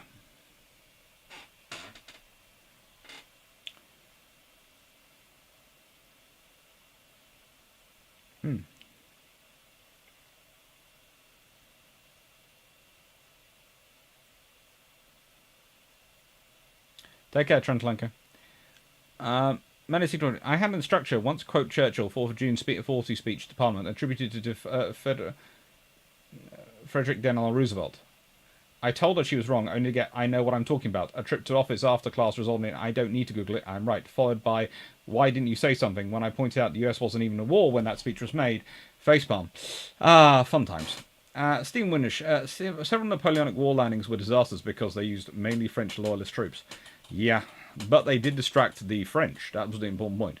They distracted the French Napoleonist troops or revolutionary troops. Sam Thompson, Bocage was not exactly Alps or Pyrenees. Perhaps shipping over a lot of emergency bulldozers would have probably sufficed if they'd had them. Fitting bulldozer blades onto tanks would have been sensible. They did get that eventually. Bocage are these... Well, it's hard to really describe them. Let's see if I can find a picture of them. They are basically... the sort of... how do I put this politely? They are mounds of earth arranged in ramparts with bushes, very, very thick bushes on top. And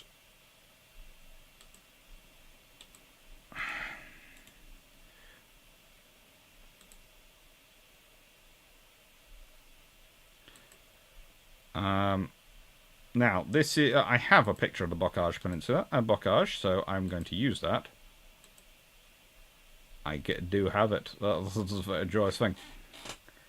Took me a while to find it. This is Cottertin Peninsula. And as you can see, it is... as far as the eye can see, it's forests and little fields, and it's basically the perfect ambush point. You've won one field, you don't have to fight for the next field and fight for the next field.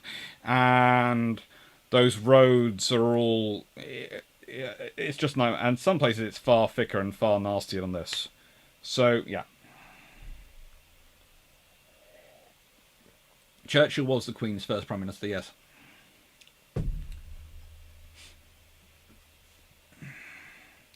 Churchill did introduce a lot of reforms as Home Secretary and Royal Admiralty reforms. He did a lot of work on that one. It was quite good in some respects. Well, in many respects, actually. Bad Guy 8829. Did the semi-neutral US Navy have any plans to deal with Bismarck if it made it to the open Atlantic Ocean? Not officially.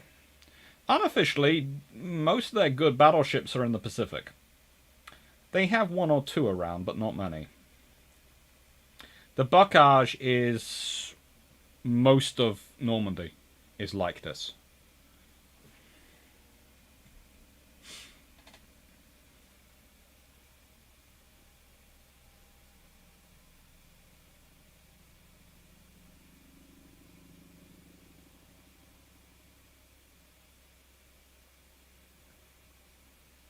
Basically, the troops, it was found, who'd been actually doing pre-war training in Devon and Cornwall and certain parts of the UK, which are very similar to that, did actually a bit better.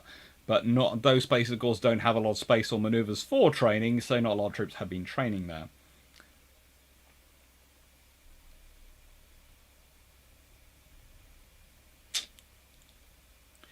Peter Dawson, it's a Bocage type field system which had high bushes at the end of fields, which meant people could easily hide on the other side. Yep.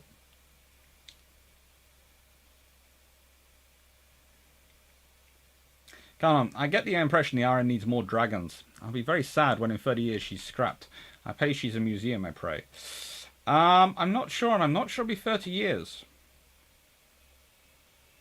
Let's be honest, we start building the Type 83s in the 2030s, so probably 20 years.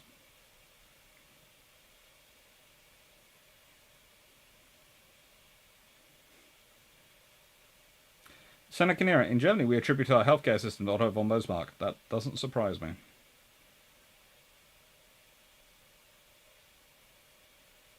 Frank Spanner, your British merchant shipping map is a great find. Do you have more such documents? How did you find it? National Archives. The Admiralty kept tons of them. It's one of the biggest arguments I have with people, and they go, the Admiralty only care about battleships. They have no planning for a convoy war. They don't care about anti-submarine warfare or surface raiders. All they care about is battleships in the 1920s and 30s. And you go, how come every year they're doing a study on merchant shipping around the world then? They have huge staffs devoted to this. How many battleships are they building in the 20s and 30s? How many aircraft carriers? How many cruisers? How many destroyers? How many sloops? You know, that's a great, fight. Churchill was out of touch regarding post-war policy. He wasn't conservative and didn't follow party policy. He gave the general view of everyone continuing as was, more or less. It's Wyattly one. Yeah, and immediately post-war, he does get into a bit of trouble, and it's not immediately post-war. It's remember, the war in the Pacific is still going on at that point when Attlee wins, and then Churchill wins the next election. So you know, swings and roundabouts.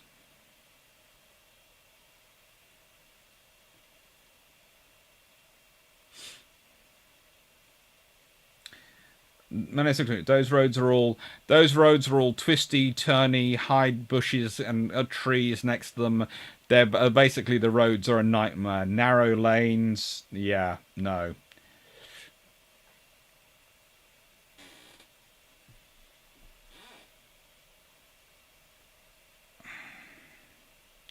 Frank Sparrow, did the British ever lose a colony from an invader they were never able to retake?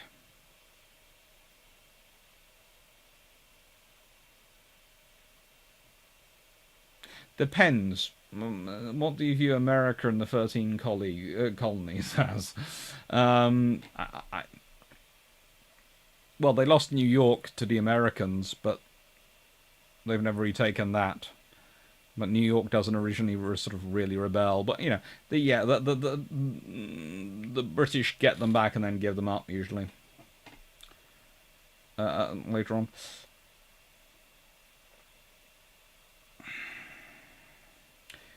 Some historians have pointed out it was no picnic for the Germans either, as it was easy to predict where they concentrated.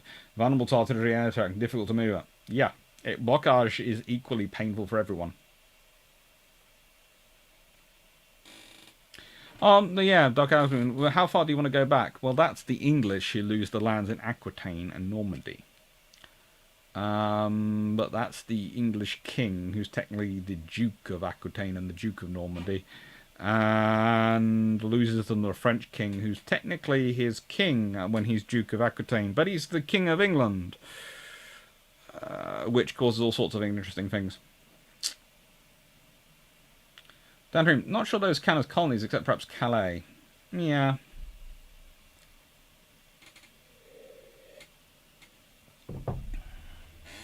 Count. Soldiers trained in Pembrokeshire and West Country are good. They are.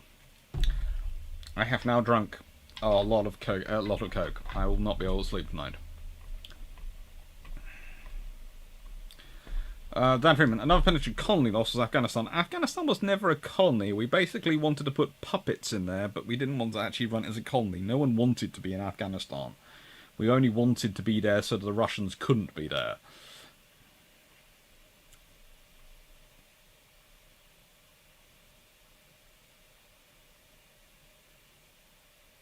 Comment, no, you just took 10 years off my time plan to say dragon. I really don't want it to go for scrap. Yeah, sorry.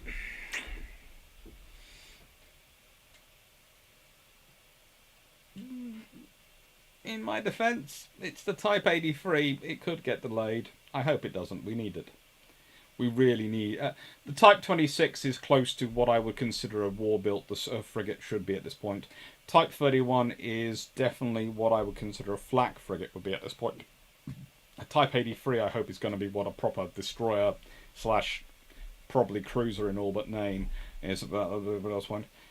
So no, World of Warships is good for history research. I also think Azure Lane can be a new avenue for the weebs to get into naval history. It could be, but I'm avoiding Azure Lane at the moment for very, very good reasons. Right then, it is now 10 past 10 and I have been live for 4 hours and 6 minutes. So, or possibly longer, I'm not sure, let me just check. Yeah, 4 hours and 6 minutes. So, I'm going to say thank you to everyone for the super chats. Thank you to everyone who is a patron, because you really are very, very important to me in terms of funding my research around.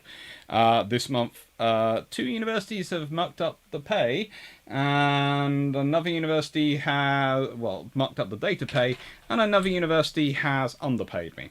So, yeah, I would be getting no research done, and no research done at all, if you didn't, if the patrons didn't support me.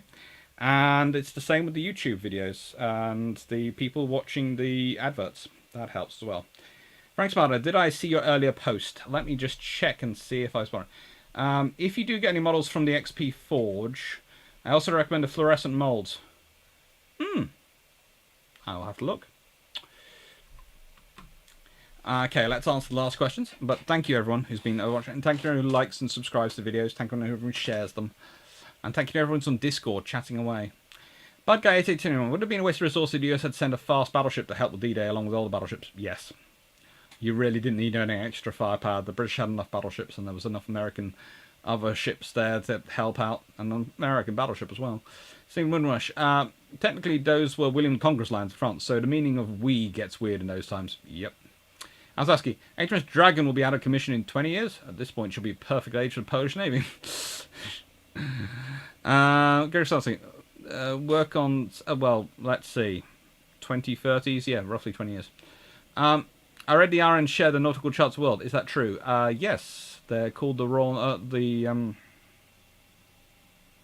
Royal Navy, the Royal Navy survey charts do get shared with the world, but I'm not sure if they get the full Royal Navy charts or a sort of watered down version.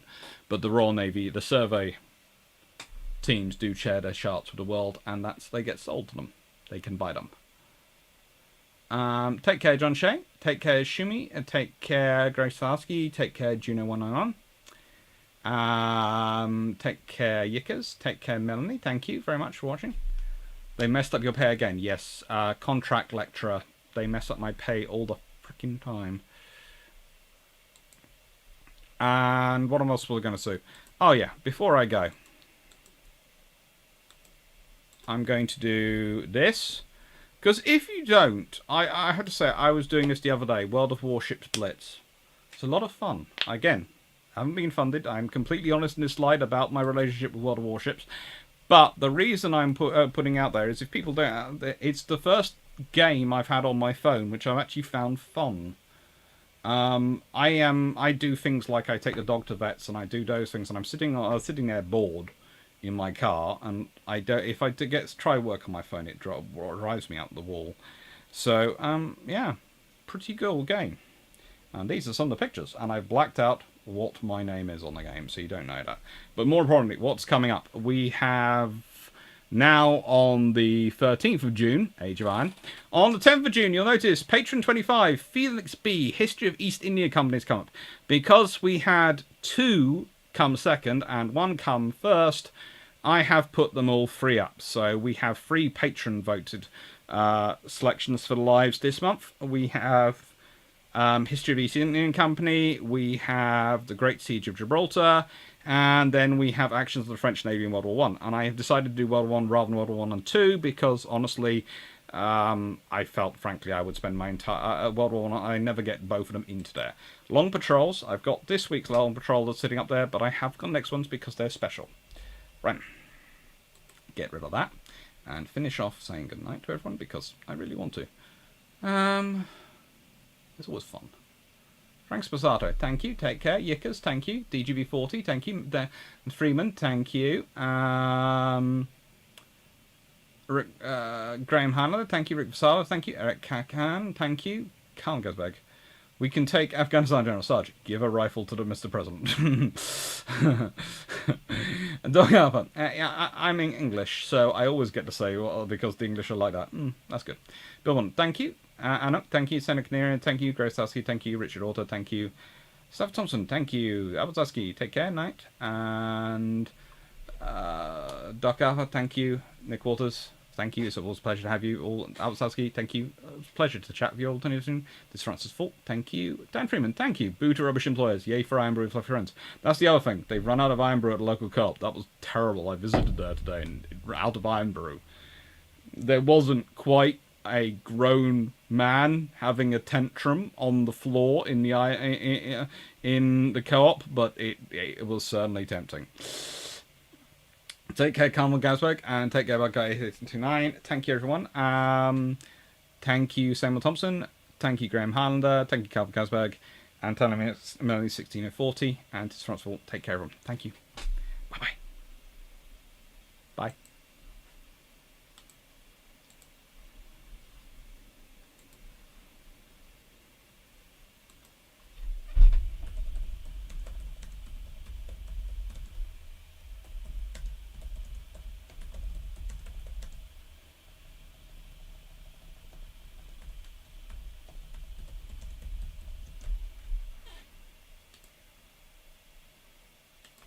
Bye. Thank you. And I think I do have the Haze Links manual somewhere, Carl Harmon.